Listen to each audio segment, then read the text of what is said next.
31 Seaver Way.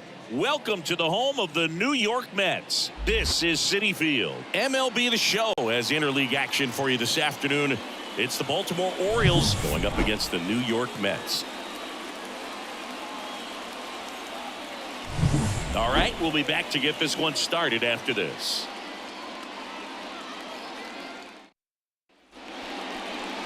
So just about set now. And on the hill, a soft tossing lefty, just like you, Chris, Jose Quintana. How about a report on him, Chris? He really relies on working down in the zone with that heavy sinker he's got. You know, it's not as popular to throw that pitch today as it used to be because, you know, guys are looking to hit balls down in the zone, get them up in the air. It's very important for him when facing same side hitters to be able to get it in, especially early in the count, and to opposite guys be able to throw it at that front hip and run it over the inside corner. Gunnar Henderson in the box now, takes strike one.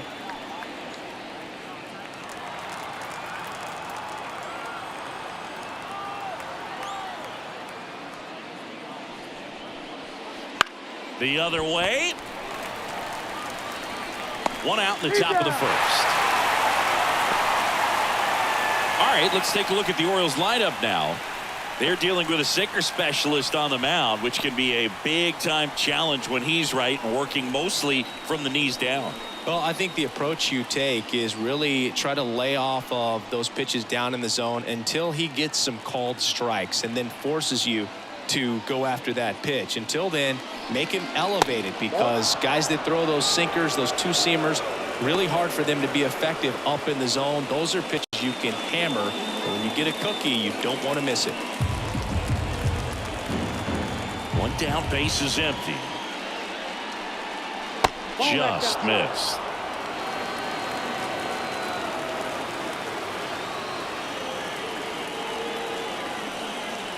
Swings through that one for strike one. Good late sink on that fastball. Out of the hand, looks so good. And then by the time he gets in the hitting zone, hard to get the barrel to it. Got the bat going too soon. It's strike two.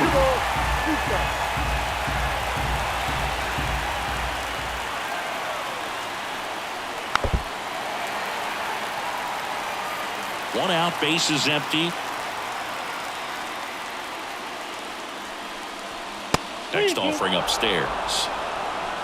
Anthony Santander waits on deck.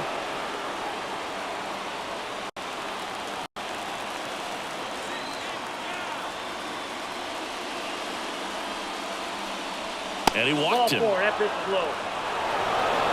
he tried to nibble right there and just missed his spot.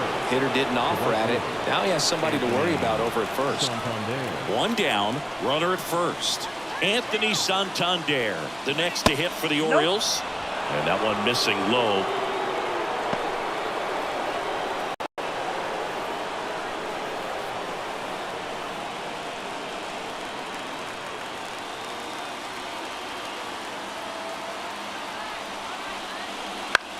In the air, right field. Marte going after it. No trouble here, puts it away for the out. Two down. Excellent play out there, and he does it in a huge spot. That wall, it can very easily jar the ball loose when you bang into it, so that could have been a really different outcome. Ryan O'Hearn comes up to hit.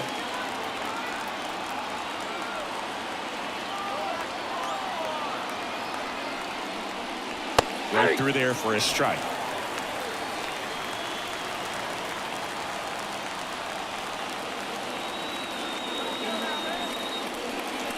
Missed with a changeup, and that's ball one.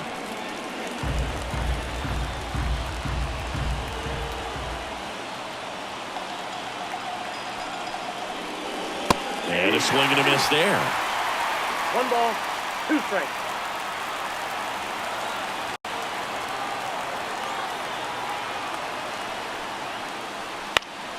That ball is foul, and the pressure is building.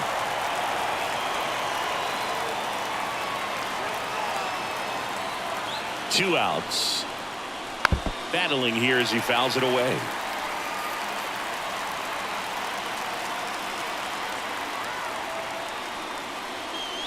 Next off way upstairs.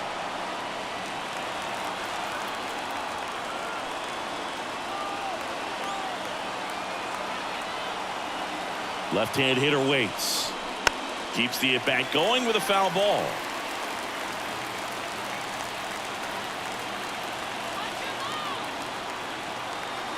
The 2-2 on the way. Line drive. He's got it, and that'll end the inning. One left for the Orioles. Now the Mets will step up for their first shot in a scoreless ball game. You're watching Major League Baseball on the show.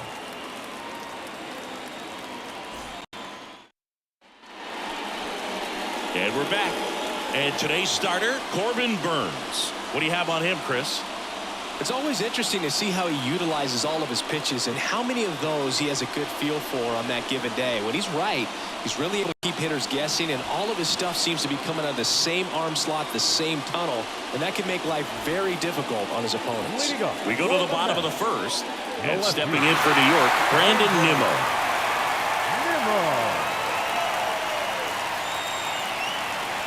And a pitch.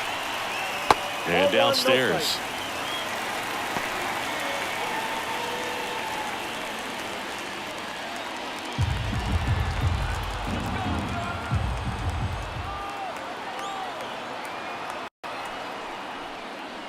And that's in the dirt.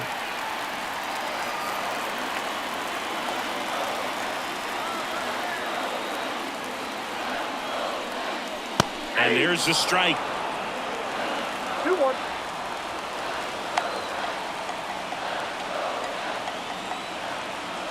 And he deals. A little bit low. Jeff McNeil up next.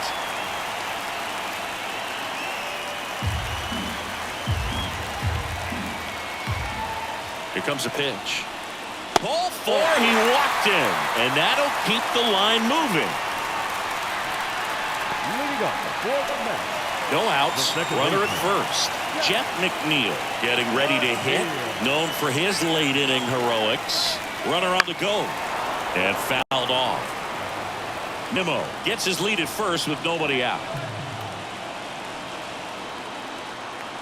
Runner on the go again. Little chopper rolls foul.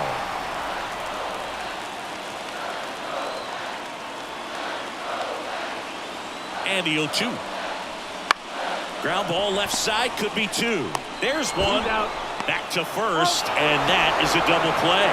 As a former player, watching 5-4-3 double plays brings back some adrenaline. It's such an exciting play, and it's always a great reminder of baseball being such a team sport.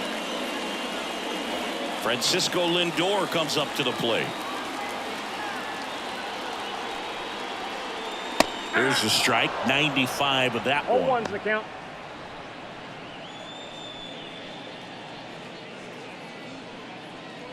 Two out, space is empty.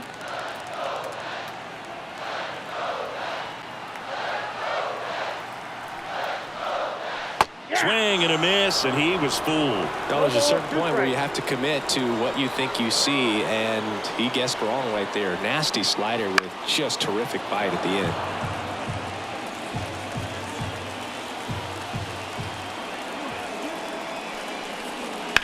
Hit pretty well in the air out to center. Mullins in pursuit. Brings it in for the third out. Nothing for the Mets in the first.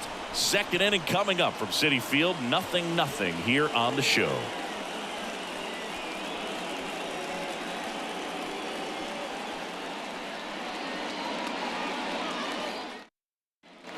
Second inning set to go. Here's the center fielder, Cedric Mullins.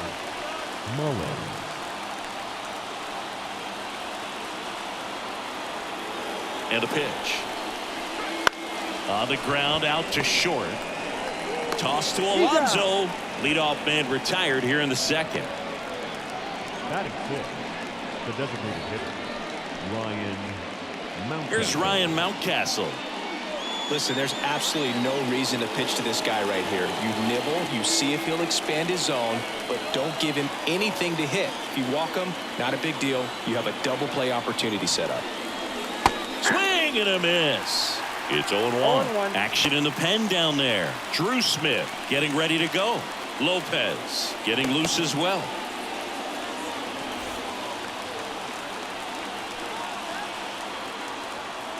At the belt and fires. And that one fouled off.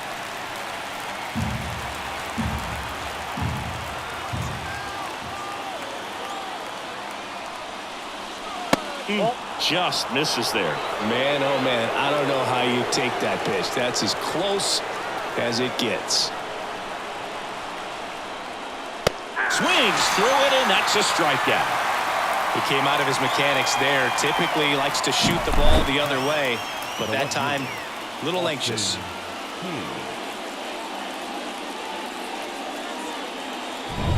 And now it's Austin Hayes.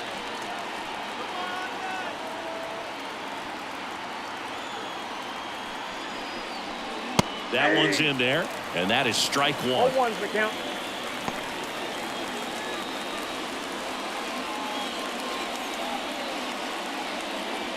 With the go-ahead run standing at second here at the top of the second. Next offering is in for a strike. Perhaps not quite ready to hit. First two pitches by him for a couple of strikes. Now back is against the wall. He's going to have to figure something out and figure it out quickly. Got him! And good work there as he gets a 1-2-3. A lot of adrenaline, we can see it right there, and sometimes you just got to let it out. That's an outstanding job of taking that, executing, and getting out of a tough inning.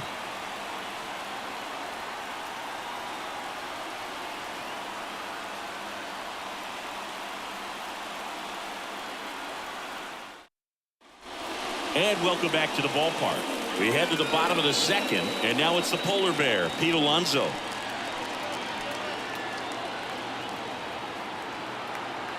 Burns back to work. Ball one, no strikes.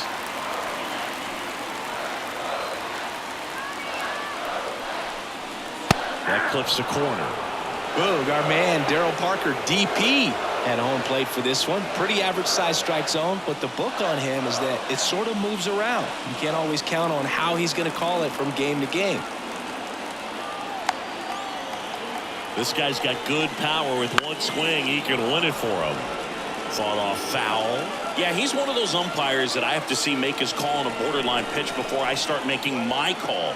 Like you said, it's not always predictable, but it's pretty fair for the most part. That misses the zone. It's 2-2.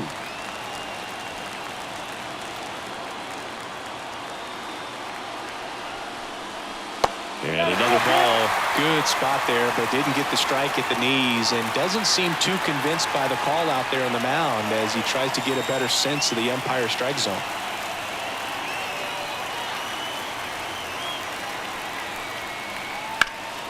That's foul off to the right side. Keeps the AB going. 3-2 now. Hacks and misses. It's a strikeout. This guy will throw any pitch in any count. 3-2. He goes off speed, gets the out. The right fielder, Starling Marte.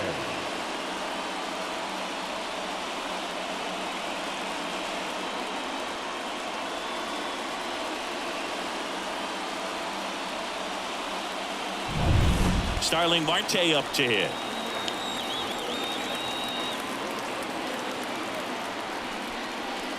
Swing and a miss as he was out front that time.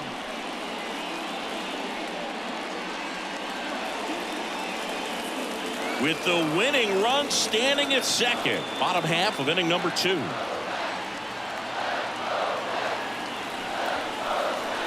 Swings and misses. And it's 0-2. Activity in the bullpen for Baltimore. Cionel Perez, the southpaw, is throwing and getting that sinker dialed in. Tate getting cranked up as well.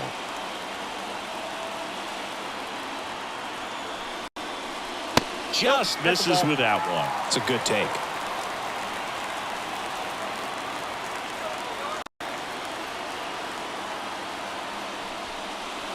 And that just misses. He's really tightening up his hitting zone with 2 strikes here. I love it. Swing and a miss, struck him out. Look, he just ran out of patience there. He took a couple of pitches to even that count up at 2 balls and 2 strikes, but that time chased outside the zone. Now it's DJ Stewart.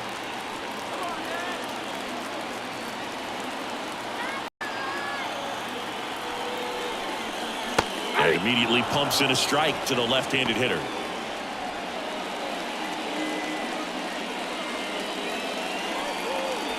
Nothing here in the bottom of the second.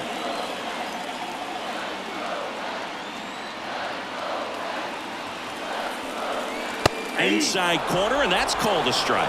That's a real nice cutter right there. I mean, this guy can struggle with the inside pitch at times, so I'd say that's pretty effective if you can continue to command it on that side of the plate. In the dirt, but kept close.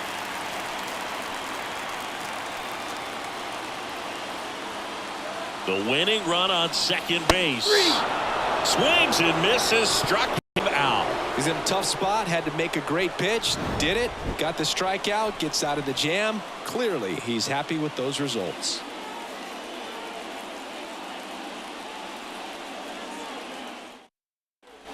Back here in Queens. Well, here we go. Top of the third, scoreless game. And the batter will be the shortstop, Jorge Mateo. The pitch. Swing and a tapper that rolls foul.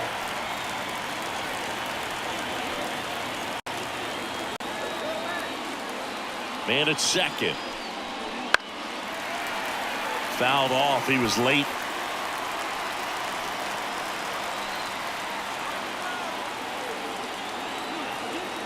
The pitch. Line drive, base hit. Runner around third on his way to the plate.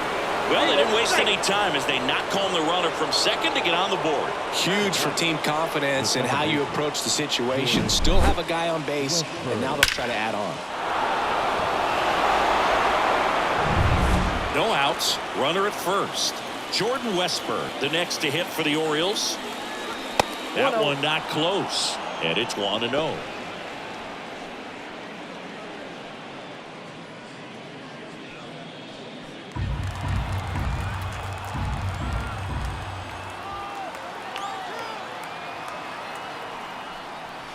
Wouldn't chase that time.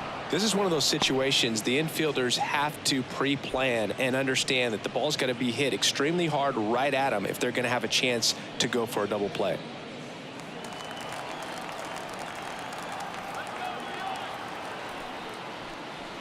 And that one clips the corner.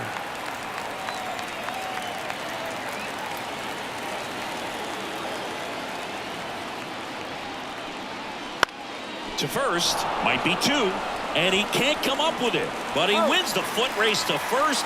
Good job of knowing how much time he had there. Good sinker low in the zone right there and produced exactly what he was looking for.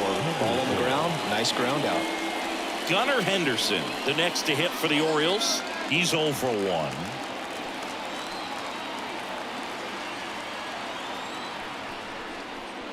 Just off the outside edge. 1-0.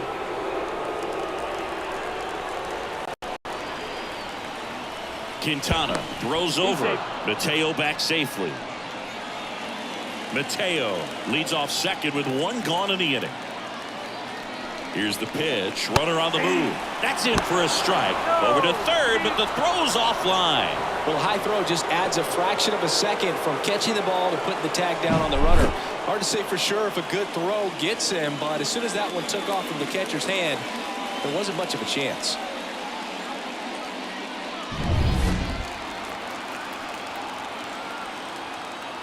And the pitch. That one in the dirt. Now 2 balls and a strike.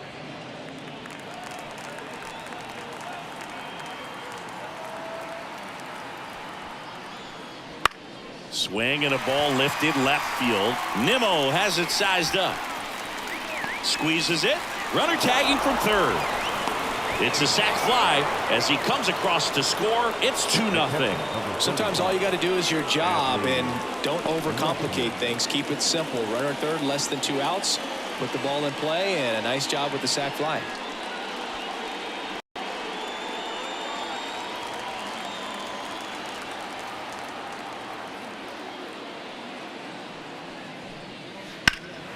That one ripped. Marte really on his horse for it.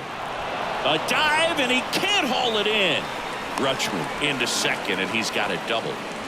Waste no time there. Put a really nice balanced swing on it. And when you can rope one into the gap like that, you're thinking extra bases from the first couple of steps out of the box. And he'll feel real good about that one. Man at second here with 2 away. Anthony Santander at the plate. Flied to right his first time. And a swing and a miss. 0-1's the count.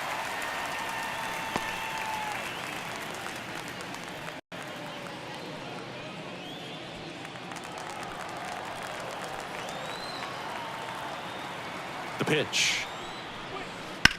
On the ground, right side. He takes it himself to the bag, and that'll do it. But 2 runs for him, and they jump ahead. We head down to the home half of inning number 3. It's the Orioles 2 and the Mets nothing.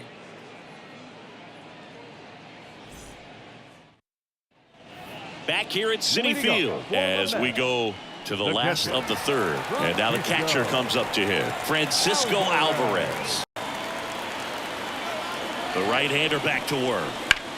Swing and a drive. Deep left field. Hayes going back. Pulls it in on the warning track.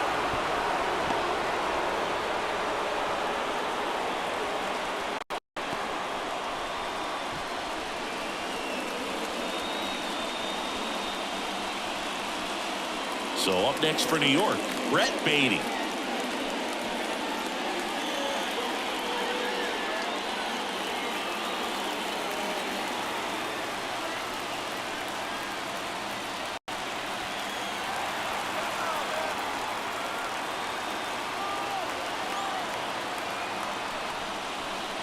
And that's downstairs and outside. With the tying run at the plate, here in the last half of the third.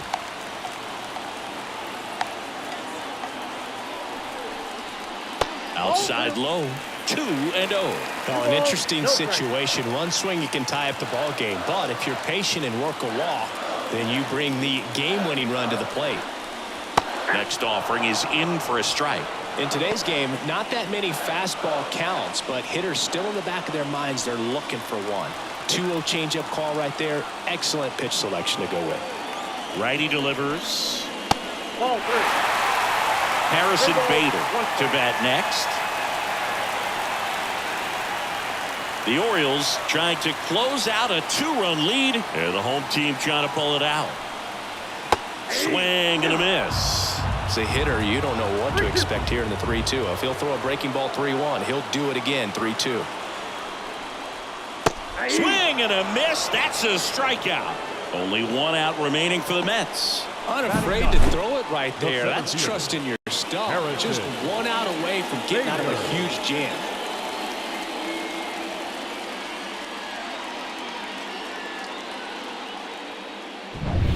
So it's their last chance in this one. Here's the veteran outfielder, Harrison Bader.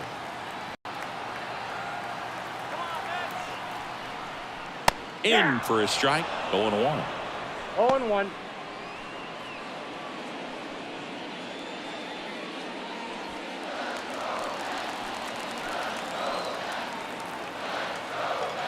Man on second, 2 down.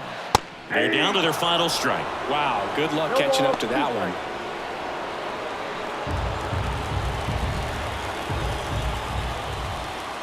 The Mets down to their final strike. Strike 3, got him swinging. And that is the ball game. Well, it was a tough day at the plate for the hitters. Only able to scratch out a couple of hits, but some really good pitching, some good defense. You don't expect to win the game when you only put up 2 hits, but somehow they found a way to get it done. 2-0 your final here in this one. As the Orioles win this one. For Chris Singleton and our entire outstanding crew here at MLB The Show, I'm John Shambi. We'll see you soon.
baseball fans, and welcome. Major League Baseball on tap.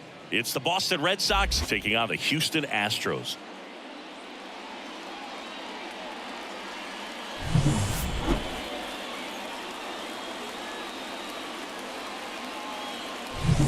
First pitch coming your way next.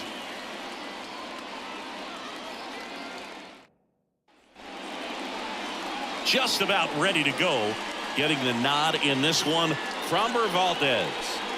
Try to stay back for that power changeup. Speed differential between the fastball and the changeup is huge. Hitters, they have a hard time staying back. Ready to go. So stepping in for Boston, Jarren Duran. As he turns on the rubber, and with that good live arm delivers. That one finds the zone. And that's how this game gets started.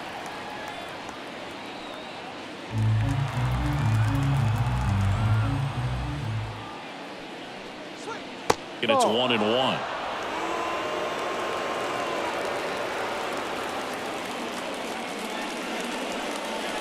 Swing and a miss as he chases that one darting out of the zone.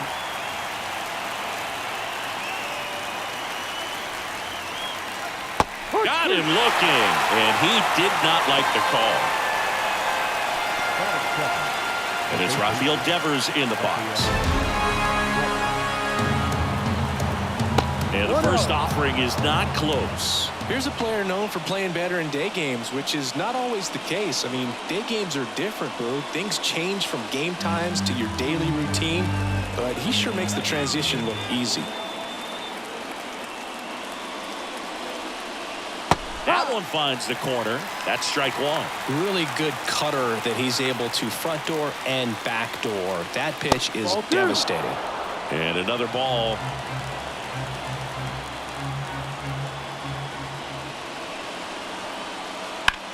And that one ripped into right. Fair ball. Now it rolls down into the corner. Here comes the throw. Not going to get him. He's in there. Showed some really nice patience in that at bat. Worked himself into a good count. Nice line drive to the pull side. Met it out front, but just stayed through it nice enough and ripped it into the outfield. A lot riding on this next at bat now as they look to take the lead at a critical point in this one. Now a move being made at second base. Pinch running for Boston, Bobby Dahlbeck. One out, runner at second. And now it's going to be Tristan Casas. Swing and a miss. That's strike one. No ball. One strike.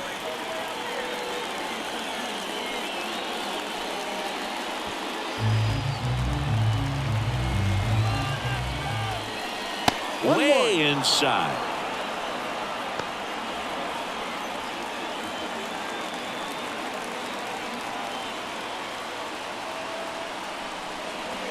Good chase that time. Double-barreled action in the bullpen. Rafael Montero preparing to come on if needed. Martinez also throwing.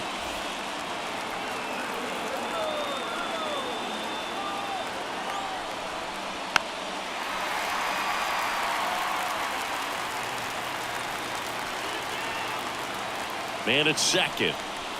And there's a ball. Masataka Yoshida in the on-deck circle.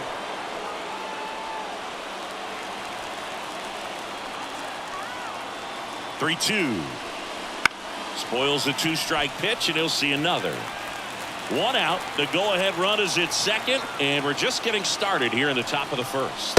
Couldn't hit the fastball at the knees. Well, he should get some fist bumps when he gets back into the dugout, because even though he strikes out, he saw a lot of pitches and he battled. And this is a long haul where you're trying to get that pitch count up as early as possible. So gave the guys behind him an opportunity to see what's working for this pitcher or not. But I tell you what, it's a nice job right there. Next to hit, Masataka Yoshida on the corner for a strike, and it's 0-1.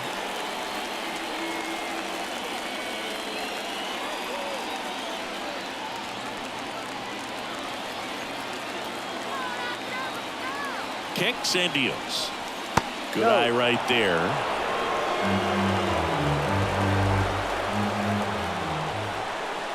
Just missed.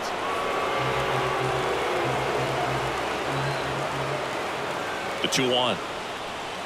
Pulled hard, but it's a foul ball.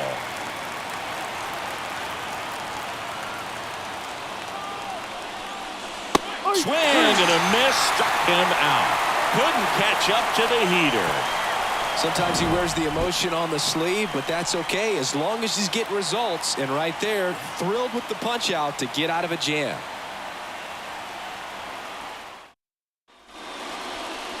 Back here in Houston, and the right-hander with the good curveball, Nick Pivetta.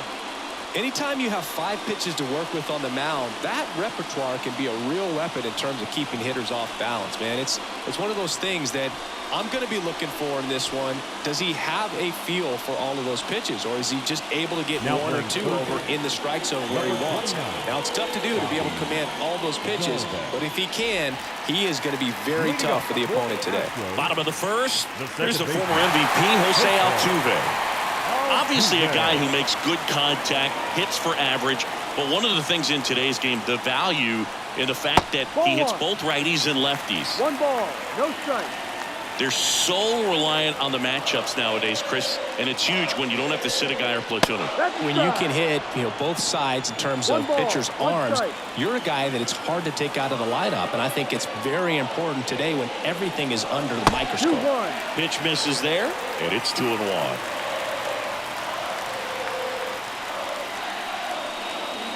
Swing and a miss, and that's strike 2. 2-2. Blows the high heat past him. That's a strikeout. Now it's Alex Bregman. Swinging a foul over the screen and back out of play.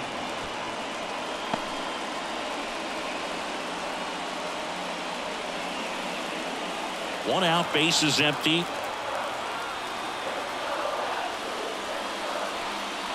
And that's off the inside edge. And now it's even 1-1.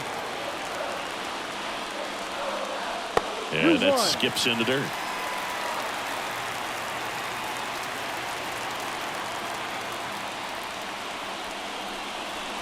Just missed. First pitch strike from the pitcher, but then no panic at all by the hitter. Very patient, showing good discipline. Now he's in the driver's seat with a 3-1 count.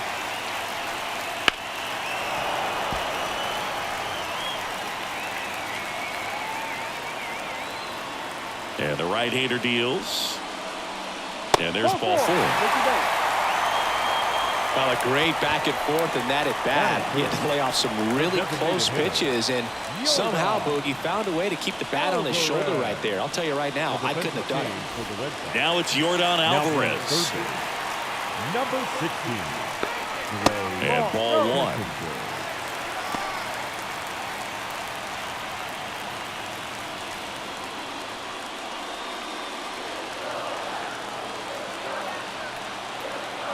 Now move to first, and he's back in safely. Kessinger, the runner at first with 1 gone in the inning. This to center field. And that'll fall for a base hit. Throw into third, in there, he's safe. Hitting is really easy for some guys. One thing that I can see already, his bat stays in the zone on plane for an extended period of time. And guys like that, they have a high contact rate and they have more barrels because of that bat being on plane. And even when you don't get it great, it's still hit hard enough to dunk something in like that in front of the center fielder. Jose Abreu up to hit. Out front, rip foul.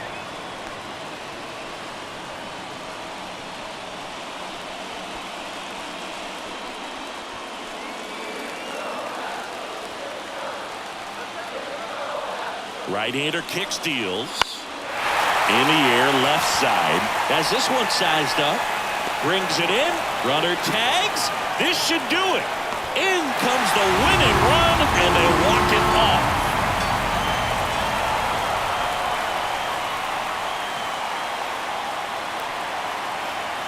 These can be tough at bats when you know you've got to get the ball in the air. At worst case scenario, that pitcher is going to try to tie you up, throw you up and in, but he did a good job pulling the hands through extension to put that ball deep enough out into the outfield to score that run and win this game.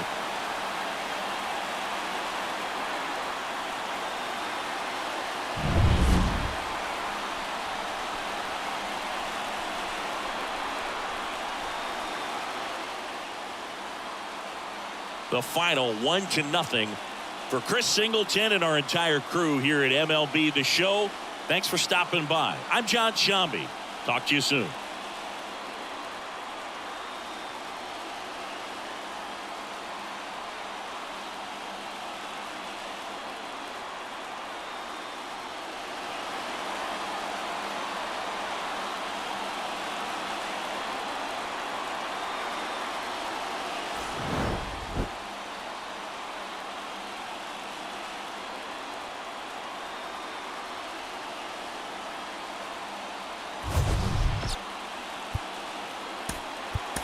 Standing.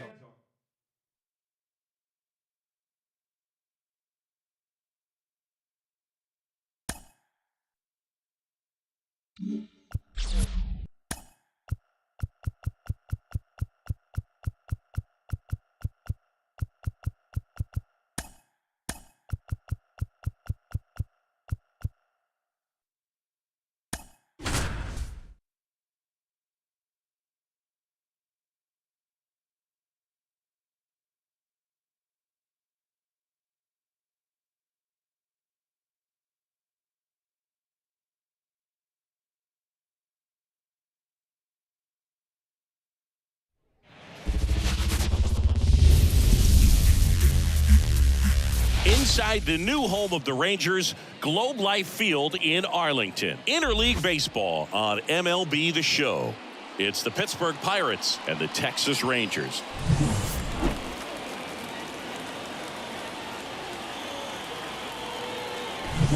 First pitch coming your way next.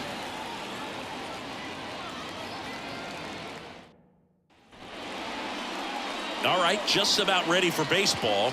And getting to start, Nathan Eovaldi.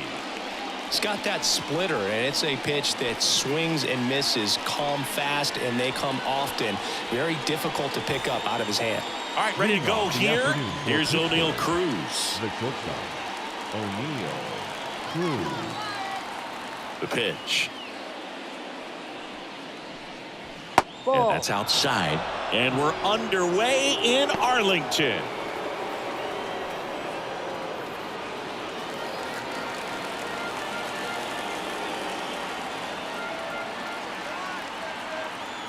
And the 1-0. That clips the corner.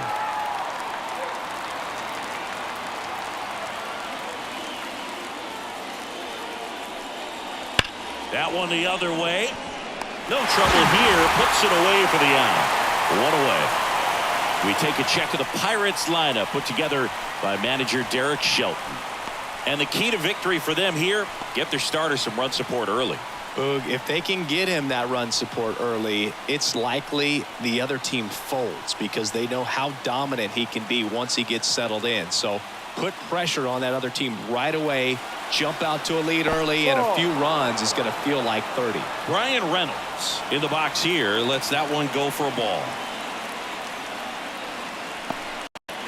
1 out, base is empty.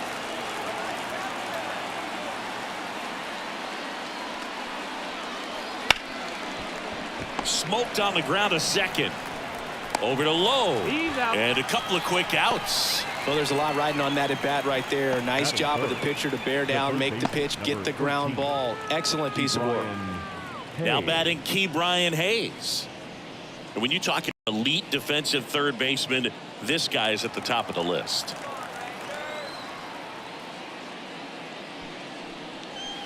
First pitch just misses. This guy plays third base like he's a shortstop, and he welcomes the difficult play, can throw from so many different angles and makes really tough plays look very easy. A wind and a pitch. So what are the skills you look for that make a really good defensive third baseman that elite? Well, Boog, one of the things I think about immediately are just the feet. Does he have good feet? Is he able to quickly react? And when you have good feet, you've got soft hands. And soft hand defenders are able to make tough plays look easy.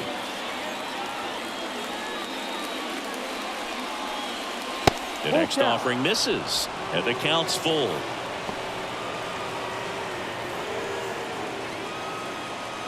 Two out, space is empty.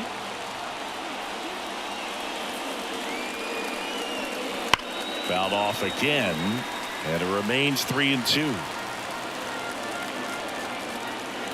The wind of the pitch. And it's ball four. He missed down low. One of the things about that two-out walk, the base runner over at first base is going to have a very aggressive secondary lead. So a ball down the line or into the gap will produce a two-out RBI, and those are the best. That is, if you are the offensive side of it. So two down. Here's Andrew McCutchen to hit. There goes the runner. Pitch outside. Safe at second, and that was not close. Well, a nice lead and a nice steal there to get into scoring position with the heart of the order at the plate. That might just lead them to pitching around these hitters a little more because of the open base, but it's early in this ball game. Can't imagine it'll change the attack plan too much. And the righty deals. Got a good eye there.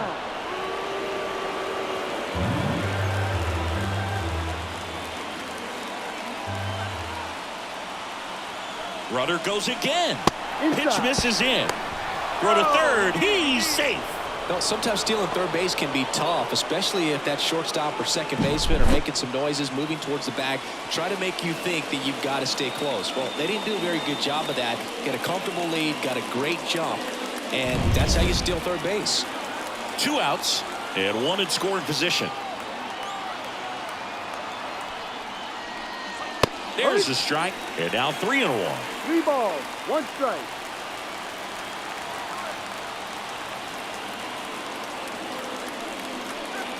And fouled off. Look out. That ball was smoked. Man, I am so relieved that they have this netting down the lines. Just ensures safety for the fan. Makes a sliding stop. Takes it himself, and he got him. Nicely done at first for the out. No runs on no hits, no errors, and 1 left on base. And now the Rangers will get their shot in a scoreless ball game.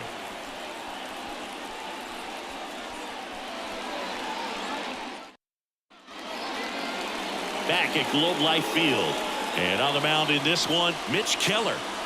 Well, this guy featuring that straight four-seam fastball, but off of it throws the cutter, and really he's most effective when he's using that cutter off the four-seam fastball just to miss the barrel of the bat. Not always going to see the swings and misses, but if you can somehow get weaker contact, you have a chance to collect some outs. Now it's going to look the same until the very last second, so hitters are going to have to make a decision and hope that sometimes they're able to guess right. Bottom of the first. Here's Marcus Semien. And here it comes. And a breaking ball drops in for a strike.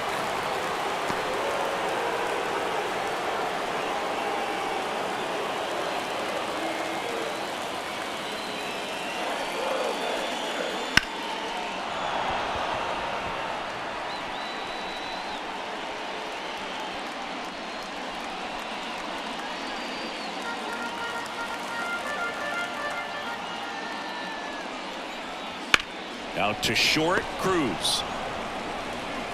Tosses to first. 1 up, 1 down. And now we take a look at the Rangers lineup.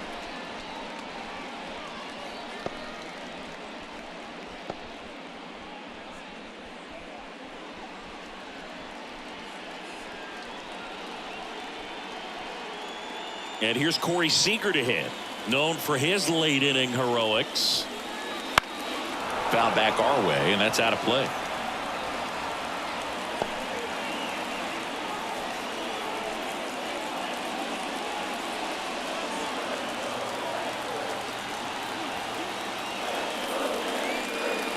Next pitch is outside.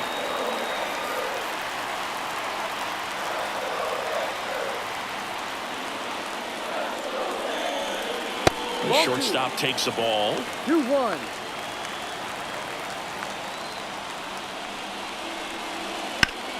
And that one fouled off. This guy's got good power. With one swing, he can win it for him. Caught him looking for the K. Well, he throws him with a great fastball right on the corner. It's kind of like bowling when you think the ball's going to get into the gutter, and somehow it just hangs onto that edge and knocks down a pin. Well, he got the outside corner of the plate and got that called third strike. So next to hit for Texas, Adolis Garcia. First pitch misses.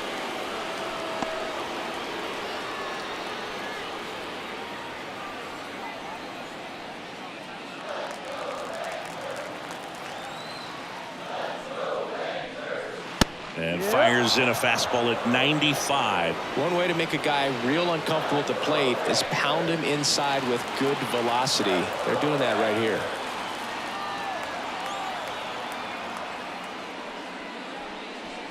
Next offering is in for a strike. 1-2.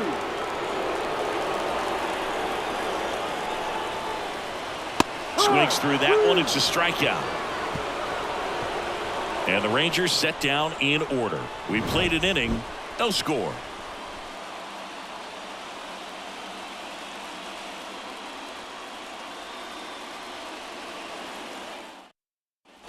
Top of the second, at the plate for Pittsburgh, Jack Sawinski.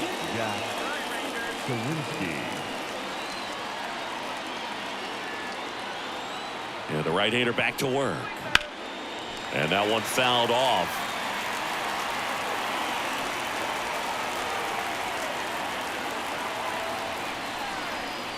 Next pitch is downstairs. Time to look at our umpiring crew in this one. Kenny Jansen behind the plate. Yeah, and expect a little inconsistency on the corners. He doesn't make any wild calls, but he does give and take there a little bit, so he doesn't have the easiest strike zone to figure out, especially as the game goes on when you're expecting it to become more consistent. And it's into the gap. They're waving McCutchen home. He will score, and they take the lead. 1-0. And that's a leadoff double. What a way to get it going. A double to knock home the runner from second. Yeah, just clearly trading places, and now that guy on second threatening to score more runs. Good clutch hitting to lead off the frame.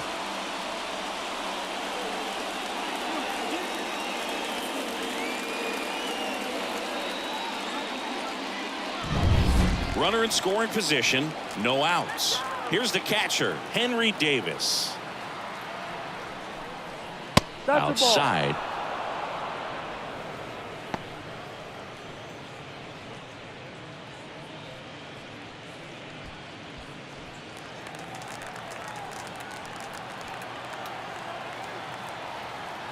The pitch.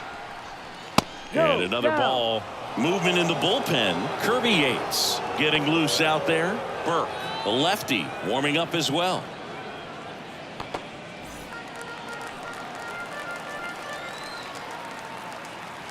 Good hitters count the 2-0. That's a little bit low.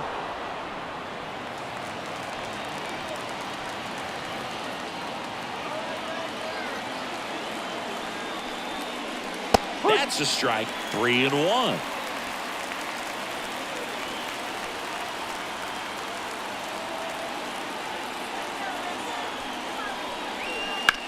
Swing and a ball driven pretty well out towards left center. And there's one down.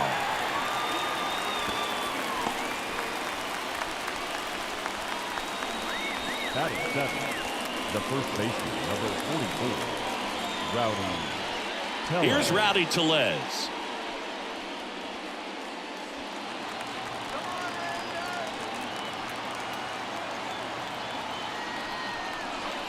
First pitch doesn't find the zone. Runner at second here, one gone. And that one missing low. 2-0 to count.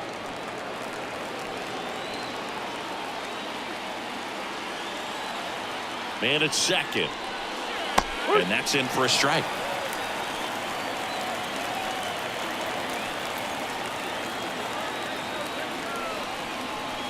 Next pitch, not close, up high.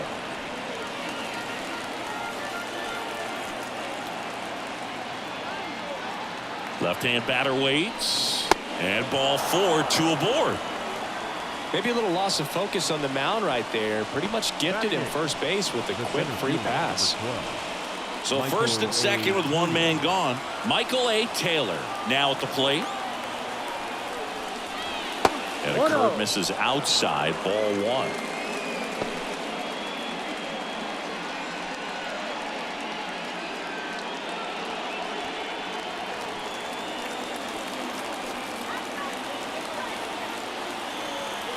Two on, 1 out.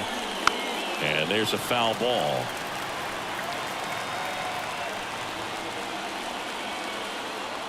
Righty to the plate. That one off the mark, and it's 2-1. Good spot for the hitter. Definitely has the advantage in this count with runners on. Look for him to be aggressive on this next pitch. Kicks and fires. Swing and a miss, and now 2-2. Knowing that the pitcher wants a ground ball double play opportunity here, you've got to lay off pitches down in the zone. Right there, swinging at that pitch, that's a no-no. And he deals. Gets a piece and stays alive. Traffic on the bases with one already in here at the top of the second. Next offering popped in the air, right field. Drops into the glove, and there's 2 away. Batting 9, the second baseman, So first and second with 2 outs. Now, Liover Peguero. Well, bottom of the order here, Boog. You got to go right after this guy. As they look to pick up an add-on run, and the number 9 guy at the plate. Swing and a miss, strike 1. 0-1.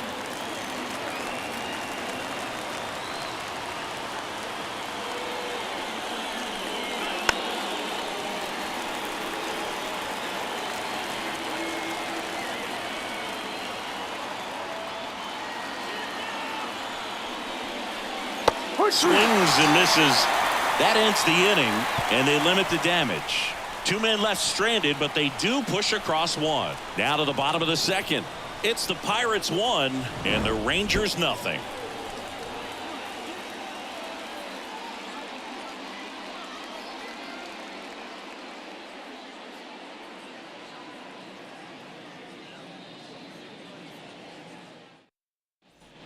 Bottom half of inning number 2. Now the left fielder, Evan Carter. Singy, you got to appreciate a guy who's this good defensively.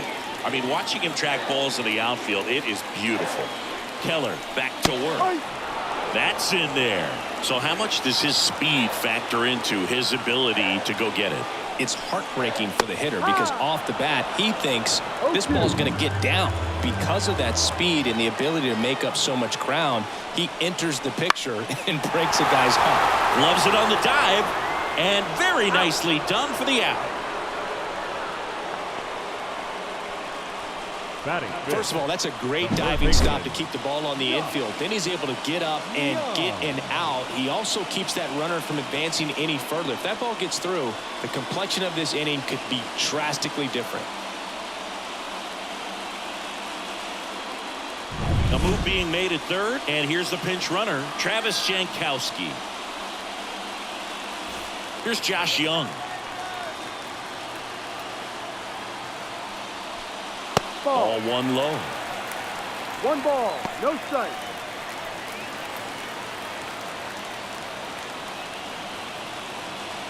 With the tying run at third, bottom half of inning number 2.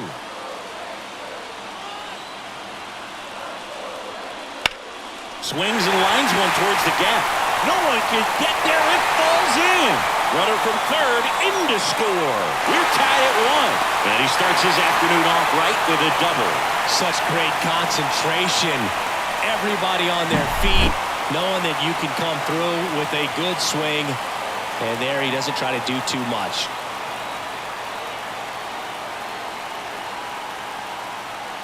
Making a move at second base. Entering is the pinch runner, Josh Smith. He's the potential winning run, so they're hoping he can score on a base hit. 1 down. Nathaniel Lowe up to hit.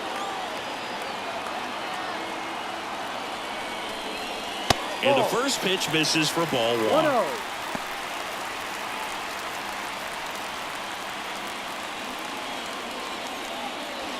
Smith over at second, one down.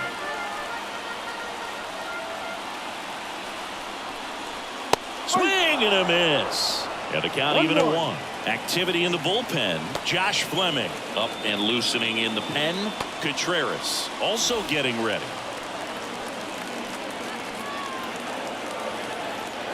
The winning run on second base. 2-1.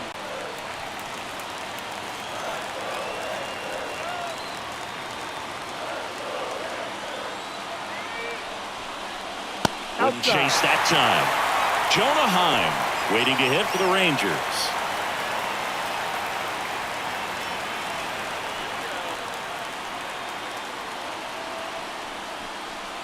Fastball for a strike. And boy, that was the pitch. 3-1. You want to be really aggressive on the fastball. Foul ball, and it remains a full count.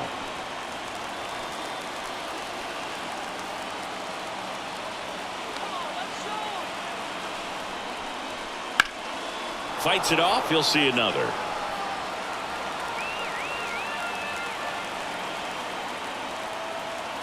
The kick, the 3-2. And down on strikes he goes. He battled for a long time, but it finishes with a strikeout. You can't be mad at yourself after an at-bat like that one. The catcher. Next to hit, Jonah Heim. This is a guy who is very highly regarded defensively. Fun to watch him control stuff behind the plate. Good game caller, good at framing, but it's that big arm that really stands out.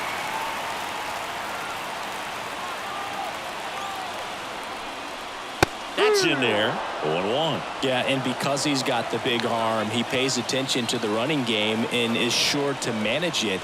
That misses. And 1-1. 1 ball, 1 strike. At the belt and fires. That misses the zone, and it's 2-1. Runner at second, 2 down. Late on that fastball. Threw that fastball right by him, slightly elevated. That's a confidence boost for this guy out there on the mound. See if he continues to climb the ladder.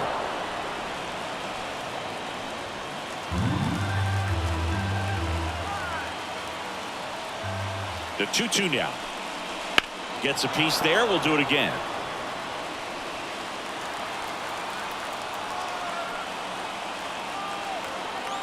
Two outs. Just misses. And that's ball 3. Leody Taveras in the on-deck circle for Texas.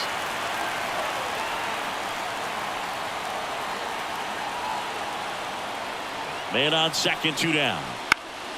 Foul. We'll see another payoff pitch. 9th pitch of the at-bat due next. Got him swinging.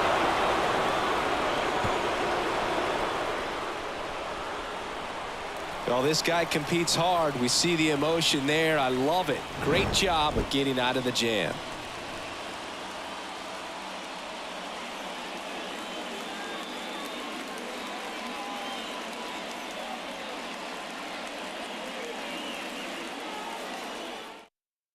Now into the game, Travis Jankowski. He takes over in right. Also into the ball game, Josh Smith. He's the new third baseman. Back to the top of the lineup. Now it's the shortstop, O'Neal Cruz.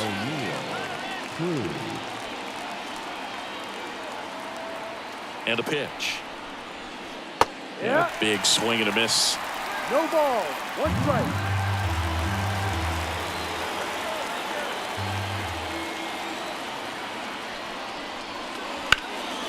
Hard hit to third. Throws across the diamond. 1 up, 1 down. The left fielder, number 10, Brian Reynolds. Brian Reynolds here. Grounded out his first time. Listen, there's absolutely no reason to pitch to this guy right here. You nibble, you see if he'll expand his zone, but don't give him anything to hit. If you walk him, not a big deal. You have a double play opportunity set up. In the dirt, well done behind the dish.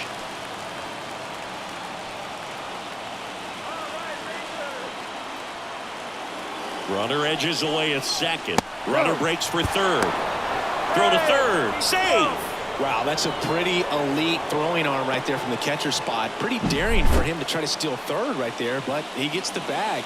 Maybe the element of surprise was what came in because he's not used to guys running on him, and right there stealing third base probably caught him off guard a little bit. 2-0 to count. Here it comes. There's a strike.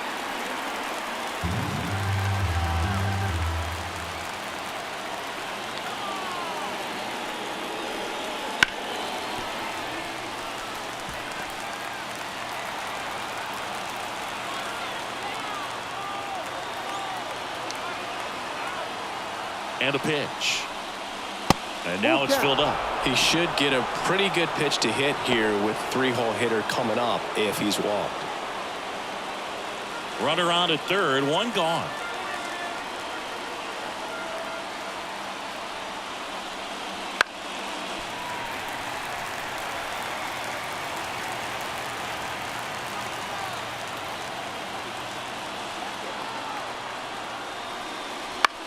On the ground to the left. Whips it across. First two batters retired here in the top of the third. Batting third, the third baseman, number 3. Up next for the Pirates, Ji-Hwan Bae. Entered the game as a pinch runner. First plate appearance for him here.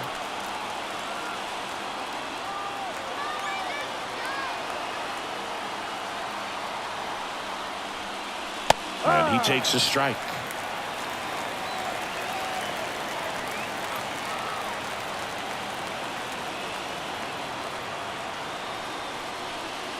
Strike two. From a pitcher's perspective, that's a beautiful splitter right there. As a hitter, you don't like it, but he's commanded his fastball, and out of that same tunnel, that splitter comes, and the bottom just falls out of it.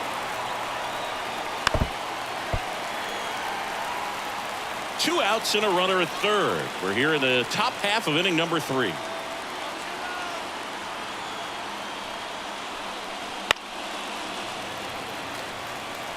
Definitely got the hitter conscious of the pitch inside. Really think the outer half is open. Swings through it, and that's a strikeout.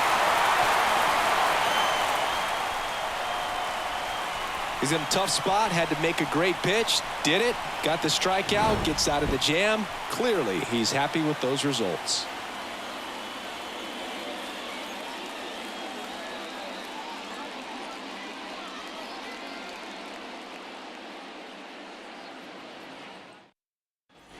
Back in Arlington, now it's the switch hitting outfielder, Leody Taveras. Look for him to hit behind the runner, perhaps shoot it to the right side. The pitch. And that misses off the outside edge.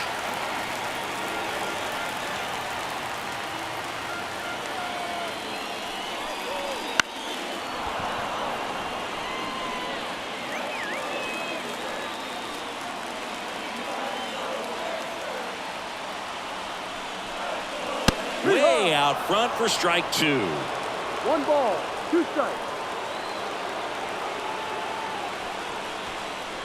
And a ball evens the count. 2-2.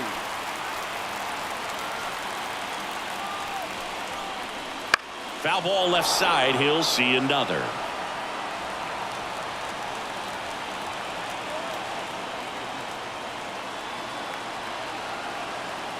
And the pitch. Just off the outside edge. And a full count now. Ezekiel Duran waiting to hit for the Rangers.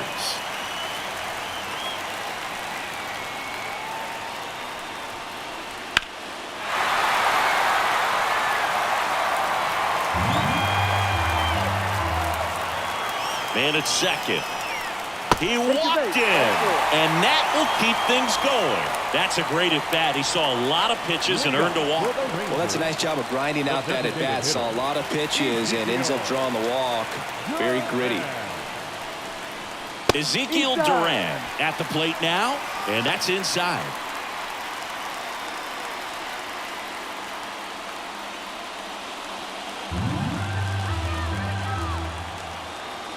The 1-0. There's a strike at the knees. Winning run at second, no outs. Here in the last half of the third.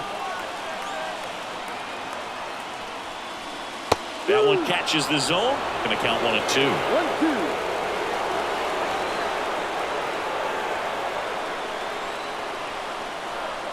Cuts and misses. It's a strikeout.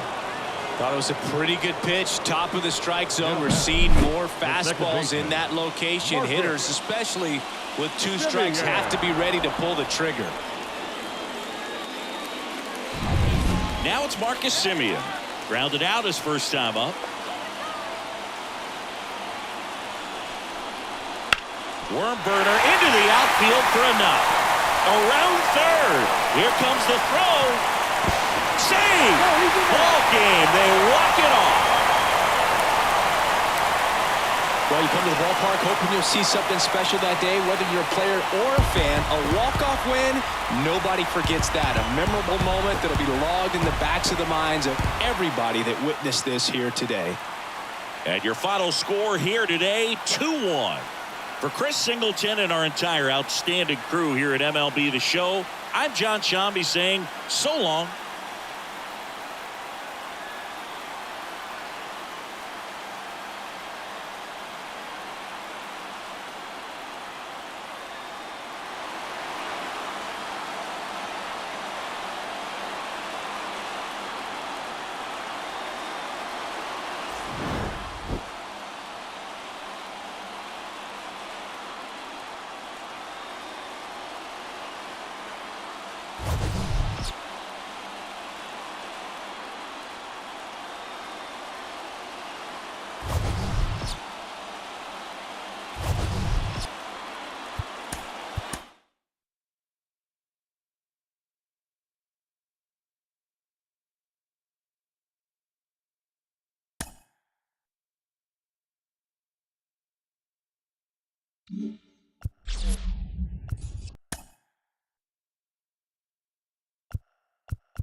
Hello and welcome. Thanks for joining us. MLB The Show has interleague action for you this afternoon.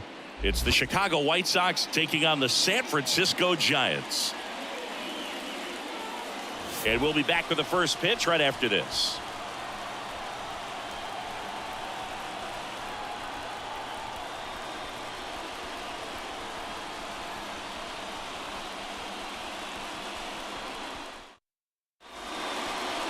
Just about set to go now, and towing the slab in this one, Logan Webb. 4-pitch guy. He's got some options to work with in terms of keeping hitters off balance. So we'll see how he decides to utilize those weapons through this start here, and whether or not he's able to mix them all in early, or if he wants to hold something back a little bit later, maybe second, third time through the order, and give them something they haven't seen. It's tough when you know a guy's got that in his back pocket. As a hitter, you really have to stay on your toes. Andrew Benintendi in the box now. Takes strike one. First pitch, 4 o'clock. Good eye in that spot.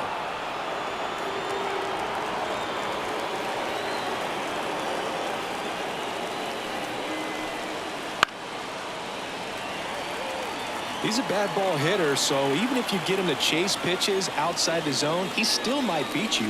Not an easy out by any means. That one out to right, and it's caught for the out. Time to check out the lineup for the White Sox. The sluggers in this lineup might not be too happy about the fact that the wind is blowing in today, Chris. Yeah, and you hear pitchers talk about how good it feels when the wind is at their back. And for hitters, you almost feel like beyond just the pitcher coming at you, you've got this other force coming against you. So important to try to get on top of the ball in terms of hitting line drives, maybe really hard ground balls with a good exit velocity that'll get you a base hit, because it's very frustrating. You just hit one on the screws, think it's going to go out of the ballpark, and a guy is camped underneath it in front of the warning track. Swing and a high fly ball to left. He's got it, and there's 2 away. Batting third, the center fielder, Luis Robert. And now it's Luis Robert. Outfield deep here, trying to prevent anything over their heads.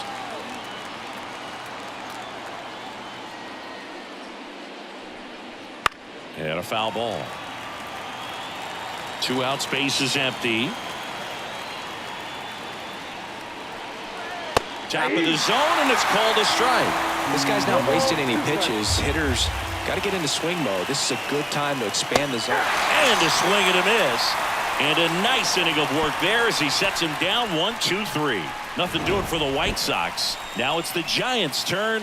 No score. Major League Baseball is on the show.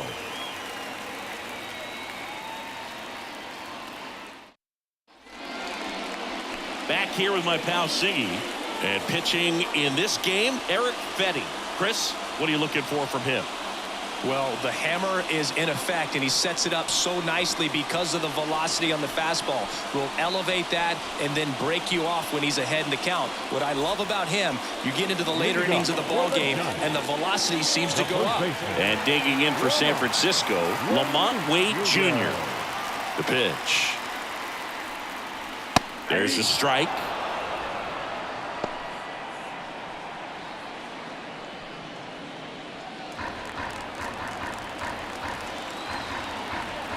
The wind of the pitch.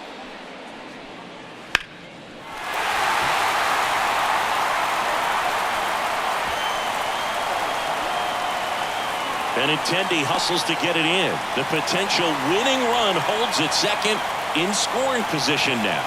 Everything came together for him. Really good swing right there. He got a pitch that he knew he could handle, allowed himself to stay back just a tad bit longer, and he hit the ball on the screws. Now just one swing away from potentially walking this thing off.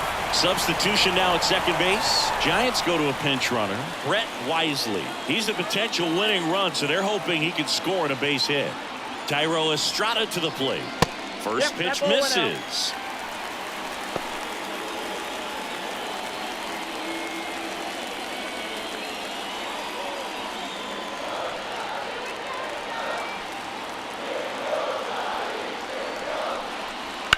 On the ground to Young. In plenty of time to first, and Estrada is out. Now we take a peek at the Giants lineup. The challenge for him today, Singy, elevating the baseball against this sinker baller that's on the mound. Yeah, that's the challenge, but it also might affect the way they approach base running in this one, Boog. You get a runner on first, you anticipate trajectory down, and when the ball's in the dirt with a good secondary lead, you break for second. So whether it's a stolen base or not, you stay out of the double play, get that runner in a scoring position, and that can help you put more runs on the board. BID, ball in dirt. Wisely, the runner at second with one away. Next offering is down low. 2 balls, no strike. And a strike on the outside edge. The winning run on second base. Swings and misses. 2 balls, And the 2 count's strikes. even at 2. Swing and a high fly ball deep left field. That one carrying. Gone. He sends it out of here. And the Giants walk it off for the win.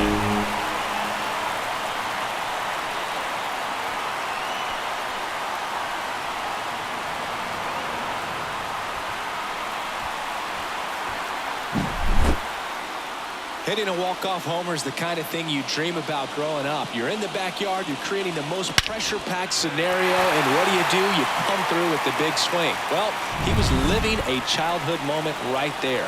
Nice swing of the bat, nice win for the team. 2-0 your final here in this one. For Chris Singleton and our entire crew, I'm John Shambi saying so long.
Here in Miami, Lone Depot Park. MLB The Show with a good one coming at you. It's the Arizona Diamondbacks taking on the Miami Marlins. First pitch coming at you right after the break.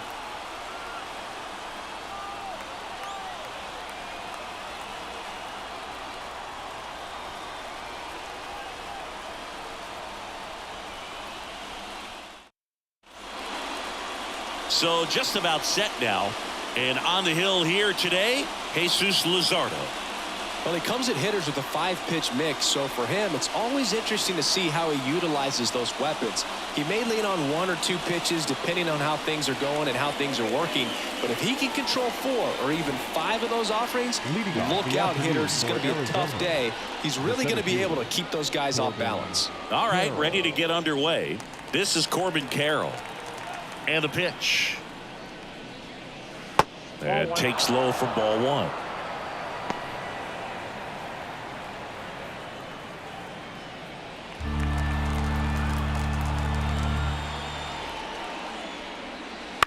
Fouled off. He was late.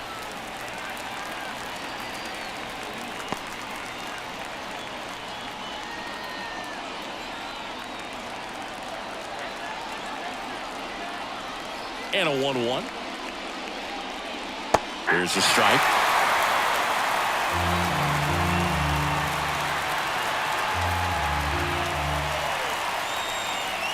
Just off the inside edge. Definitely got the hitter conscious of the pitch inside. Really think the outer half is open.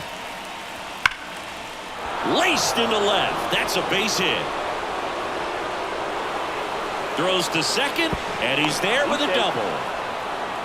Anytime you rip a line drive the other way, you feel really good about what you did at the plate. You trusted your hands, you let the ball travel, and you took the barrel straight to it. That's great work right there. Now the go-ahead runs in scoring position, so big opportunity for them to jump ahead late. Ketel Marte in the box now. Takes strike 1.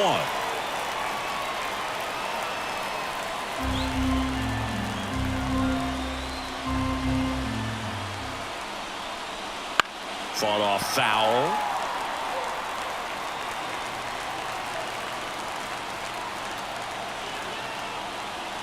Man at second. Bounce to the left side. Berger throws to first in time. 1 out in the top of the first. Now the Diamondbacks lineup as put together by Torey Lovullo. Now with their ace on the mound today, they're just looking to provide him a little bit of run support, and they'll see what they can do for him. Boog, you have to be really careful when you've got a guy like this on the mound for you to not become a spectator. You know that he doesn't give up a whole lot, but sometimes guys get a little too comfortable and don't have an urgency to score runs. You have to make sure you put him in a situation where he can get the W, but also you guys can cruise to the finish line and not have to worry about a comeback in the end. Christian Walker, the next to hit, takes ball 1.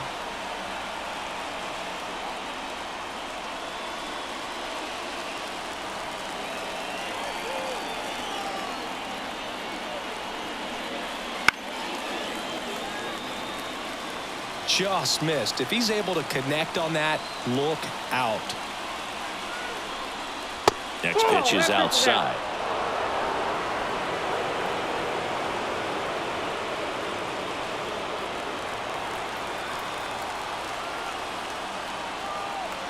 And now the lefty. And another ball. Boog, he never moved because he never had time to. But that kind of velocity, you'd prefer that pitcher work away.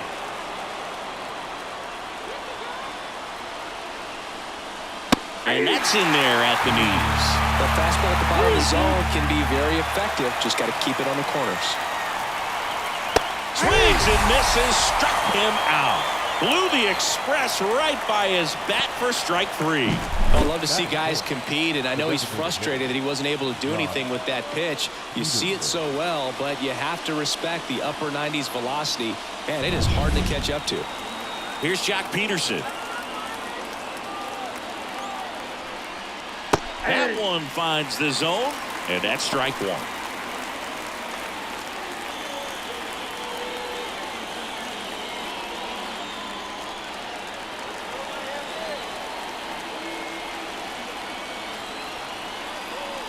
Well struck, deep right field, way back, and out of here. A gigantic blast. And it gives him the lead in the first. It's 2-0. He absolutely crushed that one. No doubt about that one, Boog. We knew it wasn't coming back.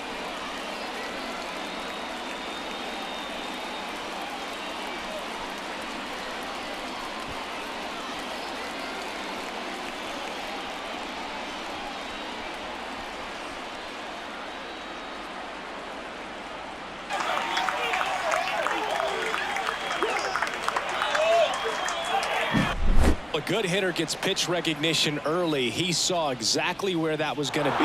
The challenge, not get over anxious and come out of your swing. He stayed on it and got all of it. So 2 down. Gabriel Moreno stands in now for the Diamondbacks. Misses off the plate. Ball 1. Luzardo, 26 years old, and he was a 3rd-round pick back in 2016. 2 down, nobody on. And that one fouled off.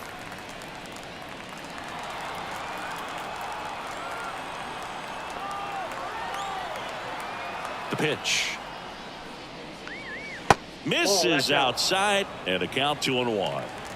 2 runs across in the inning, and we're just getting started here in the top of the first. Outside corner, there's a strike. Wow, just a beautiful backdoor slider right there. If you've got any chance of hitting that pitch, you have to wait until the absolutely last millisecond.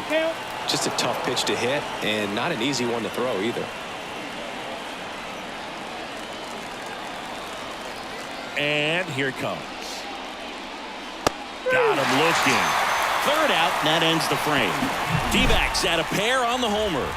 And it's 2-zip. You're dialed into the show.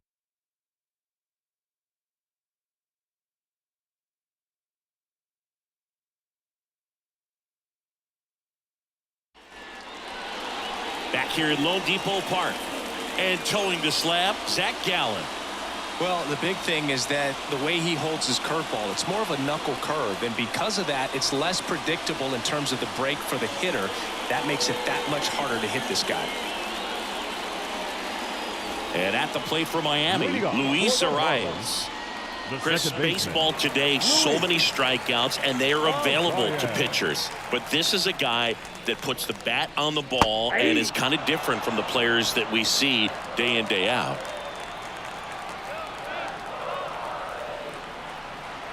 Kwai to kick the pitch. Yeah, his swing is so good. It's in the zone a long time. He gets the barrel to it a lot, and that produces more base hits. Left-hand hitter waits. The other way. Makes the catch. One down. And time now for the Marlins lineup. They're dealing with a top-level arm on the mound, so this figures to be a tough matchup for him. What's the key to the offense today, Singy? Oh, Boog, I think when you got a guy that's this talented on the mound, you got to find ways to disrupt his rhythm, make him uncomfortable a little bit. The guys that can handle the bat and perhaps, bunt for a base hit. Now this one's crushed down the line. Hooking, foul ball. Well, that's where you want to be right there. All over that first pitch fastball. Just a little too much hook on it. Straighten that thing out. You get to jog around the bases. Righty delivers. Now a screamer into the outfield. Carroll tracks it down for the out. And Singy, as a team, you need to make the most of the very few opportunities he's going to give you, right? Absolutely. And if you don't get to guys like this a lot of times early, once they really settle in, it's going to be the later innings that they hand that ball over to a reliever if they do at all. Josh Bell in the box now. No balls and a strike.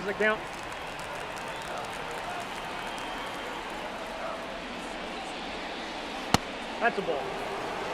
Well, he's so great about hitting the ball the other way. He gets those arms extended. So right there, just trying to straighten him up a little bit so he doesn't have as much outside plate coverage. 2 outs. They're down to their final strike. 2 balls, 2 strikes. Gallen is just 1 strike away. And that one hammered. Thomas going back on this one. He's got it. Ball game. And the Diamondbacks get a shutout on the mound. Well, it was a tough day at the plate for the hitters. Only able to scratch out a couple of hits, but some really good pitching, some good defense. You don't expect to win the game when you only put up 2 hits, but somehow they found a way to get it done. 2-0 your final here in this one. For Chris Singleton and our entire outstanding crew here at MLB The Show, I'm John Shambi. Thanks for joining us.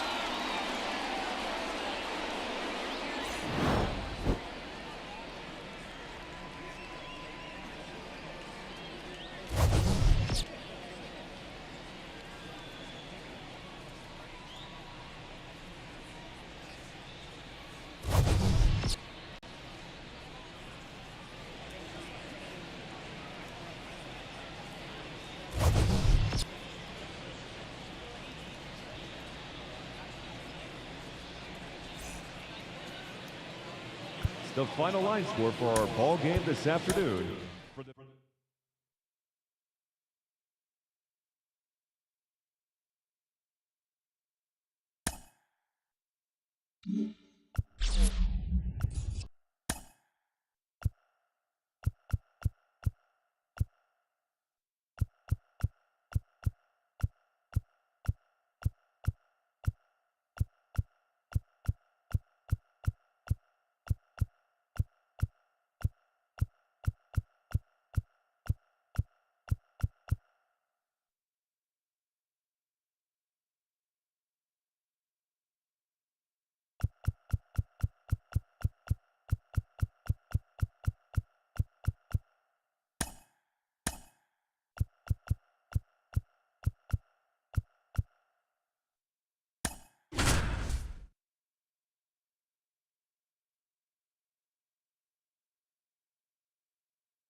Hello from Petco Park in beautiful downtown San Diego. Interleague Baseball on MLB The Show. It's the Minnesota Twins and the San Diego Padres.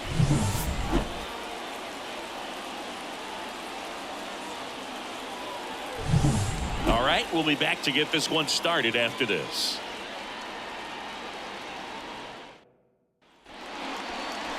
So almost ready to get underway. Today's starting pitcher, Darvish.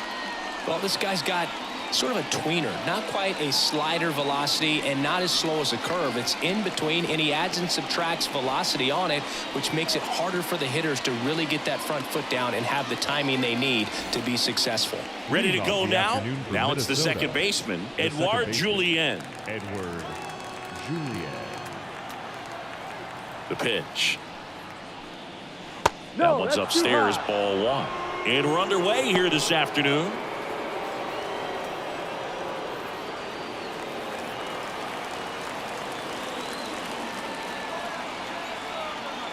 The 1-0. No, inside.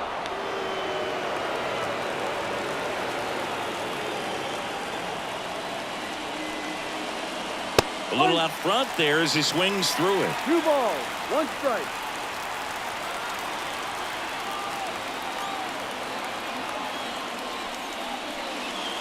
Late on that fastball. I think he was sitting off speed there. That one just misses. Really good take, especially with 2 strikes. Royce Lewis in the on-deck circle for the Twins. Here comes the pitch. Knocks that one away, and we'll do it again. 3-2 now. And a foul ball. He stays alive.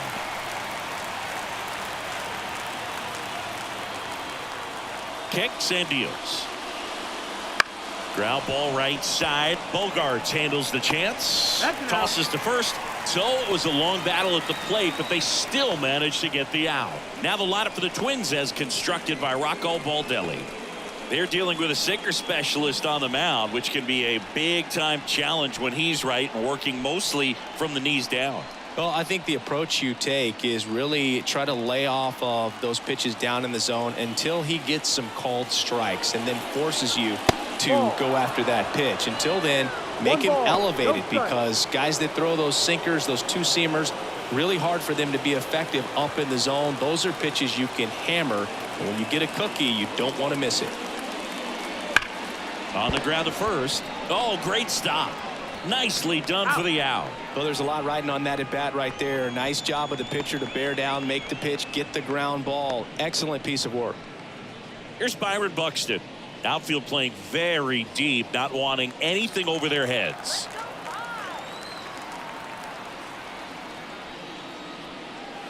And that's off the inside edge. Ball 1.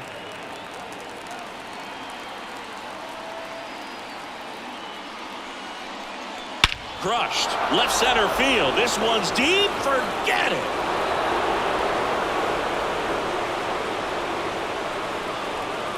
A massive home run. And just like that, they're out front. It's 1-0. That was blasted. Absolutely. No doubt off the bat.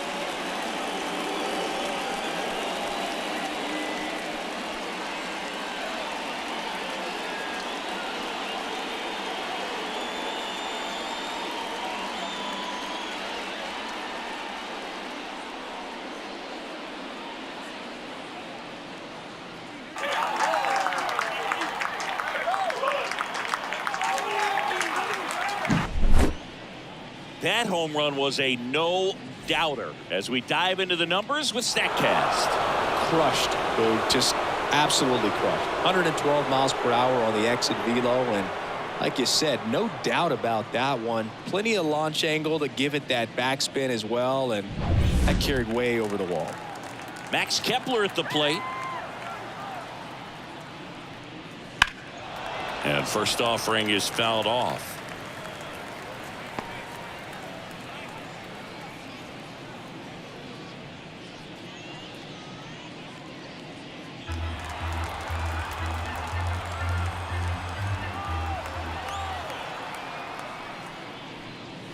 Good eye right there. Activity in the bullpen for San Diego. Jeremiah Estrada appears to be getting loose. Cosgrove getting loose as well. 2 out, space is empty.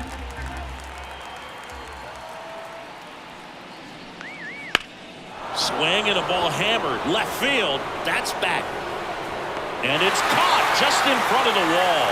One scores in the inning coming on this solo home run. It's an early 1-0 lead. It's Major League Baseball, and it's on the show.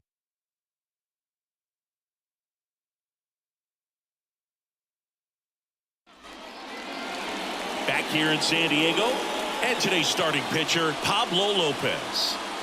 Power pitcher. He's going to speed you up with the fastball velocity, and out of his hand will explode the breaking ball. Very difficult for hitters to keep that front side closed and hit the ball the other way, because they know if they're not ready to pull the trigger, the fastball will beat them. Xander Bogaerts at the plate now. That's ball one.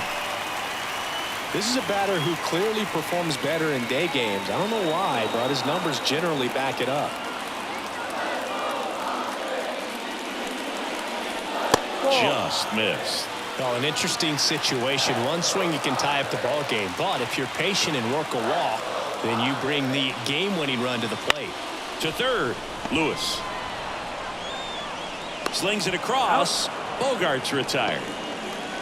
Batting second. As we take a look at the Padres lineup, they're already down a run, so I'm sure they'd like to punch back and even things up early. Yeah, it's never a good feeling, especially at your home ballpark, to go down in the first inning. So the best way is just to come out aggressive, try to tie the ball game up, but not just tie it up, take the lead. I tell you what, momentum can really swing, and you can put your pitcher back in a position where he feels his most confident.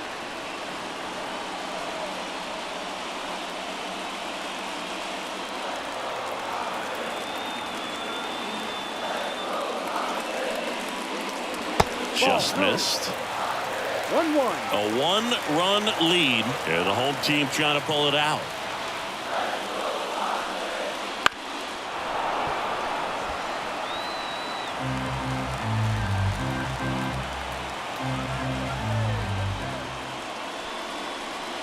Swing and a miss, and he chases that one in the dirt. Gets to it onto first. And it beats him for out number 2. That's a strikeout. You hear people talk about letting the ball travel so often in terms of a hitting approach, and that's a great example why right there. If he's willing to let that curveball get a little deeper into the zone before he commits, he's way more likely to recognize that it's making a beeline for the dirt. On the other side, still a nice 2-strike pitch, though.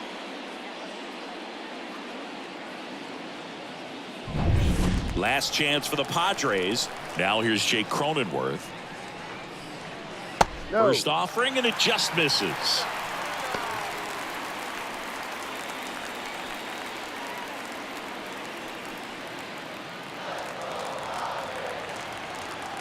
Two down, nobody on.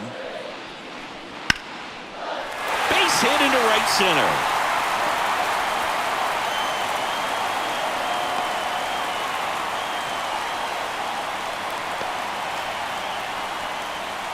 Solid swing from start to end, on time with everything, really good balance, nice extension, and he met it out front for the line drive knock. Here's Machado.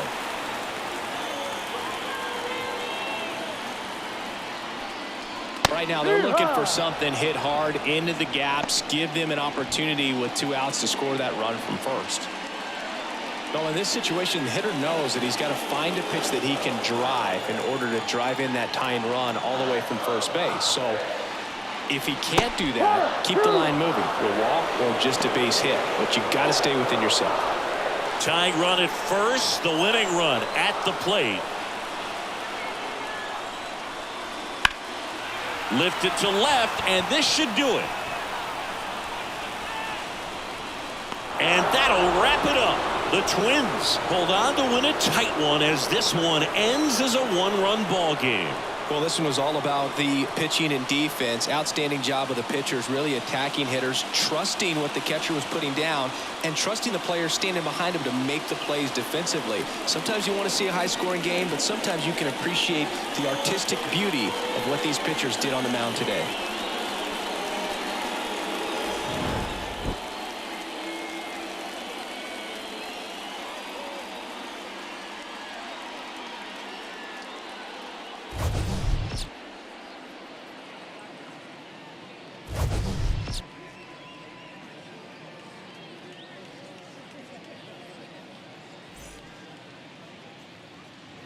The final line score for this afternoon's ball game.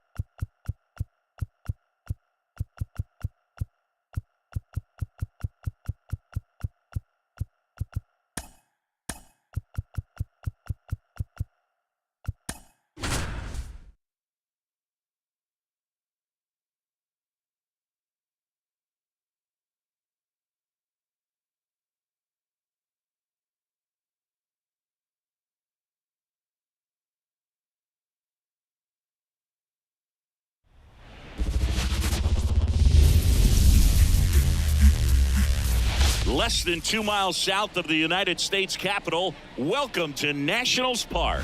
A great night for baseball ahead on the show.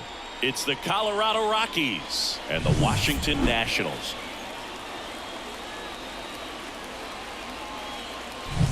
First pitch coming your way next.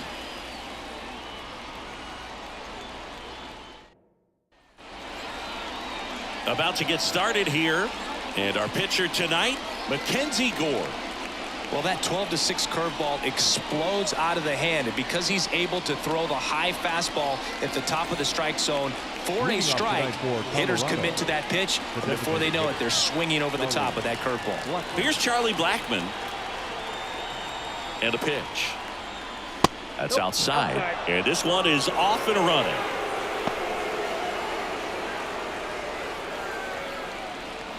First pitch, 7 o'clock.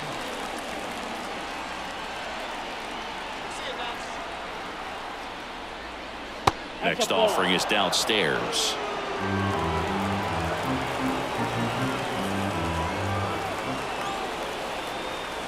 Swing and a miss. They can live up in the zone all game if hitters will chase it. That's just too much velocity. Hitters got to look down in the zone. Left-hand batter waits. There's a swing and a miss. Man, he really sells the changeup with that arm action. This one in the air right field. He's under it. He's got it. And there's one away. Time to check out the Rockies lineup. They're facing a pitcher today who's prone to giving up homers, so we'll see. We might get some big swings here today. Yeah, I think the key, though, and the reason why he gives up those homers is that guys are locking in, they're aggressive, and they have a high confidence level. So I think if that's the approach these hitters take with the stuff he's got there on the mound, yeah, there's a good chance that there'll be some balls that fly a long way. But you can't get too big in your swing, otherwise you'll be really frustrated after this one.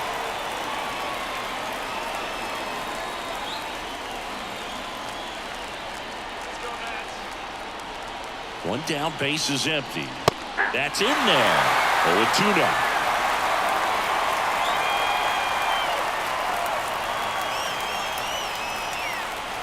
Out to short, Abrams.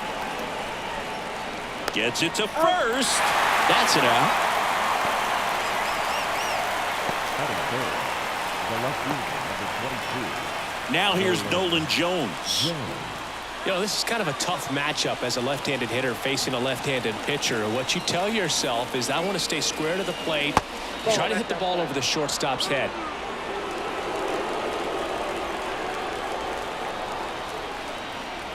Two outs. Nope.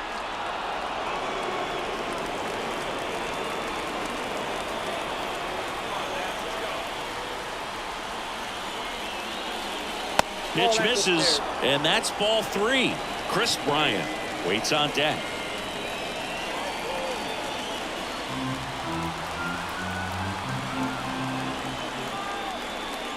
And that's ball 4. Now, this is a story we were paying attention to before the game. We've seen him give up walks in the past, and it's an issue once again early on. Here's Chris Bryant now. In there at the knees for a strike.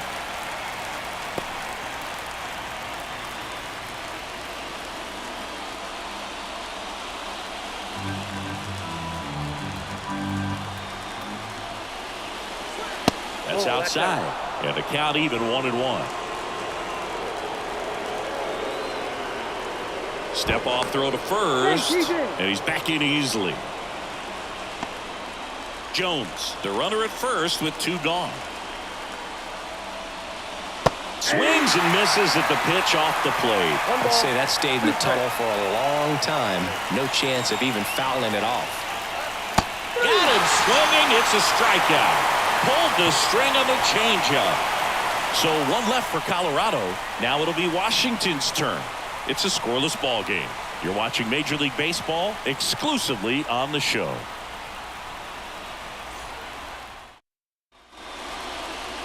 Back in Washington, D.C. And on the hill, the lefty, Kyle Freeland.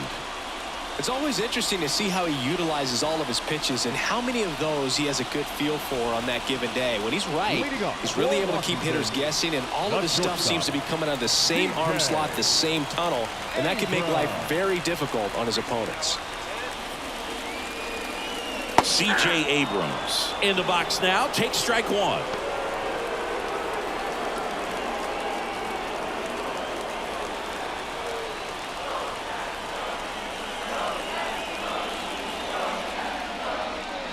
Next offering upstairs.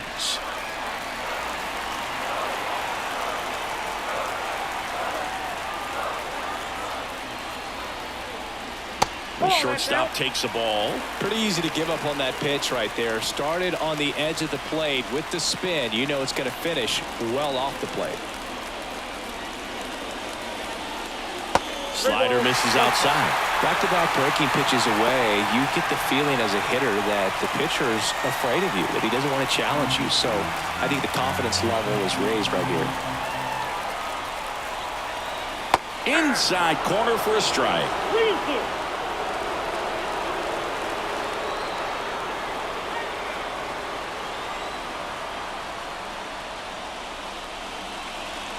To the right side, Bryant. He takes it on his own. 1 gone, bottom half of the first. Here's Dave Martinez lineup for the Nationals.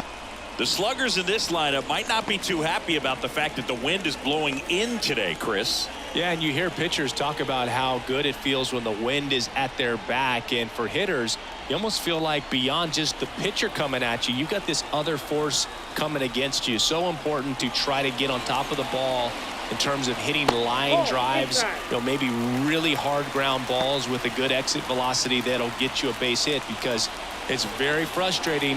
You just hit one on the screws, think it's going to go out of the ballpark, and an outfielder is camped underneath it in front of the warning track. Liner caught it second. That at bat is a positive sign, even though it probably doesn't feel like it. He hit the ball hard, but it doesn't always work out in your favor. Sometimes a defender is there to make a play. Here's Joey Gallo. Infield shifted to the pull side. He is very much your typical power hitter. I'd say he falls into the 3 true outcomes category. Well, we've seen more and more of that lately. The ability to drive the ball. Makes the catch, inning over. First frame of the night behind us, and it's 0-0.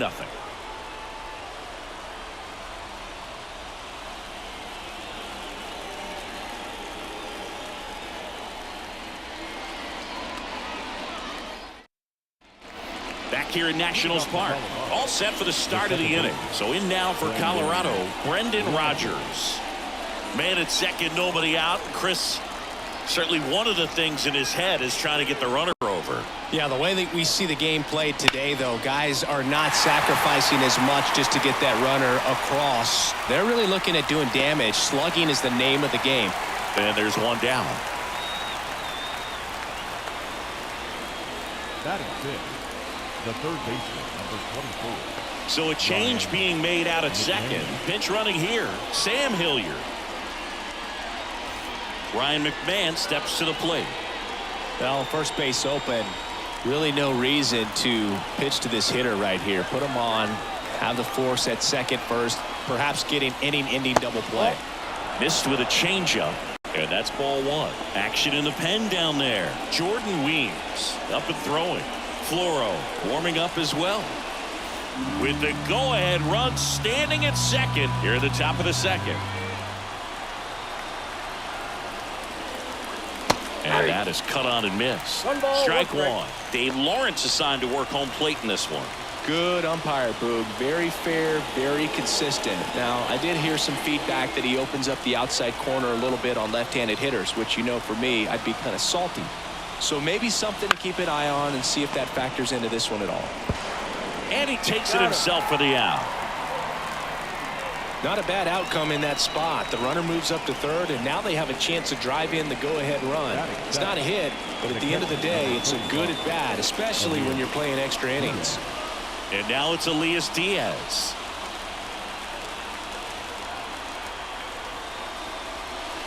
Just missed. Second inning here, no score.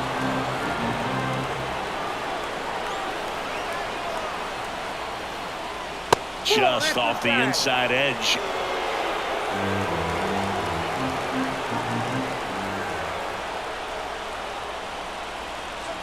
Next offering is in for a strike. In today's game, not that many fastball counts, but hitters still in the back of their minds, they're looking for one. 2-0 changeup call right there. Excellent pitch selection to go with.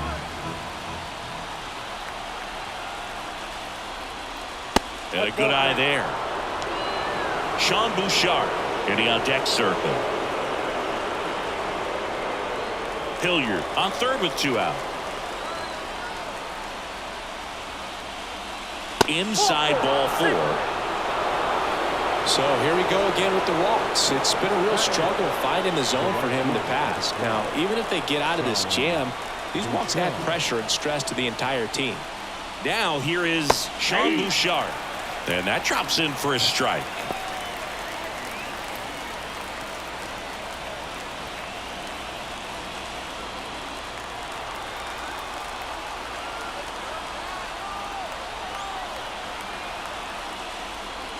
And that's off the inside edge.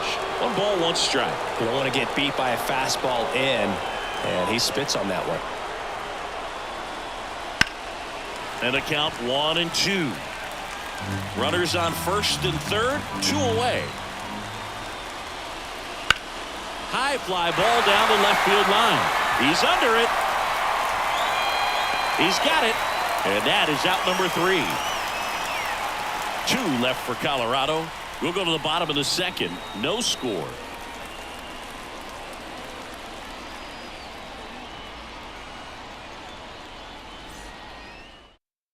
Now into the ball game on defense, Lowry's Montero. He takes over as the new first baseman.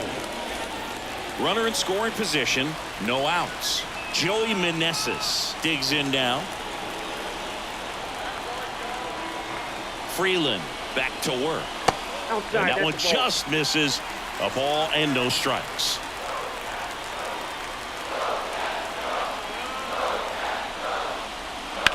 On the ground to third. Zips it across. That's 1 out, the bottom of the second.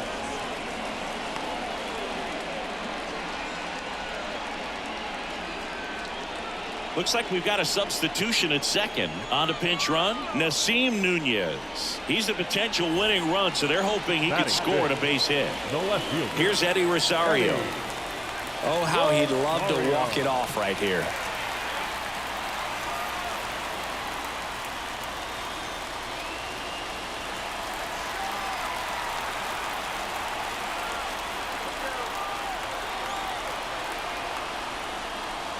In there, and it's 0-1. The Rockies have some action in the pen. Jake Bird, the young right-hander, up and throwing.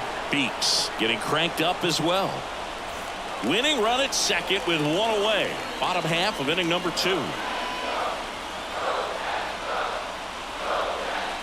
Strike 2. 0-2.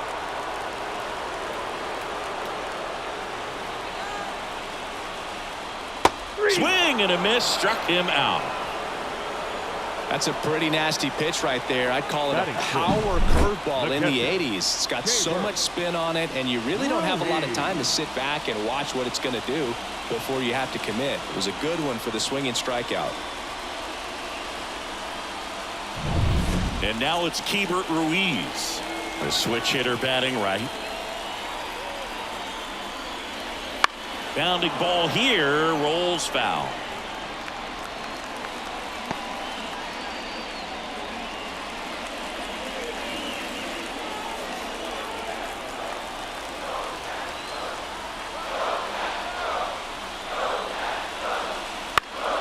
ground ball left side, and that's just foul.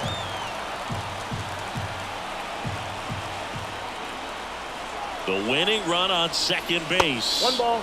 That one almost got him.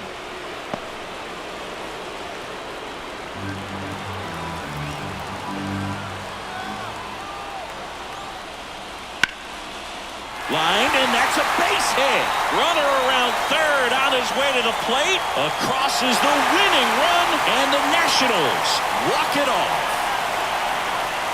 So exciting to see a team walk it off. Not so much fun if you're on the other side, but what a great way to win. This team is celebrating, and this win is well deserved. 1-0 the final.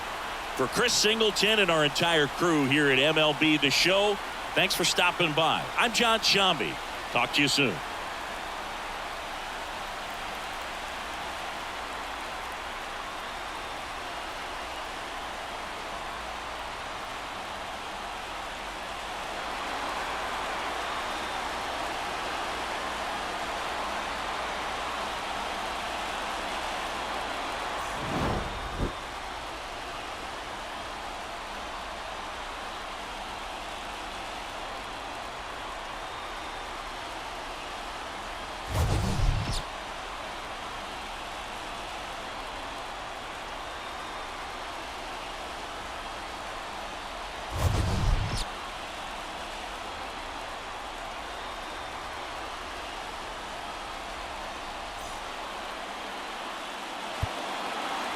The final line score for the ball game tonight.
Live from Yankee Stadium in the Bronx, we've got a perfect day for baseball.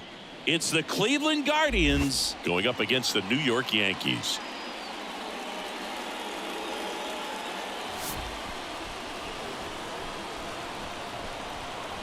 First pitch coming your way next.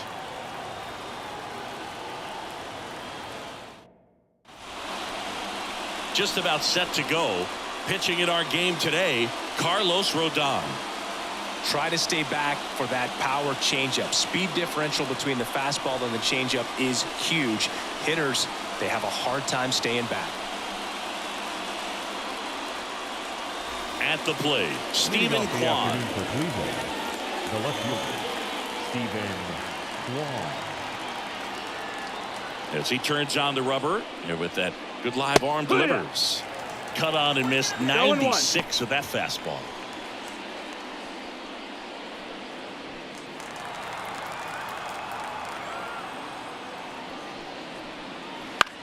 Bounce to third.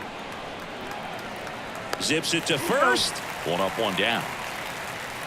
Batting second. All right, let's take a look at the lineup.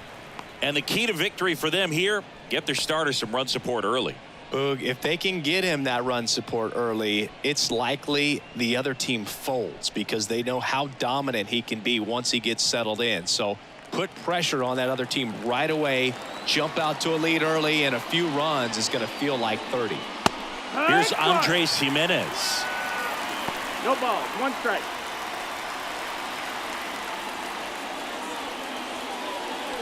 One out, base is empty.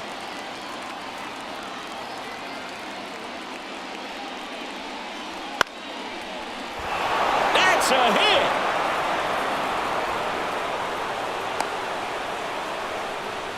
Just a cookie down the middle. I mean, those are the ones you dream about. The ones in the cage, you're just hoping you get in the ball game. Right down the middle, not a whole lot of velocity, right on top of it. And now let's see if they force some action with good wheels on the bases.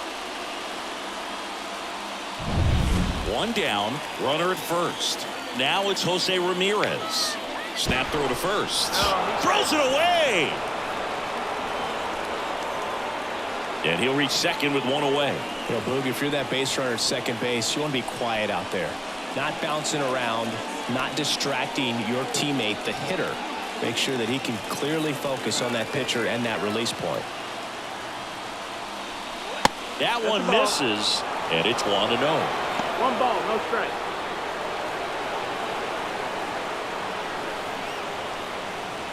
One out. The go-ahead run is at second, and we're just getting started here in the top of the first. Next offering is in for a strike.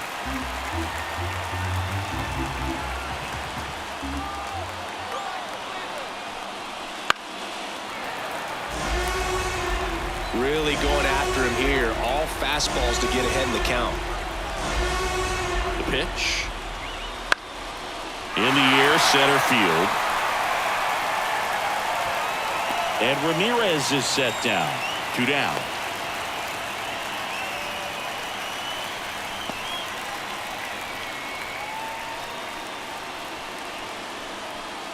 Here's Josh Naylor.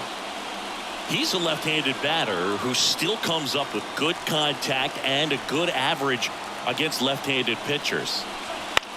Lifted in the air, right center field. Soto gets under it.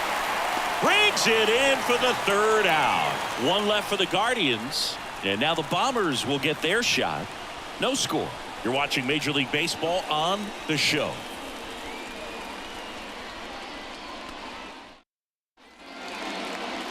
Back at Yankee Stadium and on the hill, Shane Bieber. What do you got on him, Chris? Anytime you have 5 pitches to work with on the mound, that repertoire can be a real weapon in terms of keeping hitters off balance, man. It's one of those things that I'm going to be looking for in this one. Does he have a feel for all of those pitches, or is he just able to get 1 or 2 over in the strike zone where he wants? Now, it's tough to do to be able to command all those pitches, but if he can, he is going to be very tough for the opponent today. And fouled off.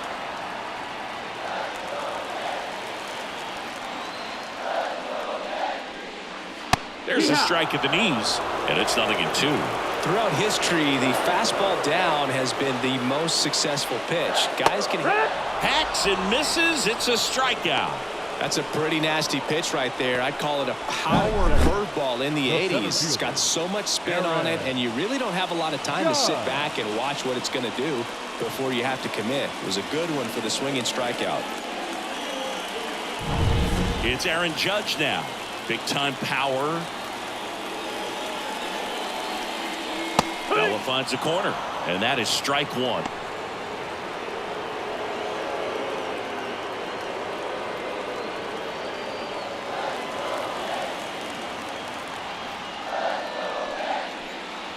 Inside, just missed.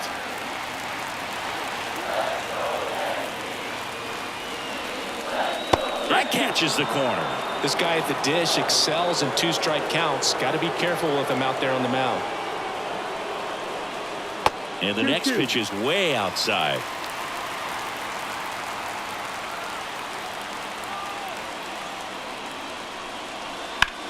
He fouls it off. We'll do it again.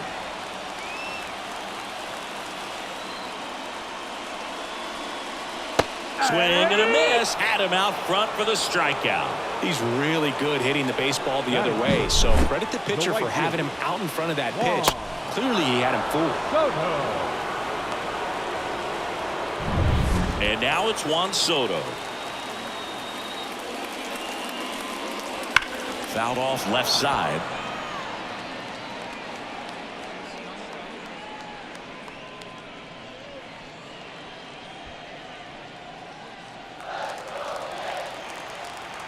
This guy's got good power. With one swing, he can win it for him. That one fouled off. Looks really sharp at the start of this one. This is how it's going to be today. It's going to be a tough one for this lineup. Very 1-2. high with that one. And the count 1-2.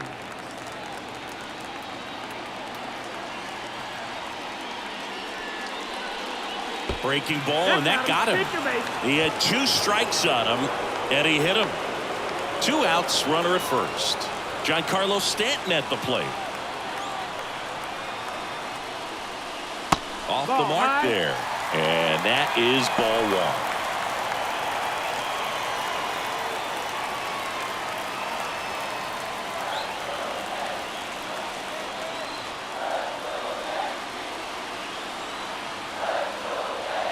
Two outs. Swinging a foul over the screen and back out of play.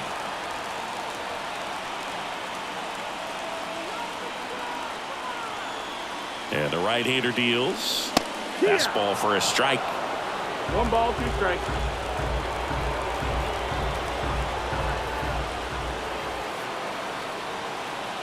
The 1-2. And a swing and a miss. 3rd out. Through an inning, no score here on the show.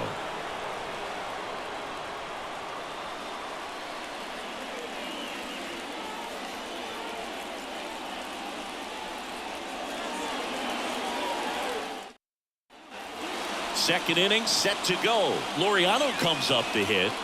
Look for him to hit behind the runner, perhaps shoot it to the right side. Rodon back to work. Yeah. Right through there for a strike.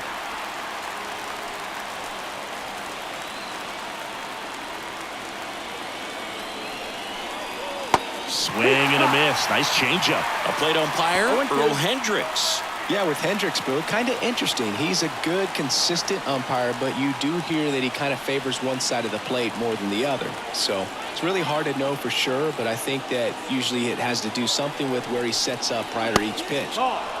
Ball 1 there. That's a really good job of laying off the 0-2 high fastball. Is going to make that pitcher really have to respect this hitter, even though he's behind in the count. 2 balls, 2 strikes.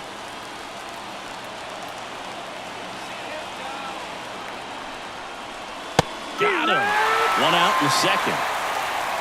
Well, just couldn't pull the trigger on the fastball right there, and I don't think he was taking it, thinking it might be a called ball or anything. I just think he was flat out frozen. Did not expect that location, in my opinion. Making a move at second base. On the pinch run for the Guardians, Esteban Florial. Bo Naylor at the plate now.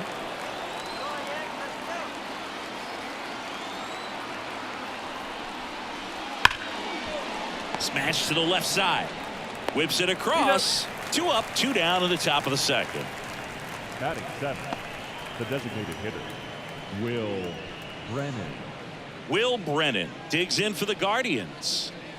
You know, this is kind of a tough matchup as a left-handed hitter facing a left-handed pitcher. What you tell yourself is, I want to stay square to the plate, try to hit the ball over the shortstop's head.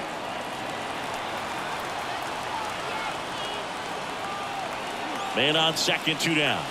That's off the mark, and now 2-0.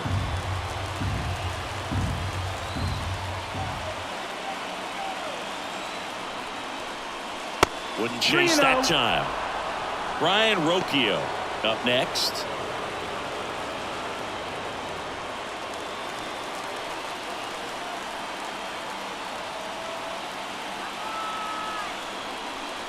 And there's the automatic.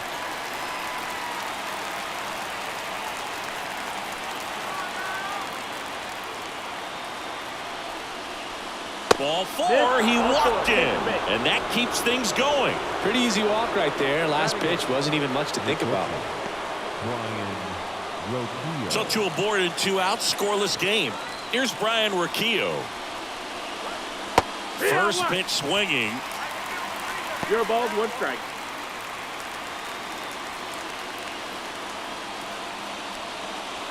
With the go-ahead run standing at second here at the top of the second. That's a strike across the top of the zone. Well, we call that keyhole. Even though it's right there and looks pretty good, if he doesn't love it, he's not going to swing that early in the count.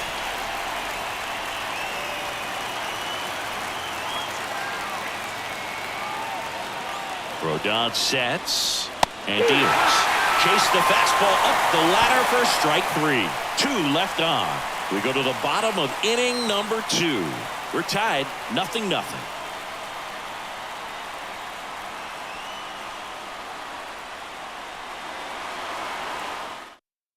So coming into the game now on defense, Gabriel Arias. He takes over as the new first baseman. And here is Anthony Rizzo. Oh, how he'd love to walk it off right here. The first baseman, Anthony Rizzo.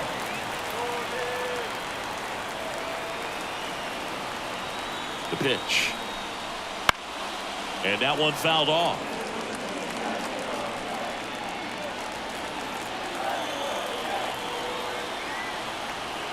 Man at second. Foul back our way, and that's out of play. Just missed. If he's able to connect on that, look out. And he deals. That misses the zone, and it's 1-2.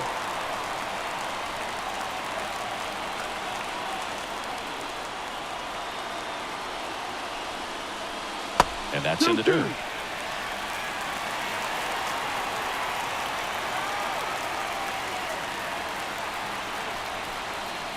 Swings and misses, struck him out. Now a move being made at second base. And here's the Yankees pinch runner, Jahmai Jones. He's a potential winning run, so they're hoping he can score on a base hit. Gleyber Torres up to the plate.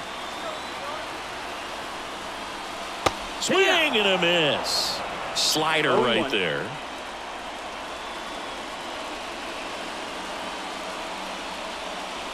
With the winning run standing at second. Bottom half of inning number 2. Next offering upstairs. Cleveland has some action going in their pen. Nick Sandlin preparing to come on if needed. Karinchak also throwing.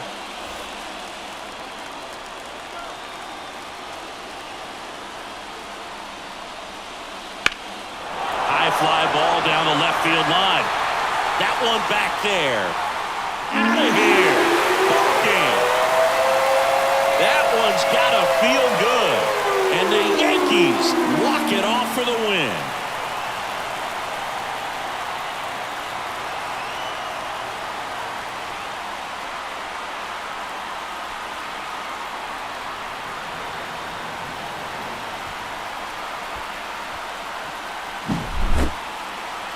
Hitting a walk-off homer is the kind of thing you dream about growing up. You're in the backyard, you're creating the most pressure-packed scenario, and what do? You come through with the big swing. Well, he was living a childhood moment right there.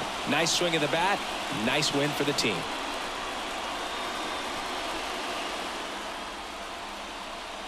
Two 2-0 your final here in this one.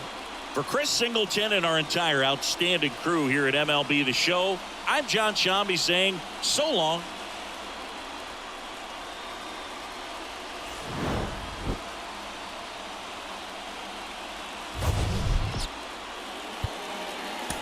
Our final line score this is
And welcome in, everybody. Glad you're with us. MLB The Show has interleague action for you this afternoon. It's the Cincinnati Reds and the Toronto Blue Jays. First pitch coming at you right after the break.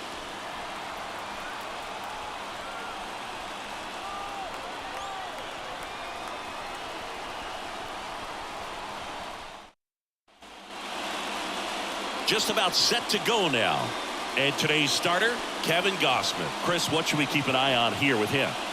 He has great stuff, Boog, but what I love most is his drive. You know, when he takes the ball, he's going to give you everything he's got and try to pitch deep into the ball game. He's a true competitor, which makes it easy for his teammates to play hard for him. We're not going to see him take many pitches off. I can promise you that. Matt McClain, the next to hit, takes high for ball one.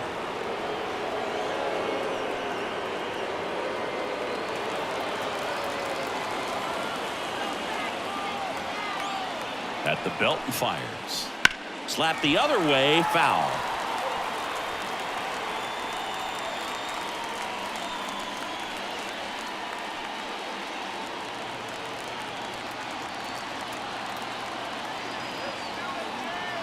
The 1-1. Swing and a miss as he was late that time. Well, just threw that fastball by him, elevated, and if you're not looking up in that location, very difficult to catch up to, especially with that velocity. Pitch misses. The count now 2-2. That's inside. Ellie De La Cruz waiting for a turn at the plate.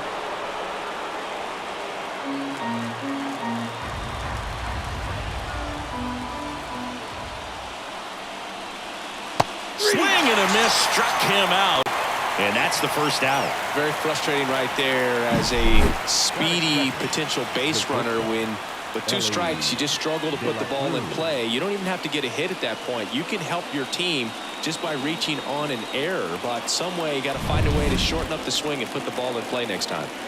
So digging in, Ellie De La Cruz. That misses the zone. 1-0.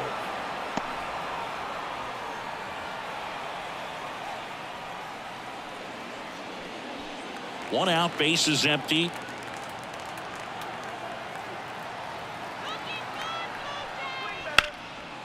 Left center, base hit.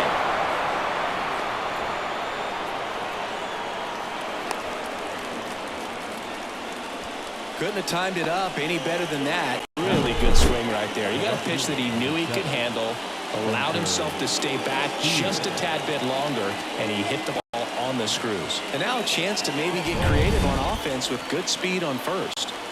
Here's the left fielder, Spencer Steer. Right through there for a strike.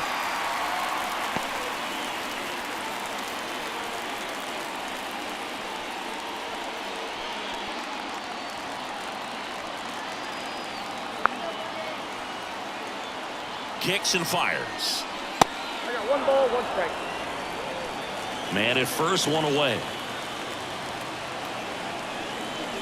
Swings and misses. Now 1-2. With 2 strikes, may see some movement over there at first base, trying to stay out of the double play right here. And downstairs.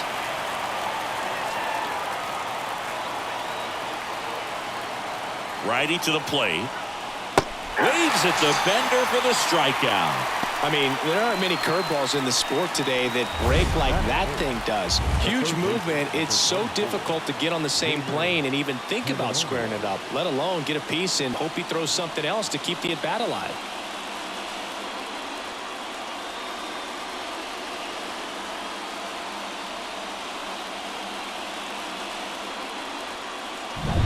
Now batting Jamer Candelario. Gossman throws over, and he dives back in safely.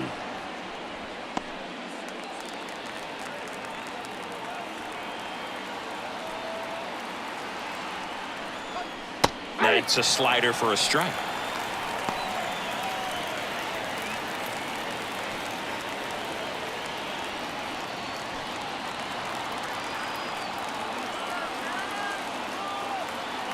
Two outs. Comes up empty. That's strike 2. He's in a great spot right here. Ahead in the count 0-2. All 4 pitches in play right here, partner.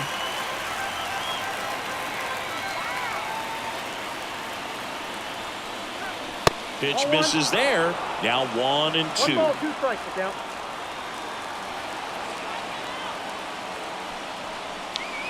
Swing and a miss, and that is that. Sometimes he wears the emotion on the sleeve, but that's okay as long as he's getting results. And right there, thrilled with the punch out to get out of a jam.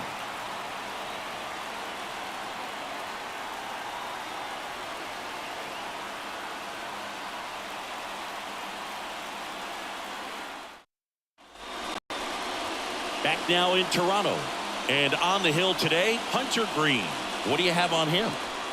With the height, the release point creates a lot of tilt on his pitches. So coming into the zone, really hard for the hitters to get on plane. Makes it very difficult for the hitters to guess. Ready to go for the last half of the inning.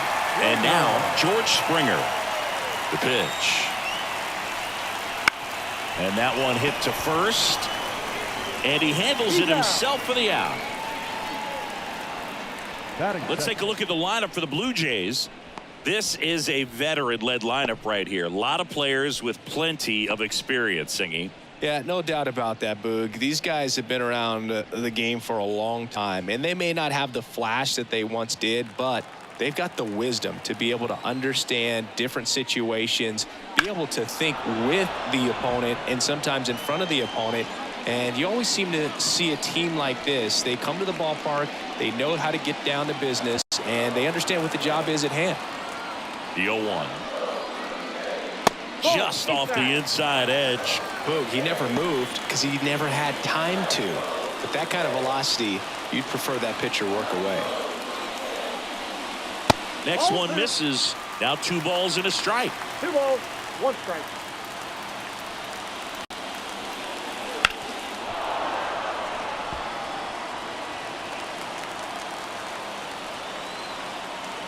One down, base is empty. And another ball.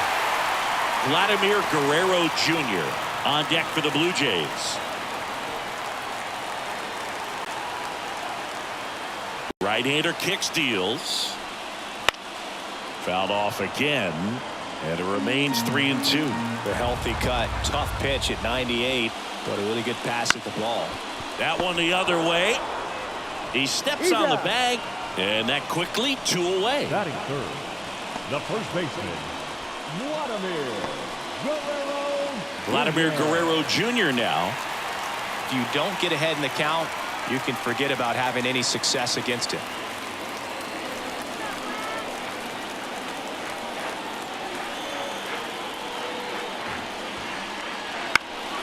Foul ball there.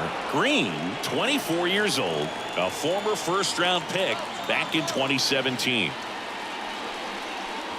Next offering is in for a strike. Well, we call that keyholing. Even though it's right there and looks pretty good, if he doesn't love it, he's not going to swing that early in the count. 2 outs, base is empty. Swings and misses on the fastball up in the zone for the strikeout. Blue Jays go down in order, scoreless after 1.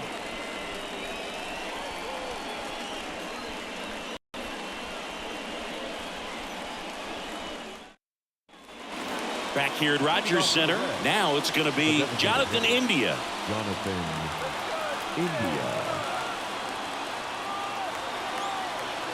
And the pitch. Top of the zone for a called strike. Dangerous spot for that slider right there. Didn't seem to quite finish out front and get that sharp break. Tell you what, he doesn't want to throw that pitch again. Gary Simmons has the plate duty in this one. Well, with Simmons, it's not always your standard strike zone, Boog. It kind of gives a little extra in some parts of the zone and then can be tighter in others. But I think the important thing is he doesn't get labeled as inconsistent. So you got to stay ready up there. Ball. And 1-2. Yeah, one of those umpires, you just have to know what to expect, right? Exactly. On the ground to third. In plenty of time to first. Leadoff man retired here in the second. Batting fifth, the right fielder, Jake Fraley, the next to hit for the Reds. Well, first base open. Really no reason to pitch to this hitter right here. Put him on, have the force at second first, perhaps getting inning-ending double play.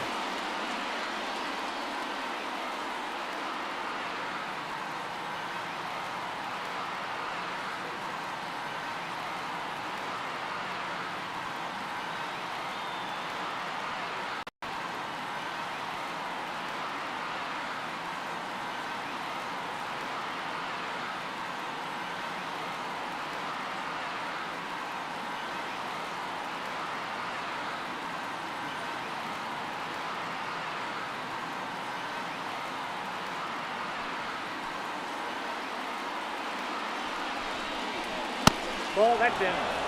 As a veteran out there on the ball, you're trying to establish both edges of the plate. Right here, he's working inside. One out. The go-ahead run is at second. Here at the top of the second. And that's in for a strike. Movement in the Blue Jays bullpen. Trevor Richards getting loose out there. Swanson getting loose as well.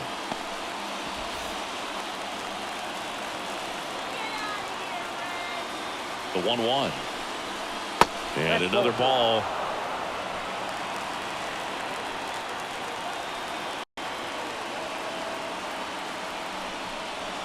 That catches the zone for a strike, and it's 2-2.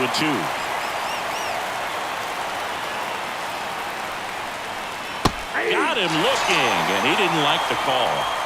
Most guys are very aggressive when they see the stakes out there on the base paths and can't understand why he wasn't ready to swing the bat. You've got to be ready to swing the bat in a situation like that with the go-ahead run in scoring position. In now for the Reds, Christian Encarnacion Strand.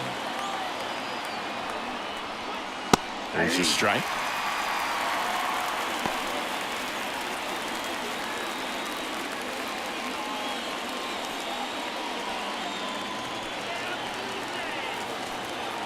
Man on second, 2 down. Started to swing, held up. That's big right there, being able to check your swing. Think about the count swing. Instead of 0-2, he's sitting 1-1 against a really good arm. Center field. Kiermaier moving under it. Brings it in. And that's the 3rd out. So 1 left for Cincinnati. We'll go to the bottom of the second. No score.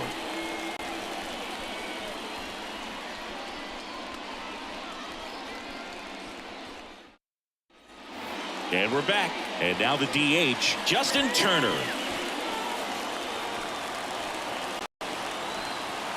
Green back to work. Lifted in the air, right field. And Turner is retired. And there's 1 down. Batting 5th, the third baseman, Kevin Biggio up to the plate. Oh, how he'd love to walk it off right here.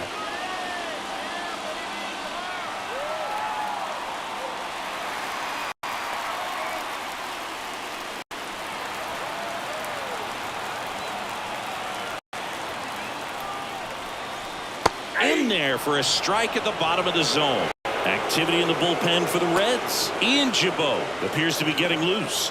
Farmer also getting ready. Winning run at second with 1 away. Bottom half of inning number 2. Just missed.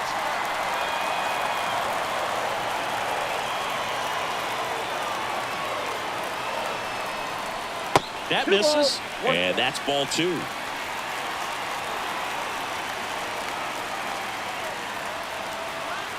The winning run on second base. Number 36 in the on-deck circle.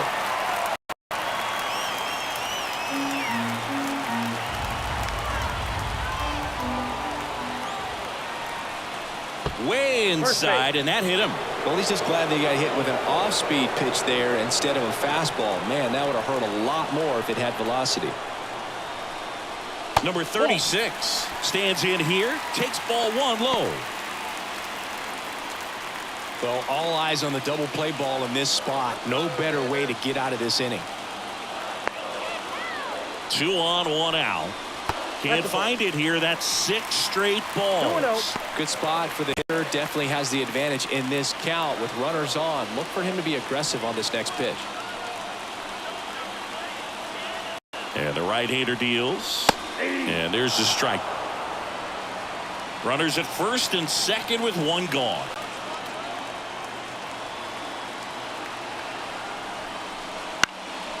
That to right. Fraley getting an angle on it. Fielding for the wall. Makes the catch in foul ground. batting 7th, the left fielder, Dalton Varsho. And now it's Dalton Varsho. It's a good spot to be in with runners on first and second. You know the pitcher is going to come after you. Last thing he wants to do is nibble, load up the bases, and then walk in the winning run, or throw it to the backstop and bring in that winning run.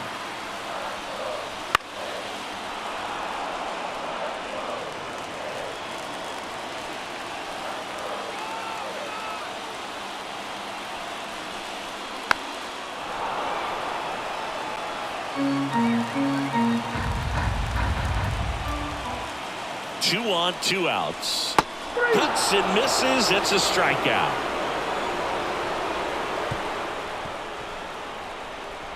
A lot of adrenaline, we can see it right there, and sometimes you just got to let it out. That's an outstanding job of taking that, executing, and getting out of a tough inning.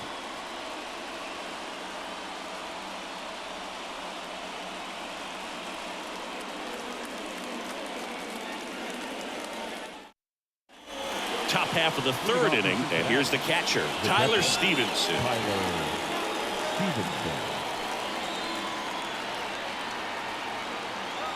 Now the right-hander ready to go. Still no score. Hard ground ball, base knock. Headed for the plate. Here's the throw, and he's out.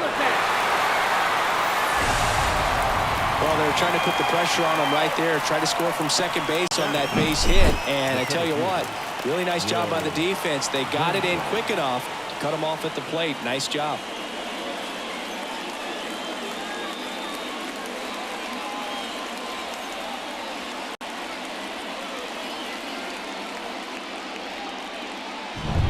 Now at the plate, Will Benson.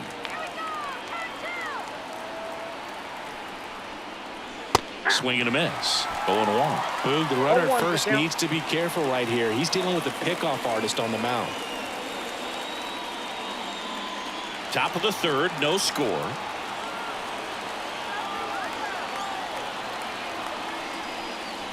Just missed.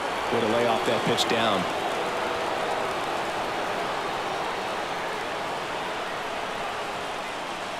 Right through there for a strike. Really going after him here. All fastballs to get ahead in the count. And the 1-2 misses to even the count.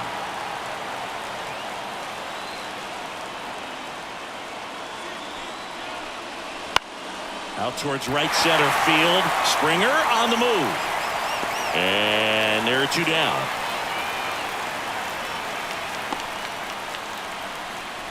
The batter number 9, second baseman, Matt McLain.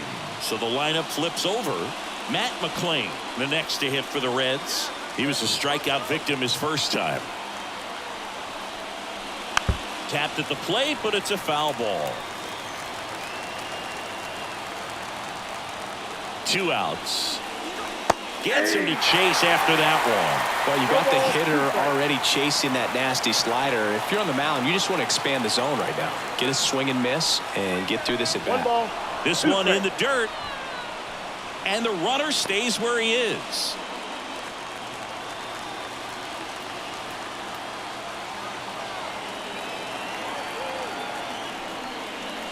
Wouldn't chase that time. He's trying to stay down in the zone, but the hitter just will not chase. Now back in a 2-2 count, he's going to have to go to something else to get him out. Foul ball, another 2-2 upcoming. And a pitch. And foul ball. And a pitch. Too low, and it's ball 3. Ellie De La Cruz on deck for Cincinnati.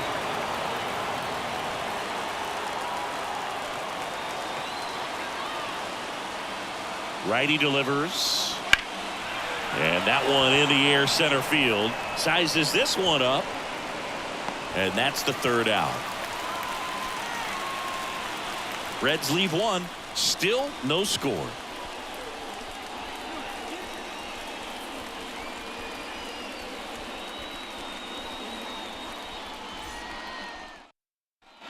Set for the bottom of the third, and now the catcher comes up to him. Alejandro Kirk. Look for him to hit behind the runner, perhaps shoot it to the right side. Here comes the pitch. And that one fouled off.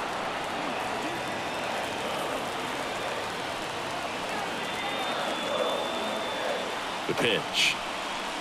Late with the swing there. 0-2.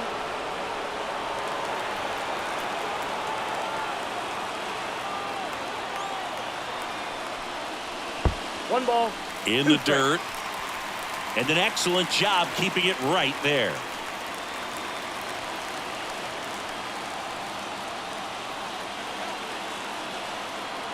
And here it comes. Ball 2. The guy at the plate could recognize slider out of the hand. Didn't stay in the tunnel very long in terms of depth and perception. He knew right away it was an off-speed pitch. 2-2. Just misses there. Really good take, especially with 2 strikes. Kevin Kiermaier waiting to hit for Toronto.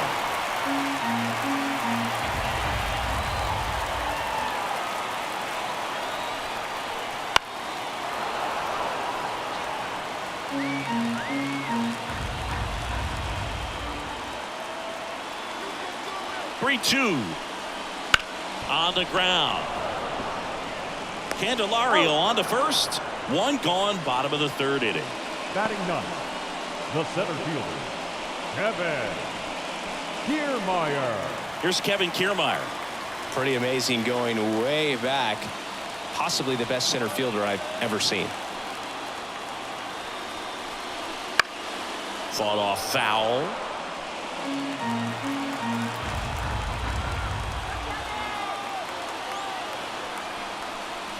Now 1-1.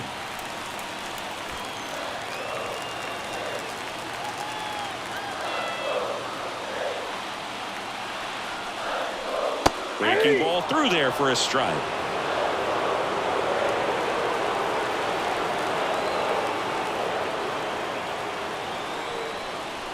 Swings through it, and that's a strikeout. Here's George Springer. The right fielder. And there's no doubt that they'll feed off the energy from this crowd, right? I mean, yeah, I'd say the intensity level has gone up a few notches for sure.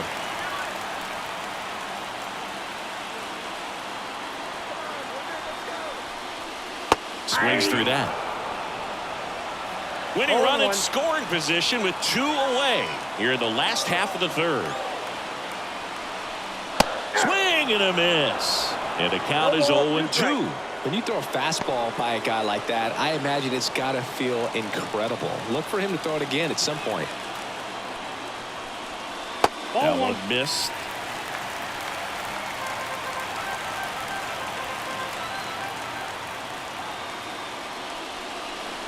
And a swing and a miss. And the Blue Jays go down 1-2-3. Well, this guy competes hard. We see the emotion there. I love it. Great job of getting out of the jam.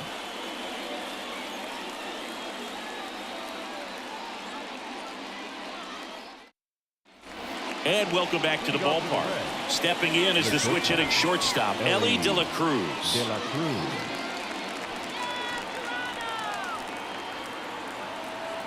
The pitch. Outside. And that's ball 1.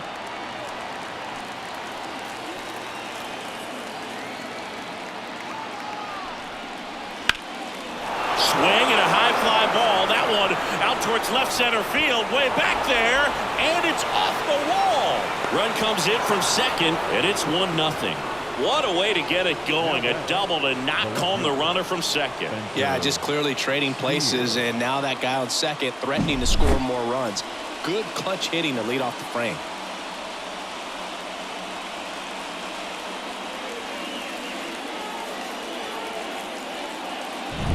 Next for Cincinnati, Spencer Steer. 0 for 1. He struck out swinging last time. And there's a breaking ball that drops in there.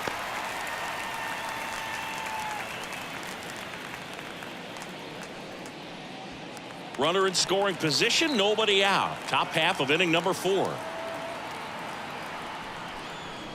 Up and in, and now it's even 1-1.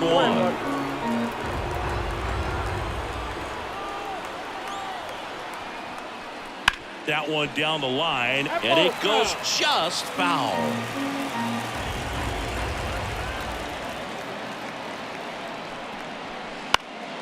Fouls it off, still 1-2.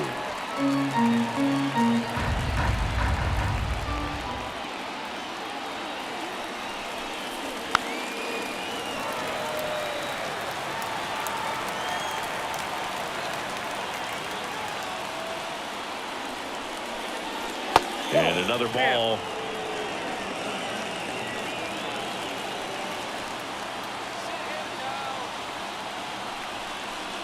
Wouldn't chase that time. Good battle here. About to be the 8th pitch of the at-bat. That one 95 to finish him off.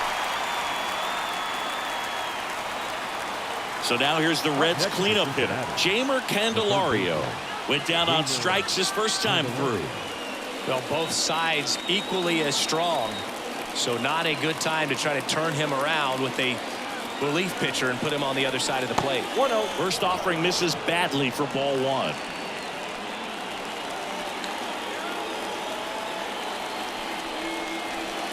And there's a foul ball.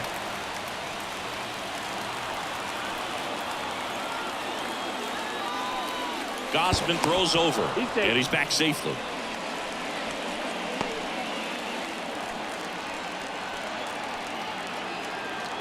Ball to strike. Swing and a tapper that rolls foul.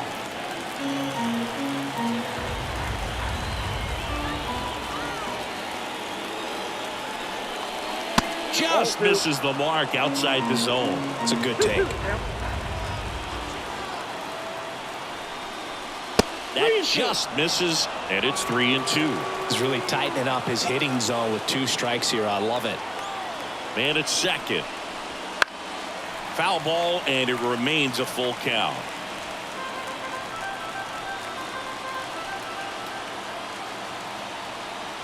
And the righty deals. Battling here as he fouls it away. 8th pitch of the at-bat coming up.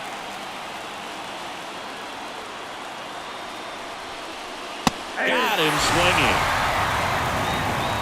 So back-to-back strikeouts now, and they still haven't managed to do anything with the leadoff double. Yeah, Boog, and you just don't want to get careless here. You've done a really good job to get 2 outs after that leadoff double, as you mentioned, and just got to execute your pitches, and it's a non-issue. India takes a ball as he stands in for the second time.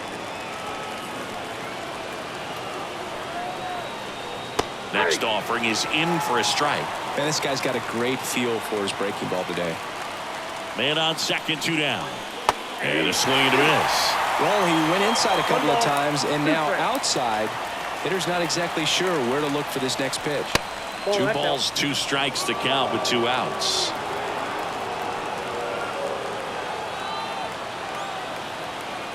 Two outs. Stays alive. Flew open a little bit with that front shoulder, but was able to slow his back down just enough to make contact with that pitch. Keep the at-bat alive. And another ball. Jake Fraley to bat next. 2 outs and 1 in scoring position.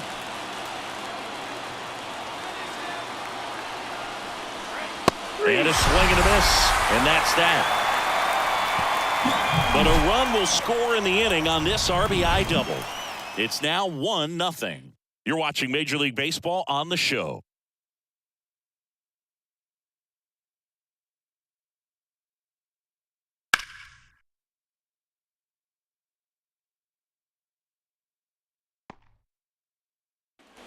Back now in Toronto. Bottom 4.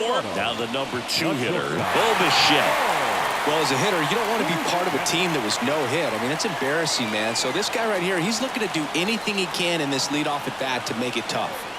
The pitch. Swing and a miss. And it's 0-1. In today's game, outs are valuable. So guys aren't just willing to give themselves up to advance a runner. They're trying to drive him in as well in the process. So I don't expect him to shorten up and just try to hit behind the runner here.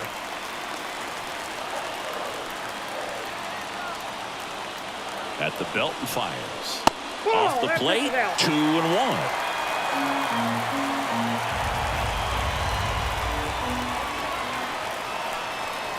Swing and a miss, and that's strike 2. Wow, no fair right there. I mean, that slider didn't move till the very last moment. Incredibly difficult to pick that up. Just going to have to tip your cap on that pick.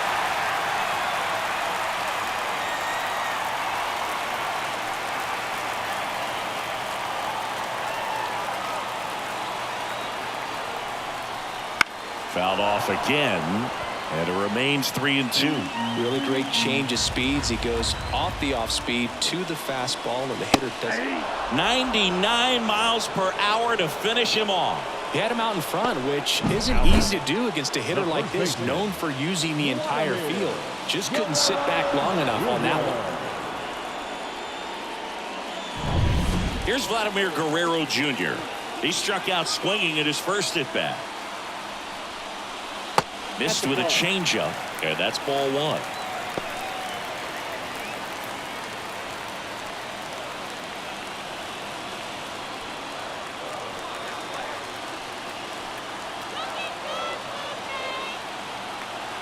Kicks and fires. 2 balls, no strikes. Well, this is a little tough for the hitter. In the back of the mind, you're wondering, with first base open, am I going to get a pitch to hit? Got to stay back, let your hands work, stay in the middle of the field. 1 strike. Kicks and deals.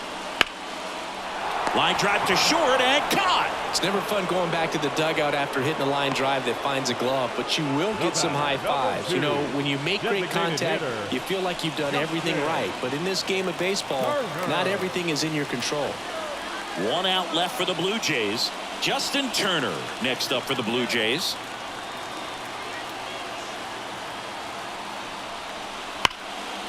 Base hit right field. And that'll put runners at the corners with 2 away. So they hold the runner at third, wanting to play it safe. Think that comes back to bite him? Boy, it's hard to say. That runner on second to start extras is critical, and you want to make sure you don't waste him. If they don't score this inning, there'll be some second guessing for sure. So 2 outs with runners on the corners. Kevin Biggio with a chance to hit. Fastball for a strike.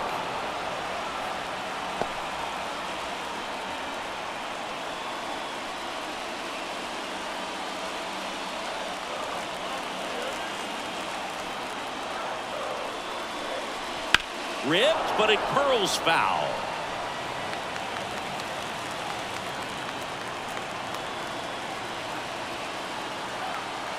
This could end it. Swings and misses, struck him out.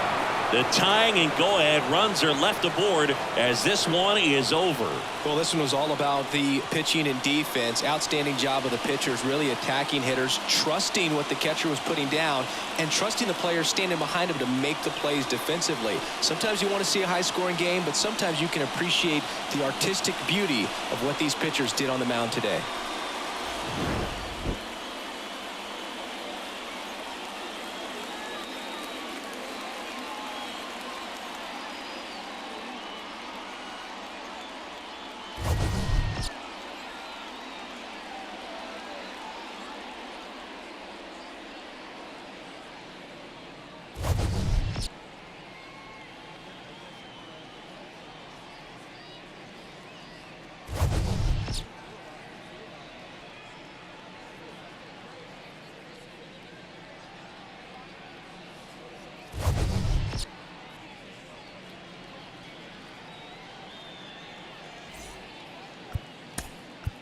The final line.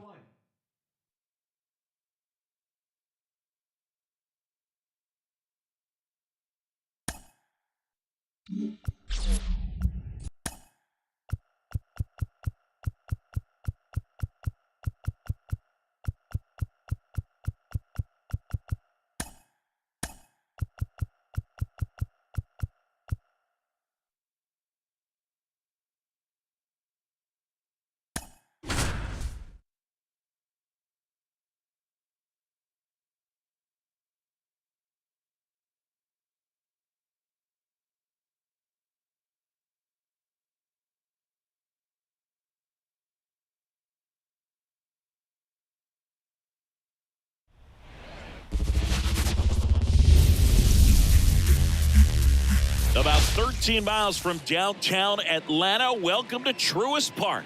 We've got baseball on the show. It's the Philadelphia Phillies going up against the Atlanta Braves.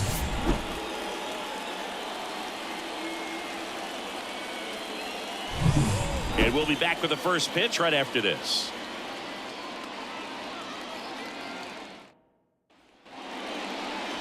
Just about set to go. And on the mound now, Spencer Strider. What should we keep an eye on here? Well, he comes at hitters with a 5-pitch mix, so for him, it's always interesting to see how he utilizes those weapons. He may lean on 1 or 2 pitches depending on how things are going and how things are working, but if he can control 4 or even 5 of those offerings, look out, hitters. It's going to be a tough day. He's really going to be able to keep those guys off balance. And digging in for Philadelphia, Kyle Schwarber. Here's a high fly ball out to center. Harris has a beat on it. Makes the grab, 1 down. And time now for the Phillies lineup.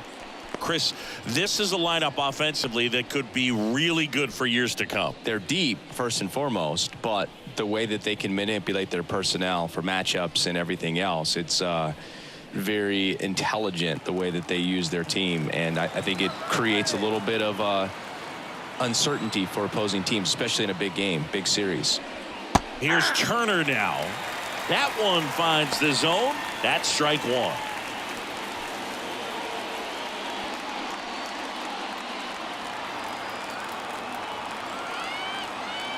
Kwai to kick the pitch.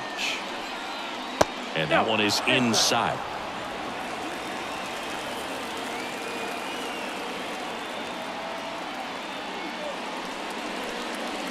Next offering is in for a strike.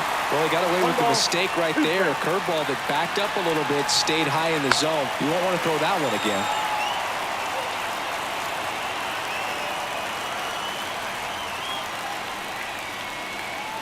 Swing and a miss, struck him out. Really good, hard bite to that breaking ball for the strikeout right there. I mean, he was able to bury it down below the zone, and that's throwing the pitch with conviction. Good thing for the pitcher, he's not going to miss in the zone, and that's where you get hurt. Excellent execution with 2 strikes. That could be a big weapon for him in this start. Here's Harper now. Swing and a miss, 98 on the gun. 0-1's the count.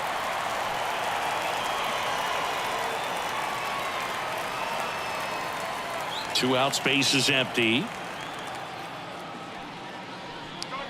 And a swing and a miss. That fastball at the bottom of the zone can be very effective. Just got to keep it on the corners. And that is there. Harper frustrated as he's rung up on strikes. And he lets the plate umpire know it. 3 up, 3 down for Philadelphia. And now the Braves, with their first chance to hit, were scoreless. It's Major League Baseball on the show. Back here in Atlanta. And on the mound for Philadelphia in this one, Zach Wheeler. How about a scouting report on him? Well, I'm interested to see how he utilizes his sinker to this lineup, Boo. You know, it's not necessarily his go-to primary pitch, but he does mix it in when he needs it. He's just got to make sure that it's not flat. Otherwise, it's going to get hit hard. So look for him to throw it up there when he needs a big double play, a ground ball, something like that to get out of an inning, change it up for a hitter. Also, get those hitters looking down so that it opens up the top of the strike zone, especially late in an at-bat. Just missed.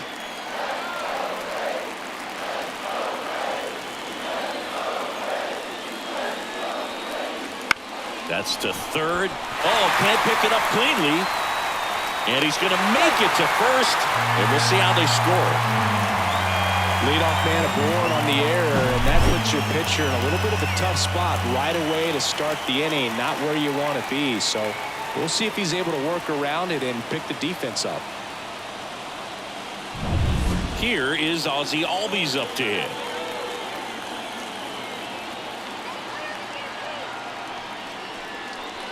Rolled softly, but that goes foul. If it were an average catcher behind the plate, I'd say take second base, but this isn't a catcher you want to run on. His quick release is unreal.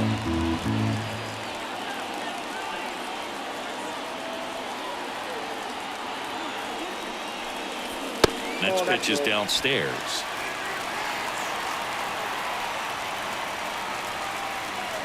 Runner at first with no outs here.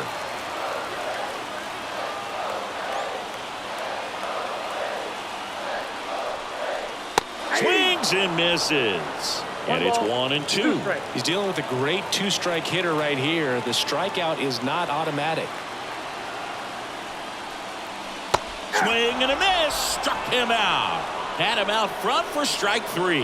I got to think that was the plan all the way. He set him up with a high fastball and then bury that curveball down low to get him swinging. Now, especially with how effective pitchers work up in the zone these days, that's a devastating combination.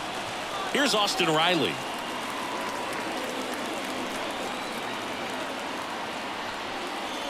Ball one, no It's a strike. pitch out, nothing doing, and that's ball 1.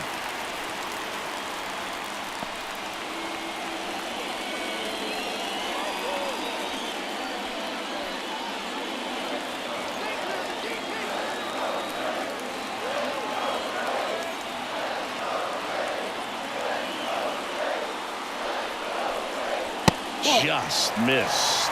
He's clearly trying to work him away here. Both pitches off the plate. If you really want to put the ball in play, you're going to have to stay back and drive it to the opposite field. This guy's got good power. With one swing, he can win it for him. In there for a strike at the top of the zone.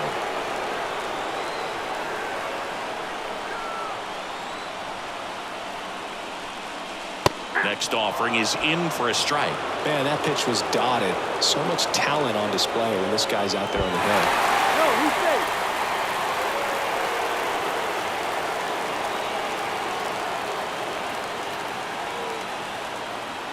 Righty to the plate. And another ball. So here we go. Base runner at first. Could be running on the pitch. He's got good enough speed to steal the bag to get in scoring position, even if it's a swing and miss at the plate.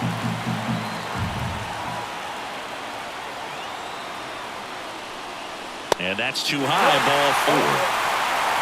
Well, a great back and forth in that at bat. He had to play off some really close pitches, and somehow, Boogie found a way to keep the bat on his shoulder right there. I'll tell you right now, I couldn't have done it. First and second, 1 out. Matt Olson next up for the Braves. That's ripped into the outfield. Makes the grab.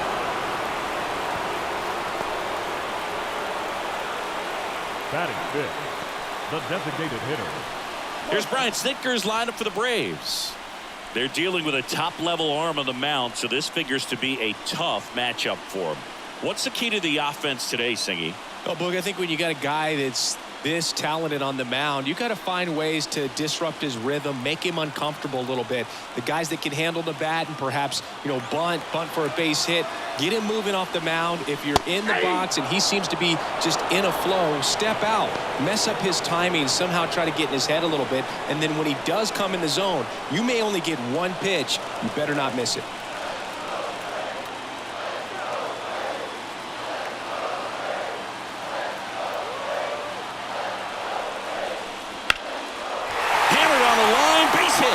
Headed for the plate. The throw in. The winning run crosses the plate, and they will walk it off. So exciting to see a team walk it off. Not so much fun if you're on the other side, but what a great way to win. This team is celebrating, and this win is well deserved. And a 1-0 final score here in this one. For Chris Singleton and our entire crew, I'm John Shambi saying so long.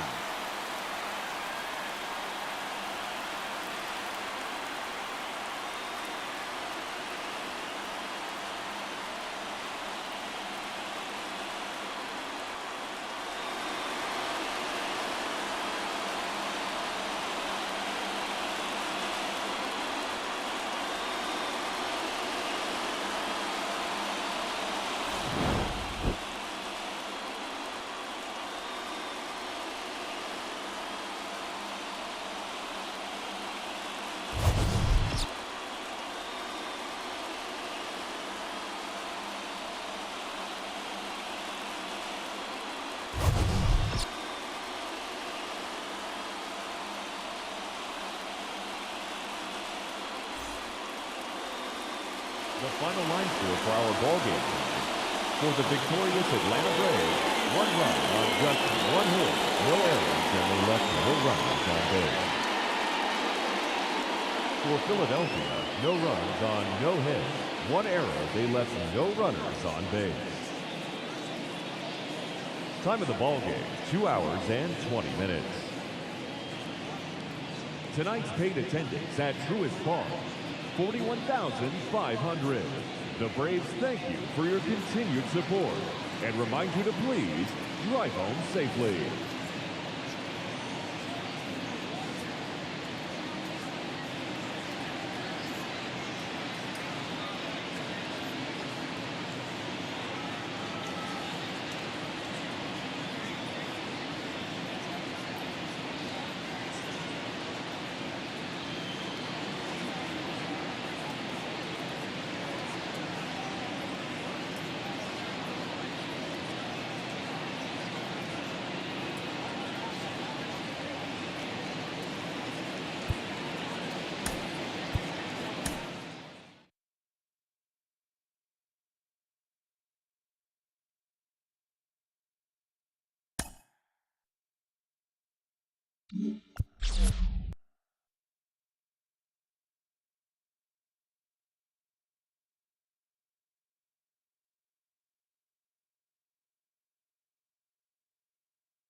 Welcome to St. Louis and Busch Stadium, home of the Cardinals since 2006. Major League Baseball on tap. It's the Milwaukee Brewers taking on the St. Louis Cardinals.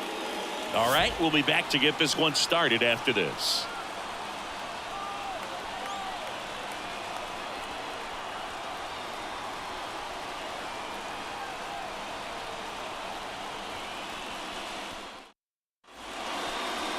All right, first pitch coming up. And towing the slab in this one, Sonny Gray. Well, this guy's got sort of a tweener, not quite a slider velocity and not as slow as a curve. It's in between, and he adds and subtracts velocity on it, which makes it harder for the hitters to really get that front foot down and have the timing they need to be successful. This is Bryce Terang. The second baseman, Bryce Terang. The wind of the pitch. In there at the knees. And we are underway.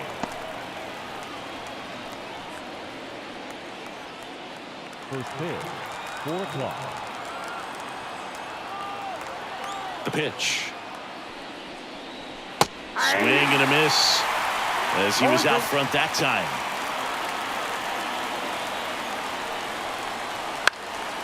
Now a fly ball to right center. Nootbaar makes the grab on the run. Let's take a look at the Brewers lineup. Singy, we're looking at a really young lineup here, so not much experience, but it also means they're going to bring a lot of energy to the table most days. Well, we're in a golden age of young players. I mean, these players, they're getting up to the majors. They're dominating from a young age, bringing home plenty of hardware early in their careers. I mean, before they even get to free agencies. Oh, now this one's high and deep, way back there, on its way, gone. That was blasted to the moon. It's 1-0. The brighter the lights, the more he shines. Yeah, this guy lives for big moments, and right there made a statement big time.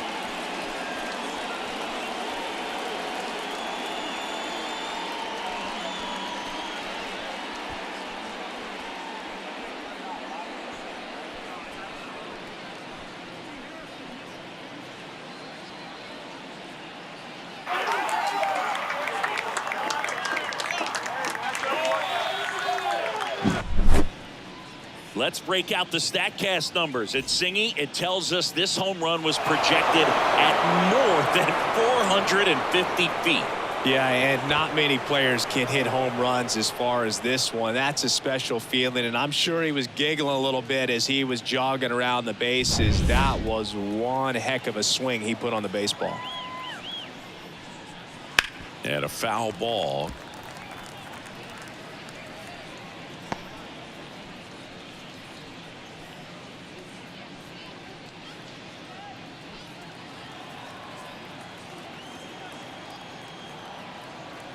One down, base is empty. 1 ball, 1 strike.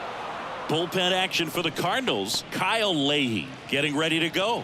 Kittredge warming up as well.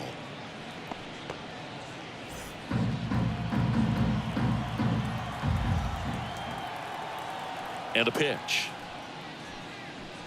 That's ball 2. 2-1. One run across in the frame so far, and we're just getting started here in the top of the first. 3 balls. That one misses, and now 3-1. Part of the order coming through now, and with 1 home run already in this inning, they're definitely looking to do some more damage.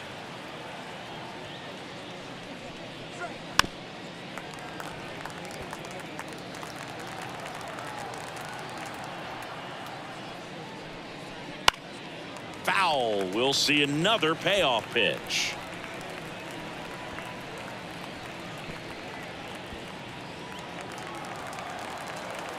And the right-hander deals. The punch out there, and there's 2 down.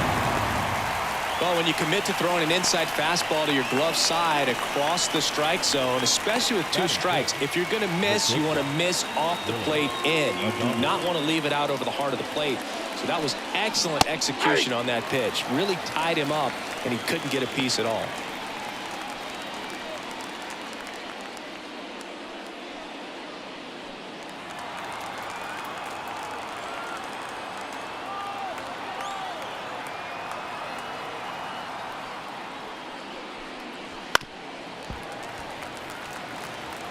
Two out, space is empty. Outside low, ball 1.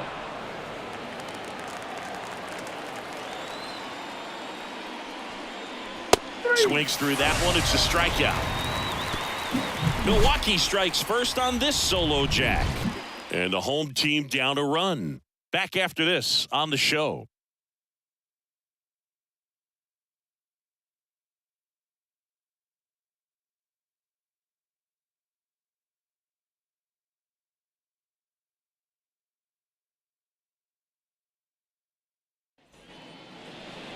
Back here in St. Louis, and pitching here today, Freddie Peralta. 4-pitch guy. He's got some options to work with in terms of keeping hitters off balance. So we'll see how he decides to utilize those weapons through this start here, and whether or not he's able to mix them all in early, or if he wants to hold something back a little bit later, maybe second, third time through the order, and give them something they haven't seen. It's tough when you know a guy's got that in his back pocket. As a hitter, you really have to stay on your toes. Next offering in there for a strike. No balls, 2 strikes. And ball 1. Man, oh man, I don't know how you take that pitch. That's as close as it gets. Hacks and misses. It's a strikeout. No, there's a small sigh of relief right there. I mean, just to keep that speed off the base paths. It's not just the pitcher. It's other guys that have to think about it. From your infielders have to think about that runner potentially stealing, but also be in position to make a play. As an outfielder, you're thinking about a base hit to the outfield. I got to get to it quickly to try to keep this guy from taking an extra base. So I think everyone just a little more relaxed that he didn't reach base.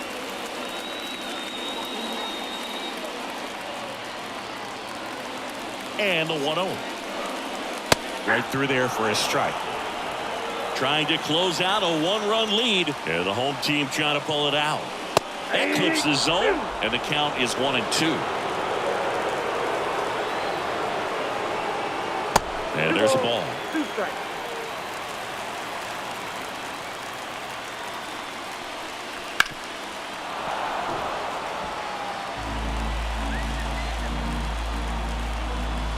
Two down. chases the fastball up the ladder, struck him out. He came out of his mechanics there. Typically he likes to shoot the ball the other way, but that time a little anxious.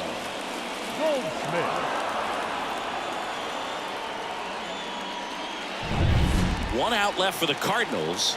Here's Paul Goldschmidt. And that's outside, and it's 1-0.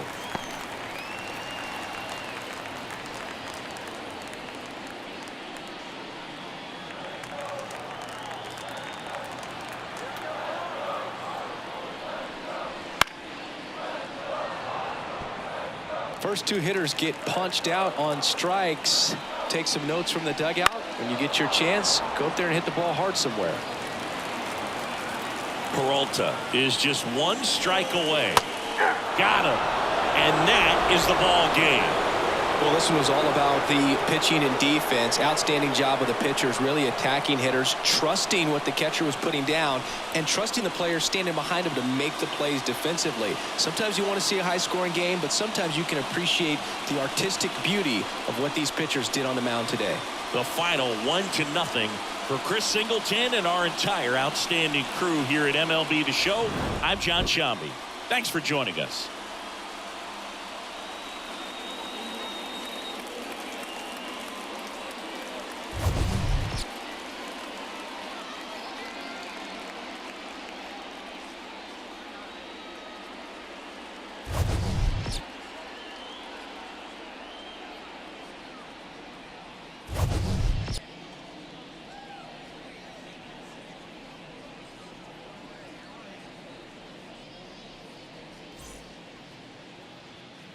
The final line score for our ball game this afternoon: for the victorious Brewers, 1 run on just 1 hit, no errors, and they left no runners on base.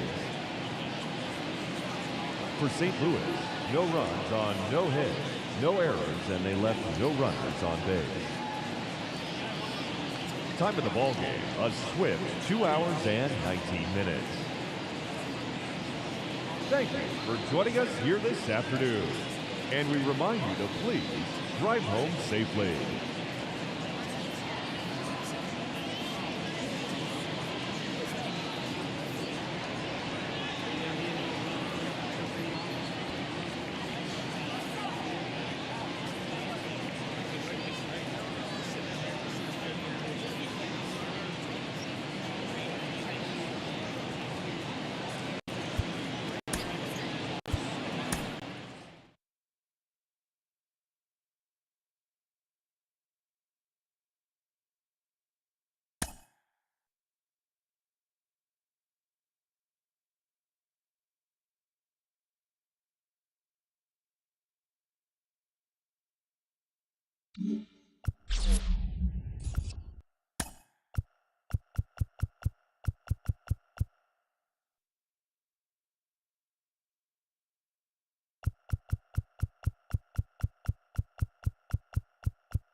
Here at the friendly confines, Wrigley Field. Interleague baseball on MLB The Show.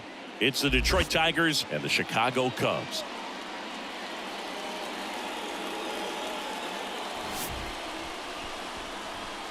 First pitch coming your way next.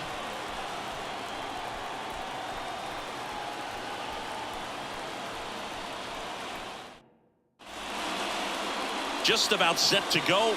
And on the mound in this one, Justin Steele. Great sinker. Although it's not his primary pitch, it's really a pitch that he can go to. Misses the barrel of the bat, gets ground balls, and lets the defense work behind him. Now it's the right fielder, Matt Vierling. The wind and the pitch. Fouled off down the right side. Here's your 1. There's a strike. No ball. 2 strikes.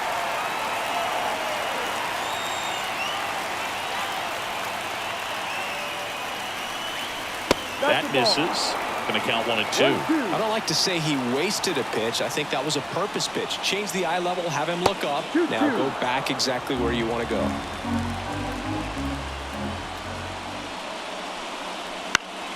That ball is foul, and the pressure is building. And now the lefty on the ground, right side. Throws to first in time. 1 out in the top of the first. Okay, let's check out the lineup. We could be in for a power showcase today with the wind blowing out. A lot of lift and separate, Chris. Well, we know guys are in this era definitely trying to hit the ball in the air regardless of the conditions, but I think even a little more so there's margin for error if you can get the ball up in the air. So, you know, you'll see at times, I'm sure, with 2 strikes, what looks like a half swing that can get out of the ballpark with a guy who's got decent pop. 1 out, base is empty.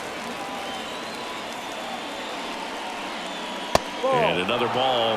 Here's someone, historically speaking, that prefers day games over night games. So I'm excited to see what he does in this one. And there's the strike.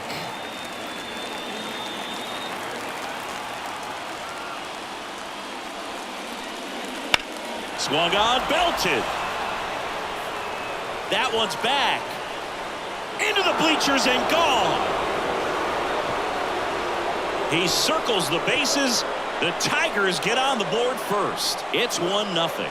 Well, the best home runs are the ones that give your team the lead. That's a great feeling right there.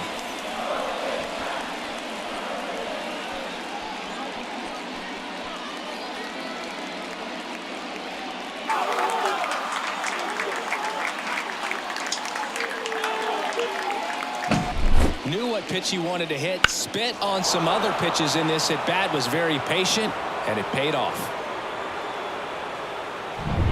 1 down. And now the rookie second baseman, Colt Keith. Right side, hard hit. Sends it to first. That's out number 2.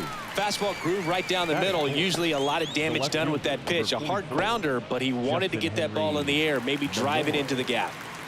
On the north side of Chicago, John Sciambi and Chris Singleton. And next will be the cleanup hitter, Justin Henry Malloy. In there for strike 1. Movement in the Cubs bullpen, Julian Merriweather. Up and throwing for manager Craig Counsell. Miller getting cranked up as well. 2 down, nobody on. This one high in the air to left center. Bellinger sizing this one up. And makes the play, and that's out number 3. Solo shot for Detroit this inning. It's now a 1-0 ball game. Major League Baseball is on the show.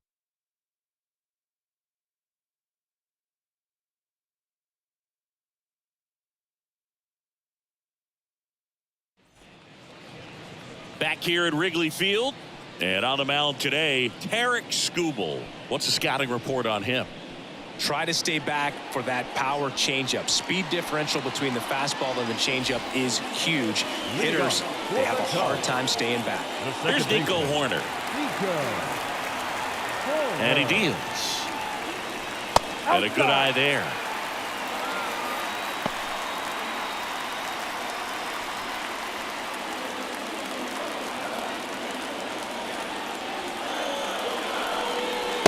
Just missed. You don't want to get beat by a fastball in, and he spits on that one.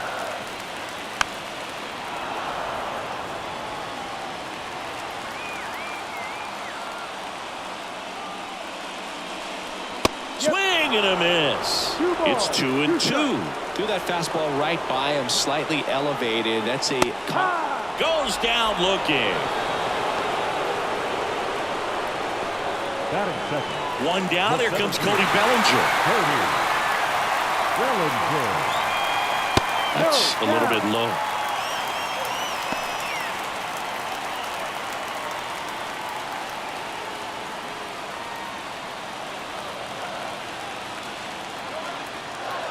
The lefty fires.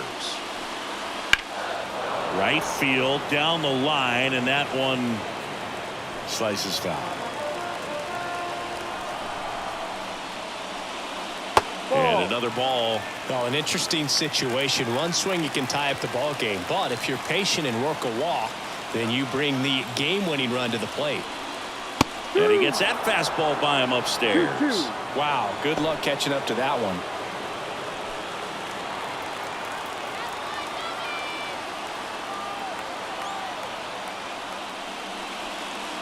Got him swinging for the strikeout. Now only 1 out remaining. Bogey just ran out of patience there. He took a couple of pitches to even that count up at 2 balls and 2 strikes, but that time chased outside the zone.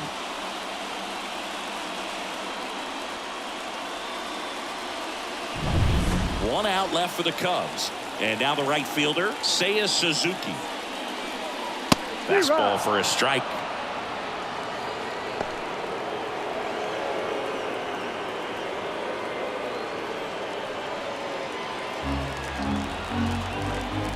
The 0-1. And fouled off. 2 out, space is empty. Looks really sharp at the start of this one. This side's going to be today. It's going to be a tough one for this lineup.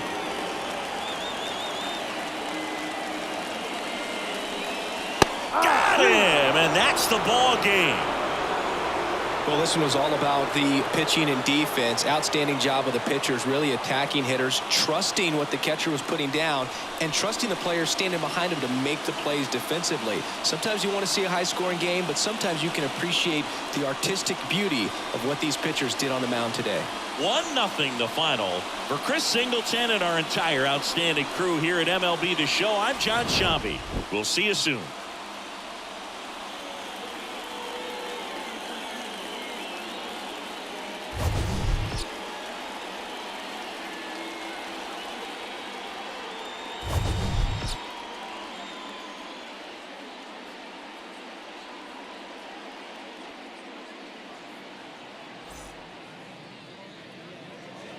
Here now is our final line score this afternoon.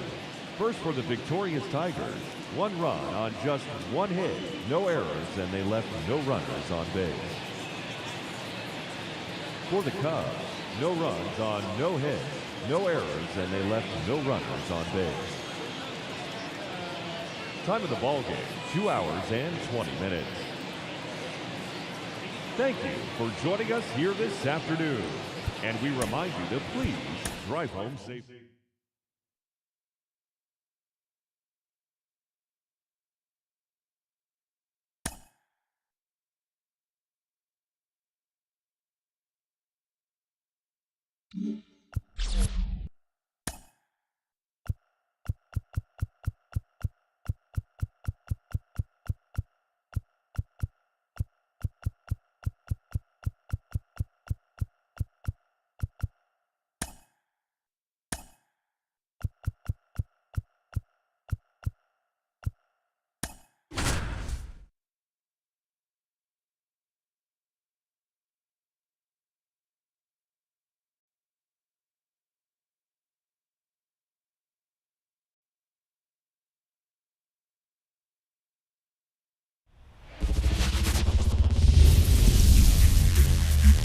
And welcome into the ballpark. Happy to have you with us. It's going to be a scorcher out there today.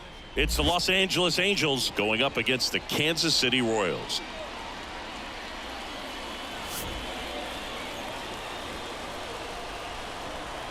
First pitch coming your way next.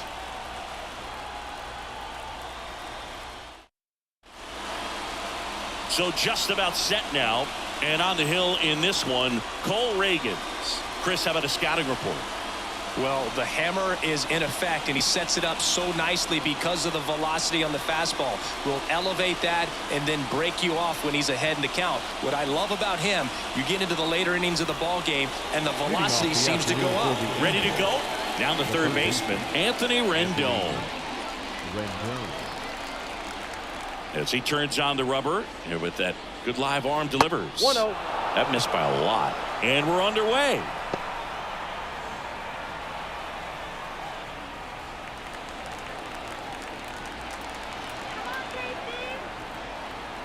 The 1-0. Into center. Isbell sizes this one up. Puts it away for the out. All right, let's take a look at the Angels lineup.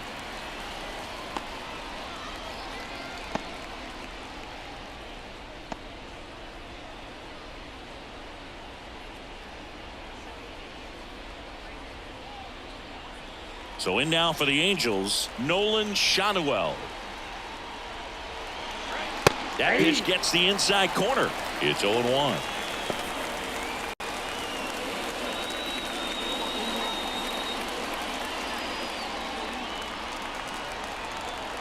One down, base is empty. Off the mark there, and 1-1. And that one is lifted in the air. Sizing this one up. Brings it in. And there's 2 down. Batting third, the left fielder. Now the left fielder, Taylor Ward. He has consistently been one of the best in the sport against lefties, and yet the righties give him trouble. You know, you don't want to be labeled as that guy, but the numbers say what they say. And the first pitch misses for ball 1. Oh, he's a good player, but if he wants to be great, he's going to have to figure it out against right-handed pitchers. There's so many right-handers in the game that you're going to see them one after another. So you would imagine with that many looks, Boog, that the adjustment's got to be coming soon. And the pitch. That one finds the zone, and that's strike 2.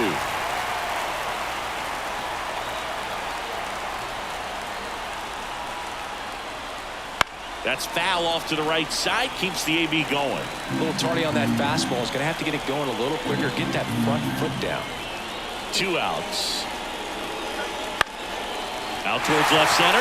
Melendez going after it. He's got it. And that is that. On to the bottom of the first. No score.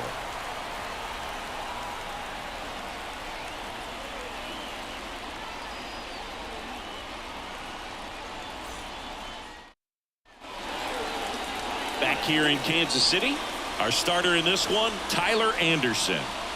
It's always interesting to see how he utilizes all of his pitches and how many of those he has a good feel for on that given day. When he's right, he's really able to keep hitters guessing, and all of his stuff seems to be coming out of the same arm slot, the same tunnel, and that can make life very difficult on his opponents.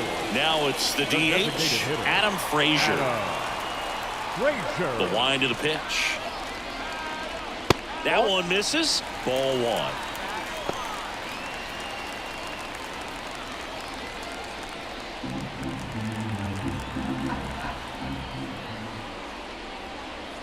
And that's down and away.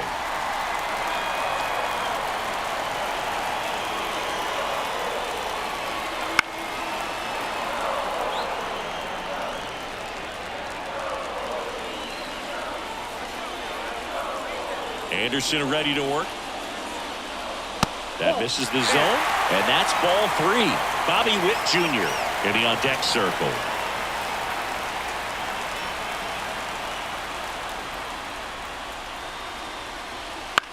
And that one lifted in the air, center field. He's under it. Makes the grab, 1 away. And here now, the lineup for the Royals. And the key to victory for them here, get their starter some run support early. Boog, if they can get him that run support early, it's likely the other team folds because they know how dominant he can be once he gets settled in. So put pressure on that other team right away. Jump out to a lead early, and a few runs is going to feel like 30. Turned on, but foul wide of third.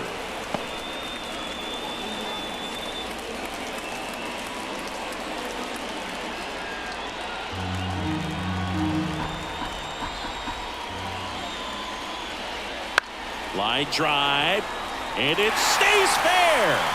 Around first, digging for 2. The throw into second, and he starts his afternoon off right with a double. He really shot that one down the right field line and somehow found a way to keep it from slicing foul. One thing that was great about the approach, his head was down all the way through the pitch, and that's how you do it. Winning run in scoring position now, so a clutch AB could end this one.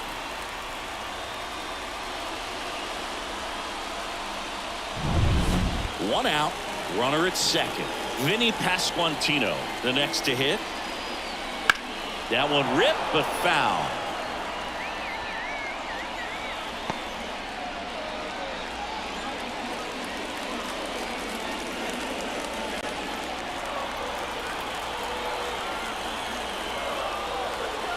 The winning run on second base. Base hit! Here comes the runner. Here comes the throw. In comes the winning run, and they walk it off. Well, you come to the ballpark hoping you'll see something special that day, whether you're a player or a fan. A walk-off win, nobody forgets that. A memorable moment that'll be logged in the backs of the minds of everybody that witnessed this here today. And a 1-0 final score here in this one. For Chris Singleton and our entire outstanding crew here at MLB The Show, I'm John Shambi saying so long.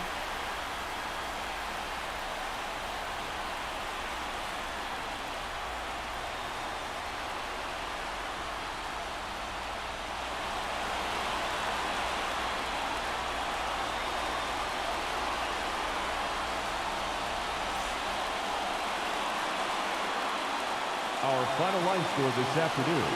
First for the victorious Kansas City Royals. 1 run on 2 hits, no errors, and they left no runners on base. For the Angels, no runs on no hits, no errors, and they left no runners on base. Time of the ball game, a swift 2 hours and 19 minutes.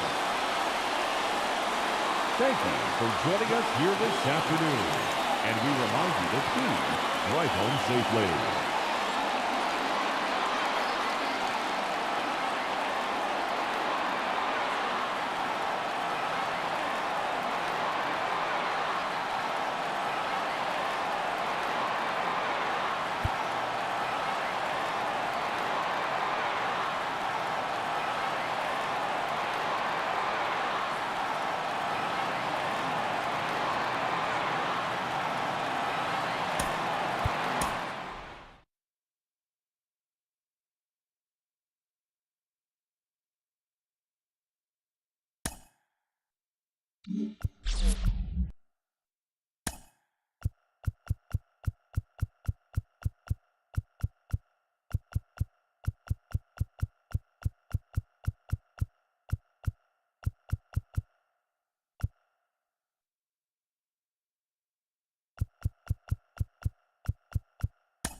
Welcome to Ring Central Coliseum in Oakland, home of the A's. MLB The Show with a good one coming at you. It's the Tampa Bay Rays going up against the Oakland Athletics. First pitch coming at you right after the break.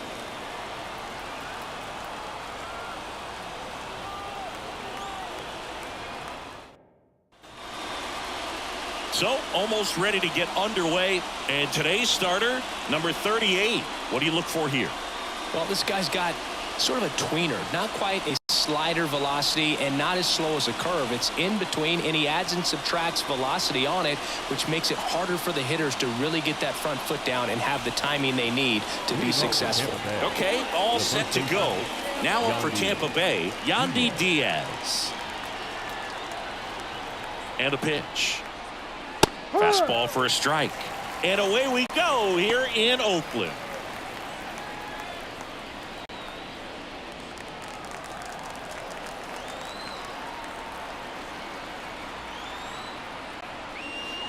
Hit on the ground to the right side. Into the outfield, base hit. Off to a good start with a leadoff knock. You know, I was watching his rounds during batting practice today. So impressed with his ability to let the ball travel, go back up the middle and the other way. Sometimes when you step in the box during the game, you get a little anxious and you get away from that. But so far, I've seen him stay consistent with his pregame preparation. No outs, runner at first. And next is the designated hitter, Christopher Morel. Clips the corner. That's strike one. His club is very happy he's at the plate in this moment. He loves hitting in these high leverage situations, and he seems to deliver the goods more often than not.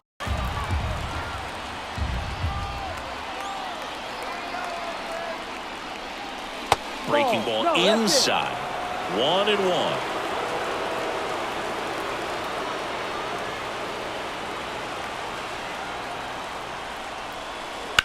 On the ground, 2-ball. Can't glove it cleanly. Goes to second. Safe there. And no shot to get him at first. There's 2 aboard. I think he just rushed that one. Great chance to turn 2. And as an infielder on a play like that, I think guys can get a little excited and forget to make the play one step at a time. Could have been 2 outs. Instead, they get none. Lau at the plate.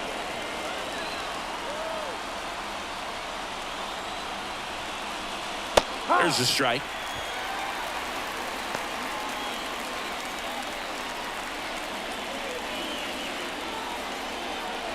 With the go-ahead run standing at second, and we're just getting started here in the top of the first. Ball 1. That one missed. The Athletics have some bullpen action. Michel Otanez up and loosening in the pen. Alexander also throwing.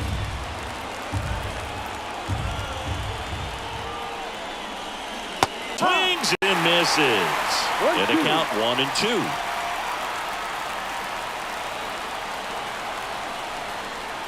Just missed. Man, oh man, I don't know how you take that pitch. That's as close as it gets. That one misses. Full count 3-2. Josh Lowe waiting for a turn at the plate.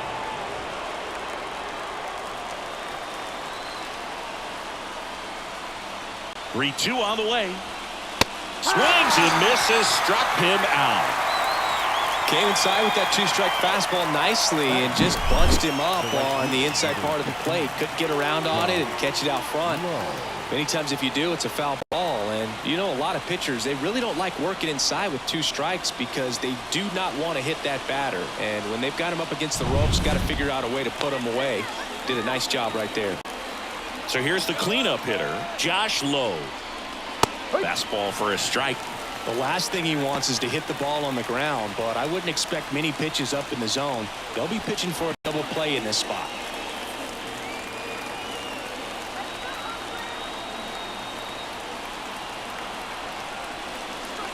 And it's even up. Way to lay off that pitch down. Runners on the move. Swing and a miss. And the throw, he's out at third.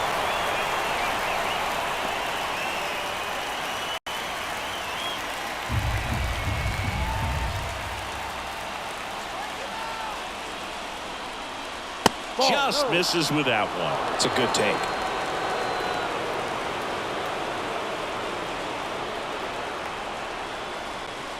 Next offering is down low. Good spot there, but didn't get the strike at the knees and doesn't seem too convinced by the call out there on the mound as he tries to get a better sense of the umpire's strike zone.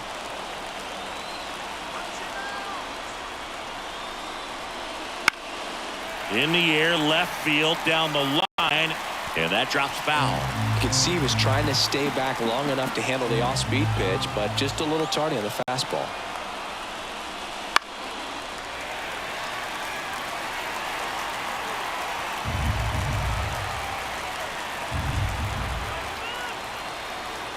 Man at second. Ball 4, he walked him, and that'll keep the line moving. It wasn't easy, but he earned that walk after a long at-bat. Well, that's a nice job of grinding out that at-bat. Saw a lot of pitches and ends up drawing the walk. Very gritty. So first and second with 2 outs. And here is Jose Siri. Pitch misses, and that is ball 1.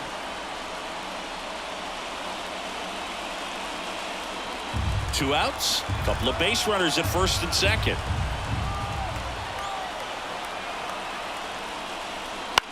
And a pop-up, right side, foul territory. And that's the 3rd out. So the Rays strand a pair, and the A's will get their first opportunity in a scoreless ball game. You're watching Major League Baseball exclusively on the show. Back here in the East Bay. And today on the hill, Taj Bradley. Power pitcher. He's going to speed you up with the fastball velocity, and out of his hand will explode the breaking ball. Very difficult for hitters to keep that front side closed and hit the ball the other way, because they know if they're not ready to pull the trigger, the fastball will beat them. Bottom of the first, digging in for Oakland, Lawrence Butler. Fastball in for a strike. 0-1. 0-1.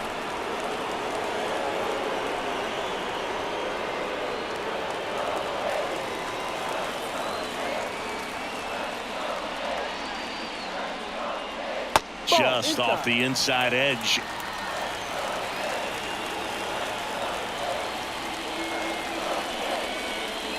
Next offering in there for a strike. 1-2. Definitely got the hitter conscious of the pitch inside. Really think the outer half is open. Swing and a miss. Got him to go up the ladder for the K.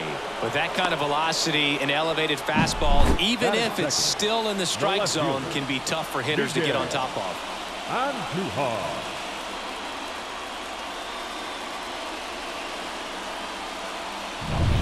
Here's Miguel Andujar. Not even close there.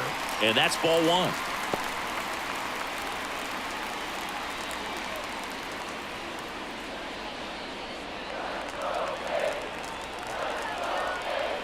One down, base is empty. And a pop-up, right side, foul territory. Squeezes it, and a couple of quick outs. And time now to check out the A's lineup.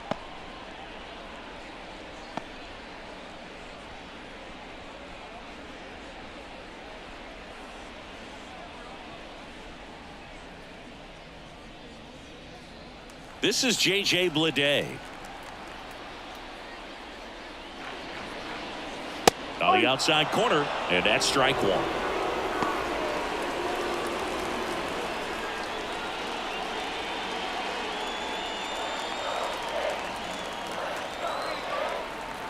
Two down, nobody on.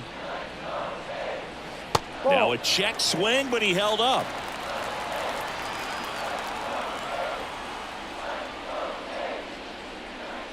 That's in there. That's strike two. Two outs, base is empty. Struck him out looking. Nothing in the Oakland first. On to the second now from the Coliseum with no score.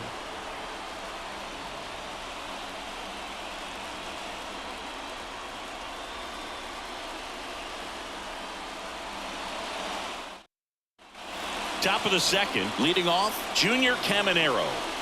Man at second, nobody out. Chris, certainly one of the things in his head is trying to get the runner over. Yeah, the way that we see the game played today, though, guys are not sacrificing as much just to get that runner across. They're really looking at doing damage. Slugging is the name of the game. Hauls it in for the out.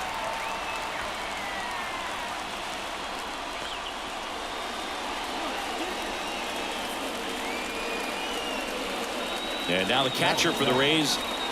Well, first base open. Really no reason to pitch to this hitter right here. Put him on. Have the force at second first. Perhaps getting inning-ending double play. One out. The go-ahead run is at second. Here at the top of the second.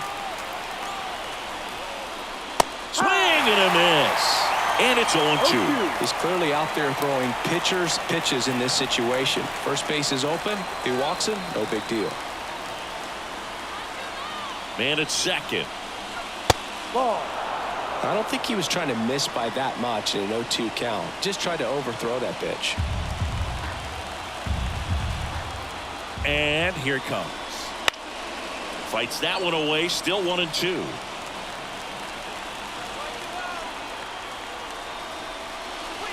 And misses inside.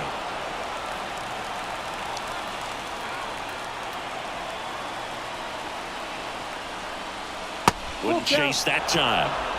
Taylor Walls in the on-deck circle.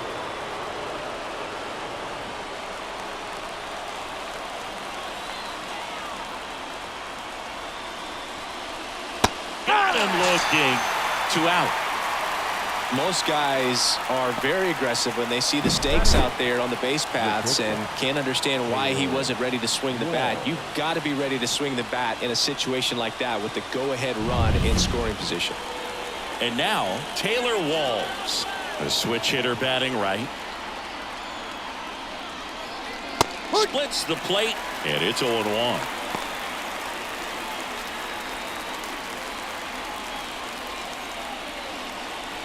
Runner at second, 2 down.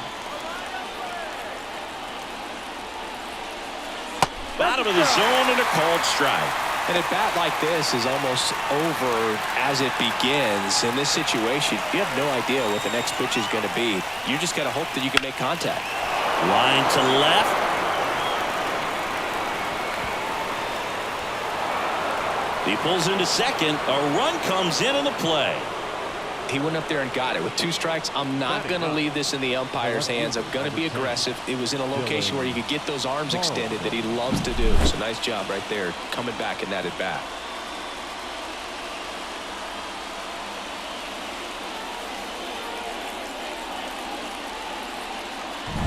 So runner at second, 2 down. And the batter now, Dylan Carlson. Just missed.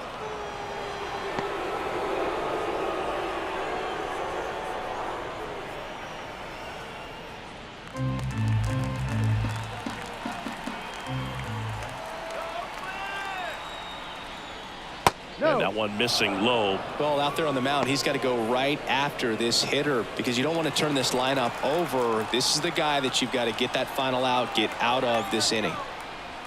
Next offering is downstairs. Yandy Diaz next to bat for Tampa.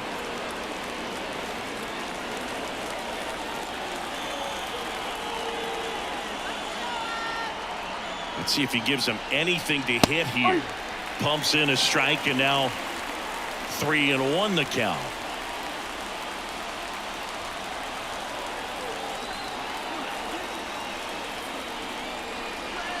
And a big swing and a miss. Full count.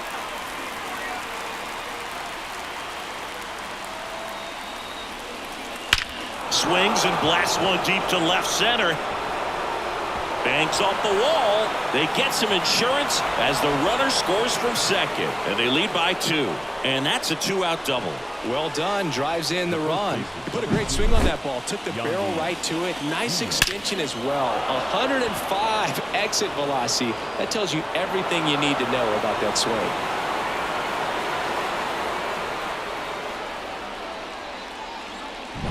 So the batting order turns over. Yandy Diaz will hit next.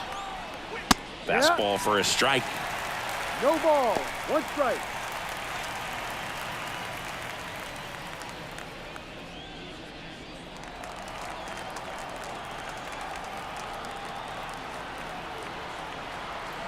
Man on second, 2 down. Drive. Very well executed changeup right there. If he can command the fastball consistently, that's going to be an important pitch in terms of him turning this outing around. And now 1-2.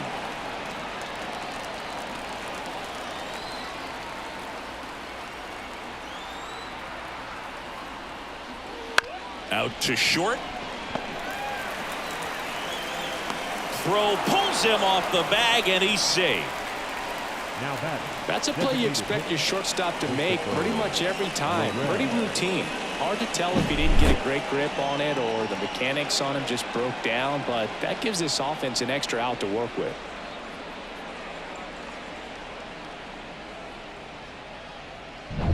So 2 on with 2 away.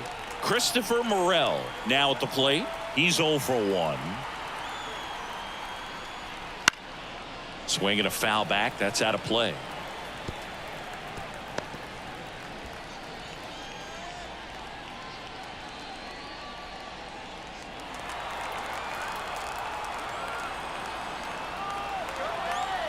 Lefty out of the stretch. Runners at first and third. And that's outside. And the count is 1-1.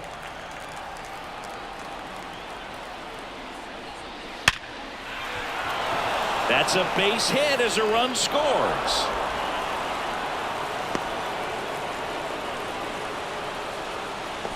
A lot of hitters tell themselves, line drive over the infielder's head. That's what I'm trying to do. Just keep that approach simple. And right there, it was perfectly executed. On time with everything and pulled it into the gap nicely. First and second, 2 down. Here's the second baseman, Brandon Lau. 0 for 1. He struck out swinging last time. And immediately pumps in a strike to the left-handed hitter.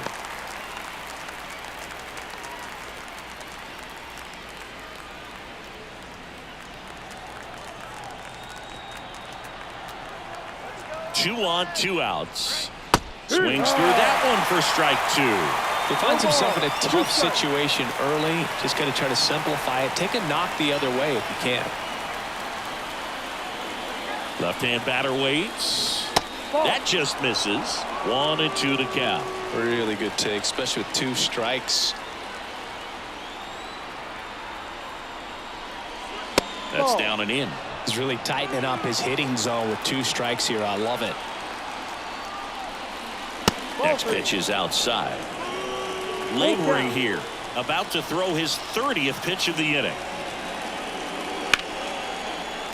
Foul ball, and it remains a full count.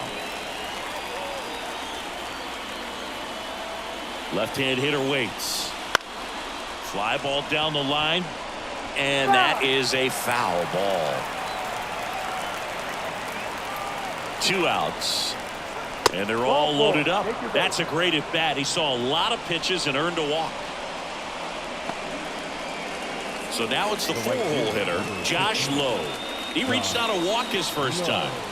You have to be careful throwing him breaking pitches, even in an 0-0 count. He loves going after the off-speed stuff, and he's really good at hitting it. Wouldn't chase that time.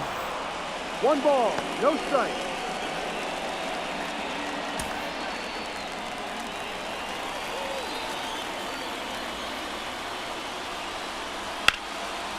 Hard hit, right side. They get the force. They limit the damage here. So they get 3 runs in the inning, but they also leave the bases loaded. Now to the bottom of the second. Rays 3 and the A's nothing.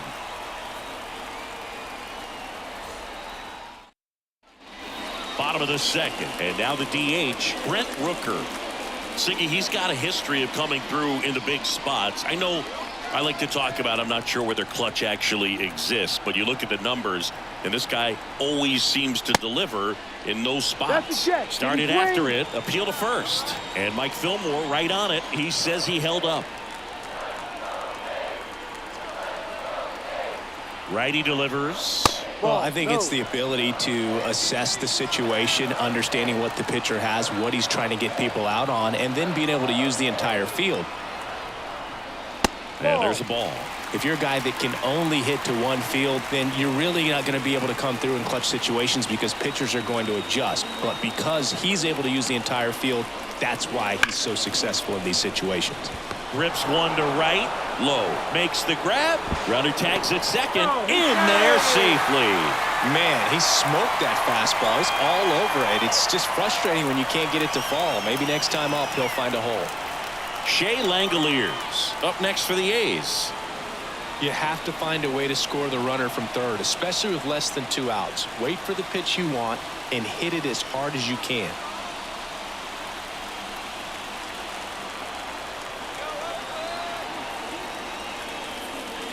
First pitch doesn't find the zone. Tampa Bay's bullpen with some action. Pete Fairbanks warming up for manager Kevin Cash.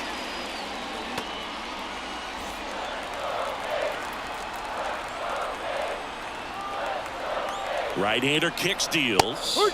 Fastball for a strike. Kenny Jansen doing home plate duties in this one.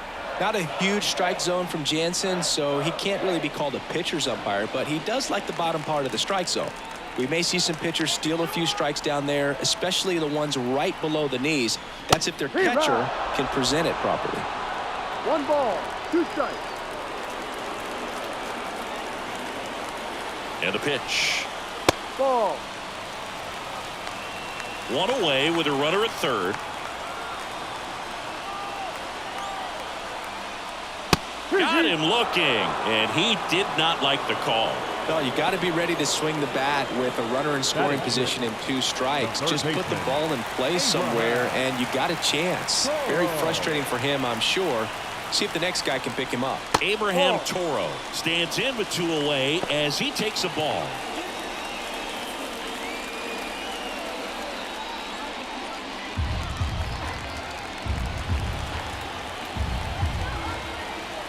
The pitch. Hard ball.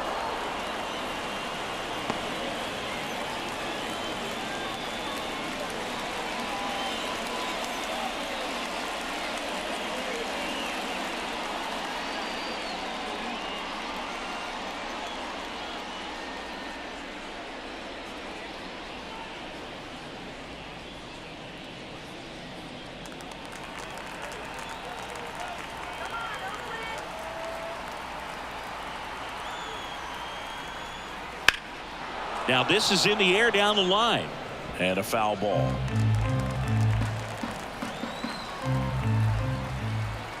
The A's down to their final strike. Swing and a miss, and he got him.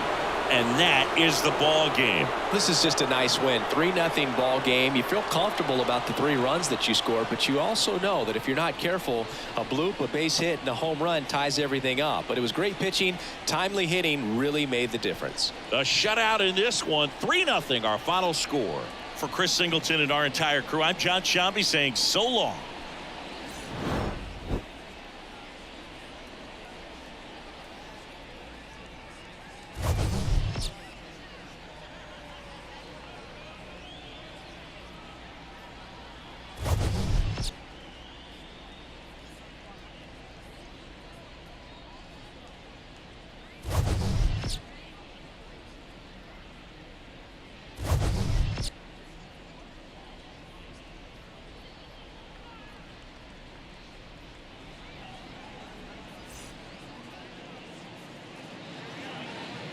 The final line score for our ball game tonight: for the victorious Rays, 3 runs, 4 hits, no errors. They left 5 runners on base. For the Athletics, no runs on no hits, 2 errors. They left just 1 runner on base. Time of the ball game, 2 hours and 35 minutes. Thank you for joining us here tonight. And we remind you to please drive home safely.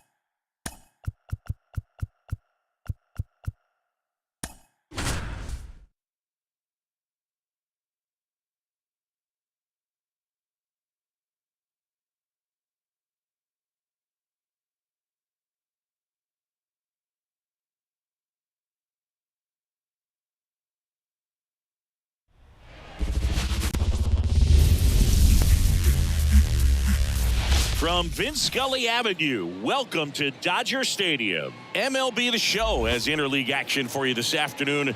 It's the Seattle Mariners taking on the Los Angeles Dodgers.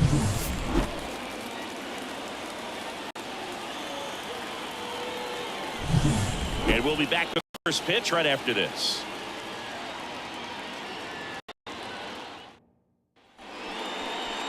About to get started here, and towing the slab, Shohei Ohtani. What do we need to know here about the right-hander? Boogie brings a ton of confidence with him to the mound. He's looking for good at-bats and a few runs from his teammates, and he's hoping to take care of the rest to make sure they come away with a win. If he's on in this one, it's going to be a real uphill battle for everyone else. All right, ready to go here. And now for Seattle, Victor Robles. Here comes a pitch. A swing and a miss, and that's strike one. One strike.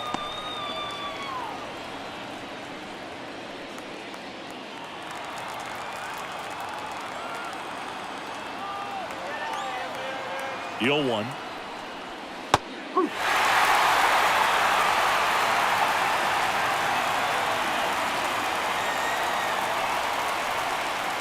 Next offering is outside. 1-2.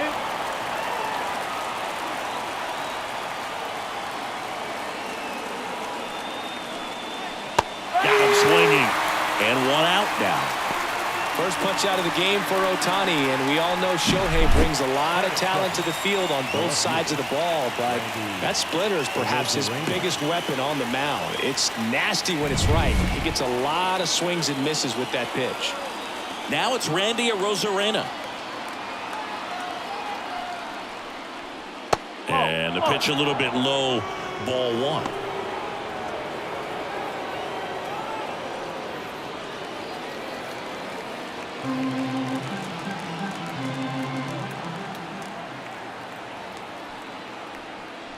Next offering in there for a strike. And a count 1-1. One out, base is empty.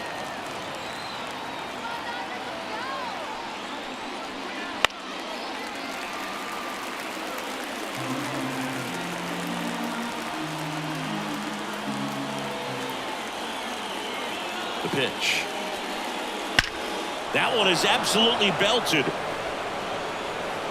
Forget it. He powers that one out of here. It's 1-0. He put a charge into that one. That was a lightning swing right there, no doubt about it.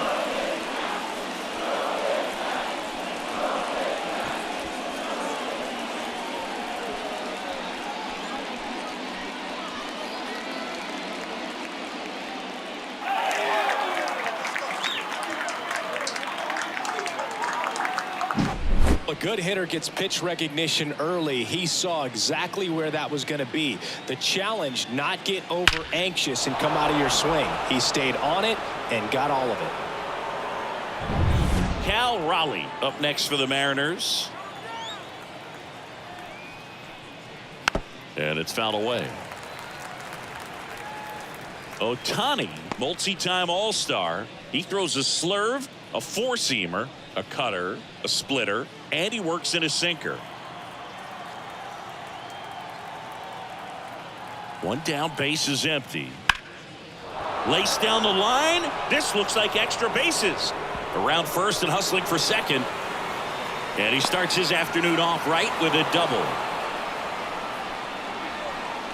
I'll tell you, man, it's such a good feeling when you smoke a line drive into the gap like that. I mean, sure, home runs are king, but I feel like nothing makes you feel like a true professional hitter more than a bolt the other way. And now it's Julio Rodriguez. Strike one. 0-1.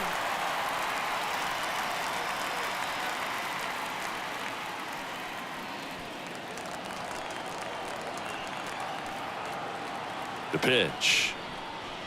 Swings through that one out in front that time. Activity in the bullpen for the Dodgers. Evan Phillips up and throwing. Grove getting loose as well.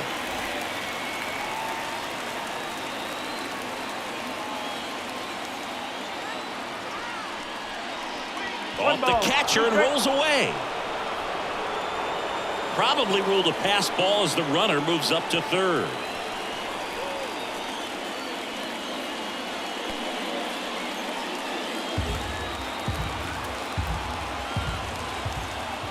The pitch. Got him swinging. Big strikeout right there, and that kind of takes the pressure off the defense a bit. Infield was in, so now they can move back, give themselves more time on a grounder to make a play. A lot more ways to work out of this and strand that runner at third now.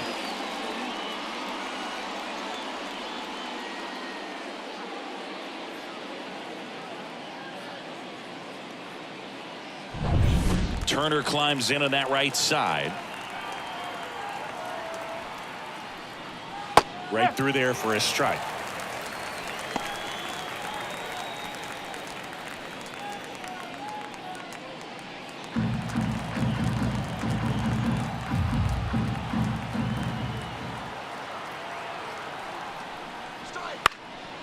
And that one is lifted in the air. Betts settles underneath it.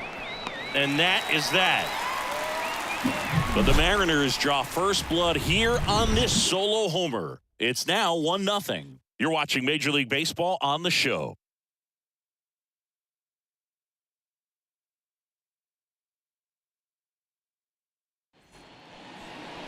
Back here in L.A.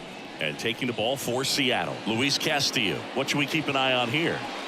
Four-pitch guy. He's got some options to work with in terms of keeping hitters off balance. So we'll see how he decides to utilize those weapons through this start here, and whether or not he's able to mix them all in early, or if he wants to hold something back a little bit later, maybe second, third time through the order, and give them something they haven't seen. It's tough when you know a guy's got that in his back pocket. As a hitter, you really have to stay on your toes. Base hit. Off to a good start with a leadoff knock. Just so sound in his mechanics. Hits against a firm front side, and the hands just continue to carry through the middle of the field. Here comes Freddie Freeman up to hit.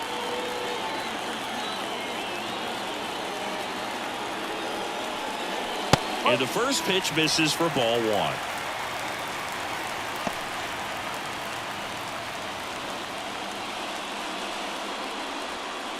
With the winning run at the plate. They're the home team trying to pull it out. Next offering is in for a strike.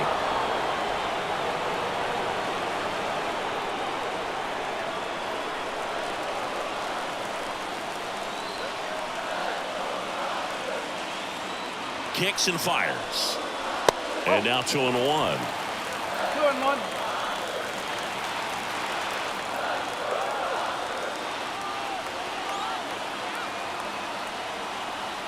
The pitch. And that's down and away. On this count, runner not known for his speed, but I think you got to put him in motion. Try to avoid a double play here, Boo. Teoscar Hernandez waits on deck.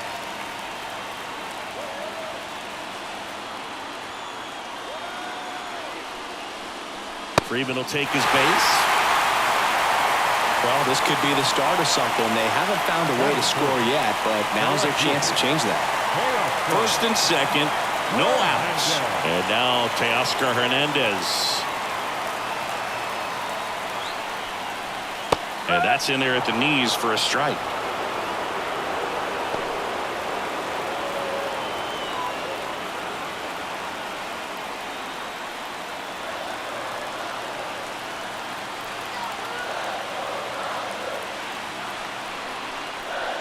And a swing and a miss there. Some activity in the Mariners bullpen. Andres Munoz, the closer of the staff, is throwing. No outs, runners at first and second.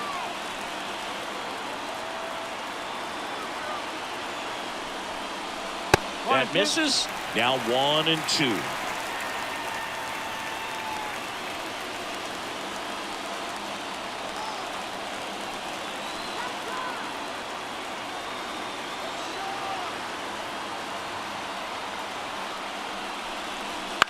To short, could be 2.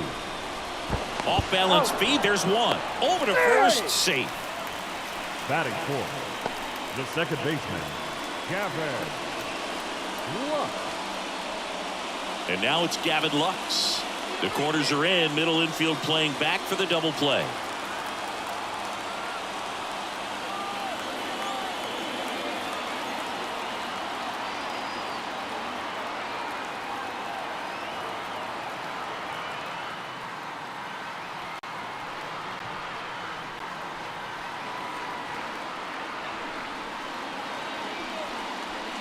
Well, all eyes on the double play ball in this spot. No better way to get out of this inning.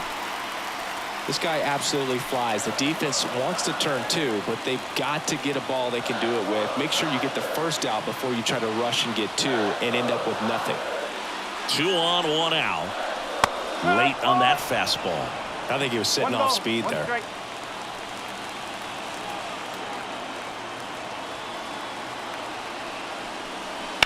Ripped on a line to center.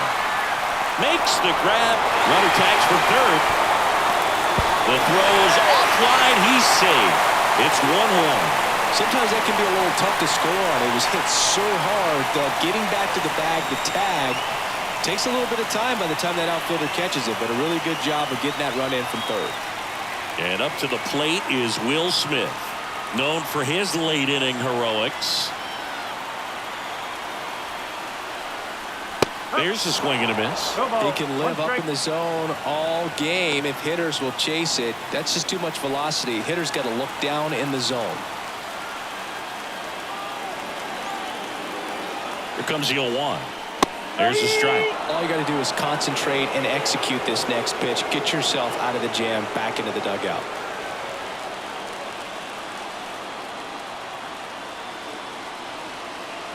Two outs. On the ground, right side. Lays out. Oh, it's off his glove. Gets it there in time, though, and they do get the third out of the inning. A run, a hit, and a man left. On to the second now from Dodger Stadium. All tied 1-1.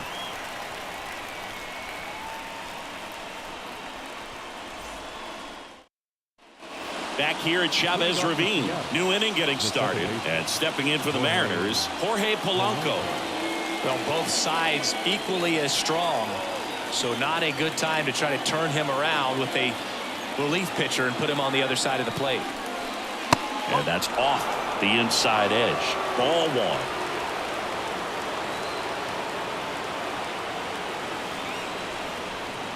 Just missed. Boog, he never moved because he never had time to. With that kind of velocity, you'd prefer that pitcher work away.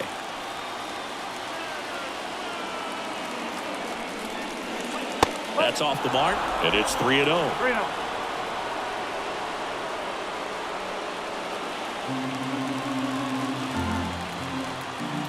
And the righty deals. That just missed. He walked him on 4 pitches. That just came apart right there. A 4-pitch walk, and guy at the plate was not going to help him out by swinging at something out of the zone. Substitution now at second base, and pinch running for the Mariners, Leonardo Rivas. First and second, no outs. Luke Raley getting ready to hit. This is again 5 in a row. 1-0.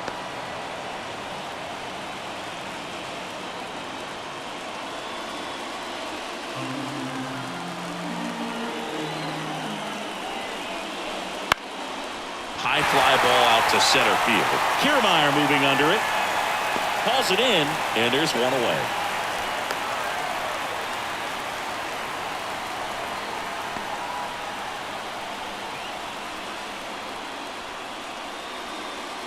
Two on, one out. Here's Dylan Moore. The last thing he wants is to hit the ball on the ground, but I wouldn't expect many pitches up in the zone. They'll be pitching for a double play in this spot. Breaking ball in there for a strike. Well, in this situation with runners on, you've got to get ahead in the count so that you can dictate the rest of the at-bat. Nice job right there. Comes up empty. That's strike 2. Larry Bullard, our umpire behind the plate. Bullard's got a pretty standard strike zone. Sometimes they'll have you guessing a little bit, but overall, well-respected umpire in the league. And a swing and a miss. 2 away. So first and second with 2 outs. Here's Josh Rojas.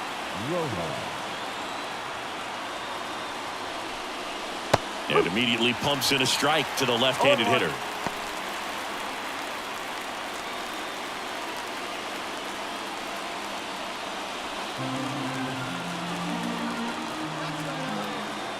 Righty to the plate. That one finds the zone, and it's 0-2. Perhaps not quite ready to hit. First 2 pitches by him for a couple of strikes. Now back is against the wall. He's going to have to figure something out. Cuts and misses. It's a strikeout. A lot of adrenaline. We can see it right there. And sometimes you just got to let it out. That's an outstanding job of taking that, executing, and getting out of a tough inning. We head to the bottom of the second, and now here is Miguel Rojas. He's kind of an outlier, especially when guys are consciously sacrificing contact to deliver power. And the pitch. And there's the strike. Yeah, his No swing ball. is One so strike. good. It's in the zone a long time. He gets the barrel to it a lot, and that produces more base hits. And he deals. That 1-1. misses. And it's 1-1.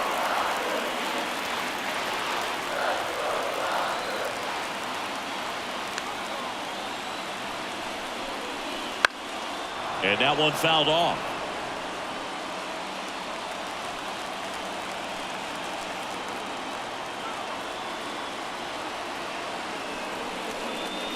Next pitch is downstairs. Man, oh man, I don't know how you take that pitch. That's as close as it gets.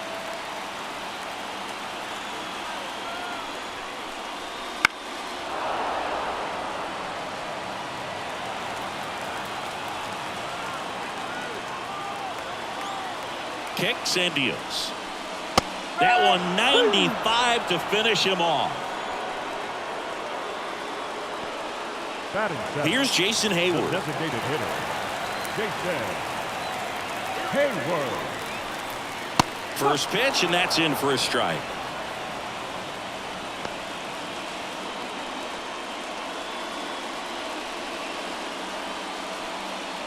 With the winning run standing at second. Bottom half of inning number 2.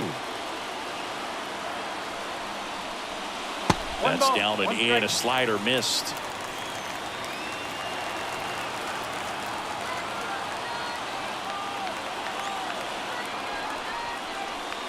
Next ball, pitch one way strike. upstairs.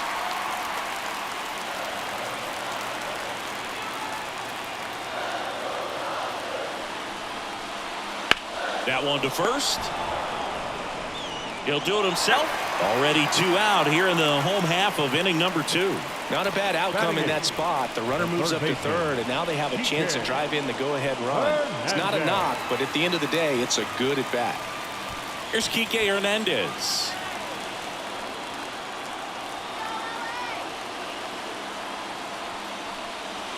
First pitch just misses. Runner at third, 2 away.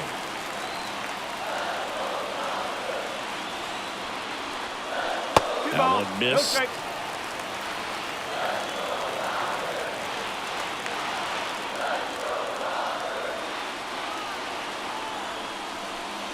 And a swing and a miss.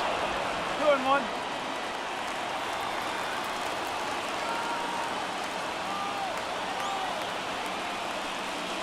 Next offering in there for a strike. 2 balls, 2 strikes.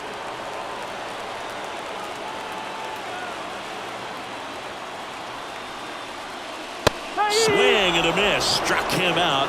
And it's a 3-up, 3-down inning. 1 left for LA. Score remains tied 1-1.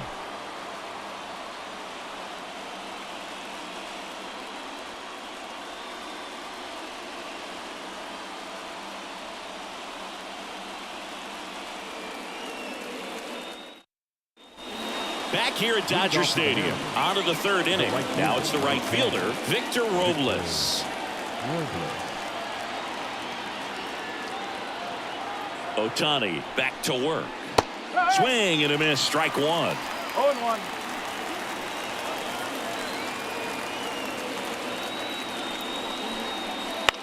Fouled off, he was late.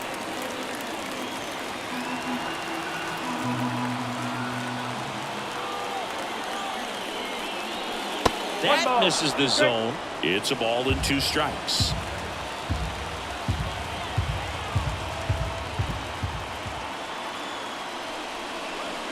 And a swing and a miss. And 1 gone. Well, that's always the key to effective pitching is getting ahead in the count. And as a pitcher, it really allows you to start expanding the zone. Hitters become defensive, and all of a sudden that plate starts to get really wide. And what happens is because of the pressure, you end up committing to a pitch as a batter before you recognize what it is, and that's what leads to the strikeout. Turned on, but that's foul down the 3rd baseline.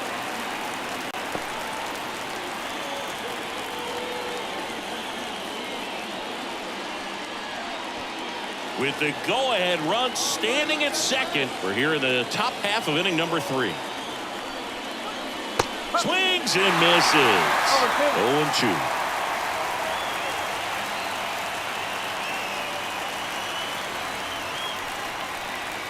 Swings through it, and that's a strikeout. Well, that pitch wasn't even close to being a strike, and that just goes to show you how defensive hitters can become when they're up against an 0-2 count. You're just hoping for a mistake somewhere near the zone that you can get the bat to, but right there, he was clearly anxious. He was swinging when the ball left the hand. Cal Raleigh, the next to hit, doubled his first time up. Swings and misses. Strike one. One strike.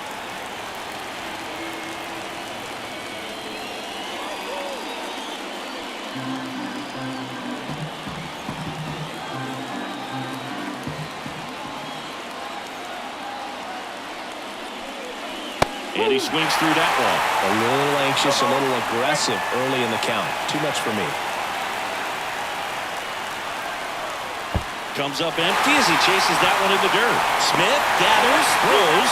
That completes the strikeout, and that'll do it. So it's no runs on no hits, no errors, and one man left. We move on to the bottom of inning number 3. All tied 1-1. Bottom of the inning, digging in, Kevin Kiermaier. We talk about guys with good speed, and definitely he has it. But pushing the offense aside for just a second, Chris, it's the defensive side that I think the speed factors in the most. And he pumps it a strike. Well, he gets to balls that get by most people at that position. Just really impressive because there's certain times the ball comes off the bat, automatically that team that hit it thinks that they've got a base hit, or they may have extra bases, and he just takes it away. Man at second. Up the middle, base hit into center field. Throw comes in, and the winning run stops 90 feet from home. Nobody out. So they hold the runner at third, wanting to play it safe. Think that comes back to bite him? Boy, it's hard to say. That runner on second to start extras is critical, and you want to make sure you don't waste him. If they don't score this inning, there'll be some second guessing for sure. Back to the top of the Dodgers order. Here's Mookie Betts. That one off the mark, 1-0.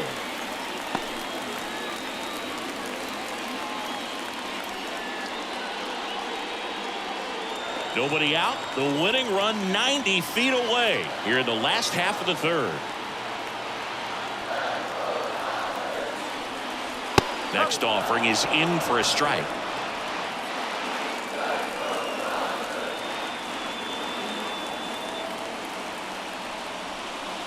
That's down and in. Good spot for the hitter. Definitely has the advantage in this count with runners on. Look for him to be aggressive on this next pitch.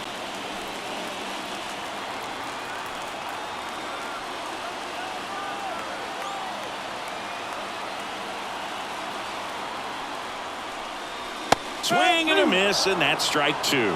Great spot to be in right here for the pitcher. You can either strike this guy out or get a ground ball double play.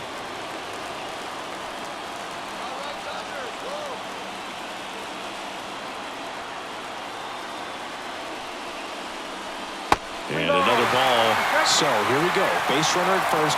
Could be running on the pitch. He's got good enough speed to steal the bag to get in scoring position, even if it's a swing and miss at the plate.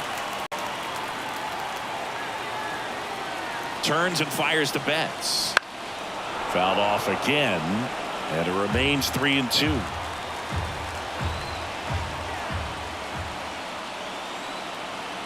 And a pitch. Fights it off. You'll see another. I think ultimately you want to tie him up, get the ball in on the plate so that he can't get the barrel to it and hit it to the outfield. And a swing and a miss. Down on strikes. Huge strikeout there. So he needed a strikeout there, and he got it. And now we'll see how they play it defensively. Yeah, now they can move the middle infielders back a little bit, get into double play depth, and look for a ground ball and roll it up, get a big double play, get out of this inning. I tell you what, that was a big strikeout in a spot where they really needed one. Freddie Freeman up to the dish. Swings through that one for strike 1. One strike.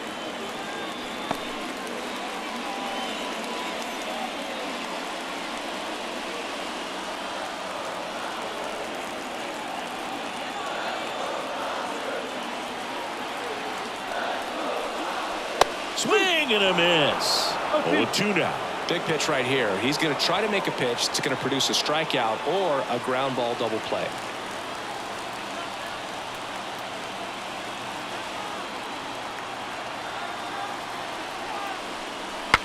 Swing, and he breaks his bat. Across is the winning run, and they will walk it off.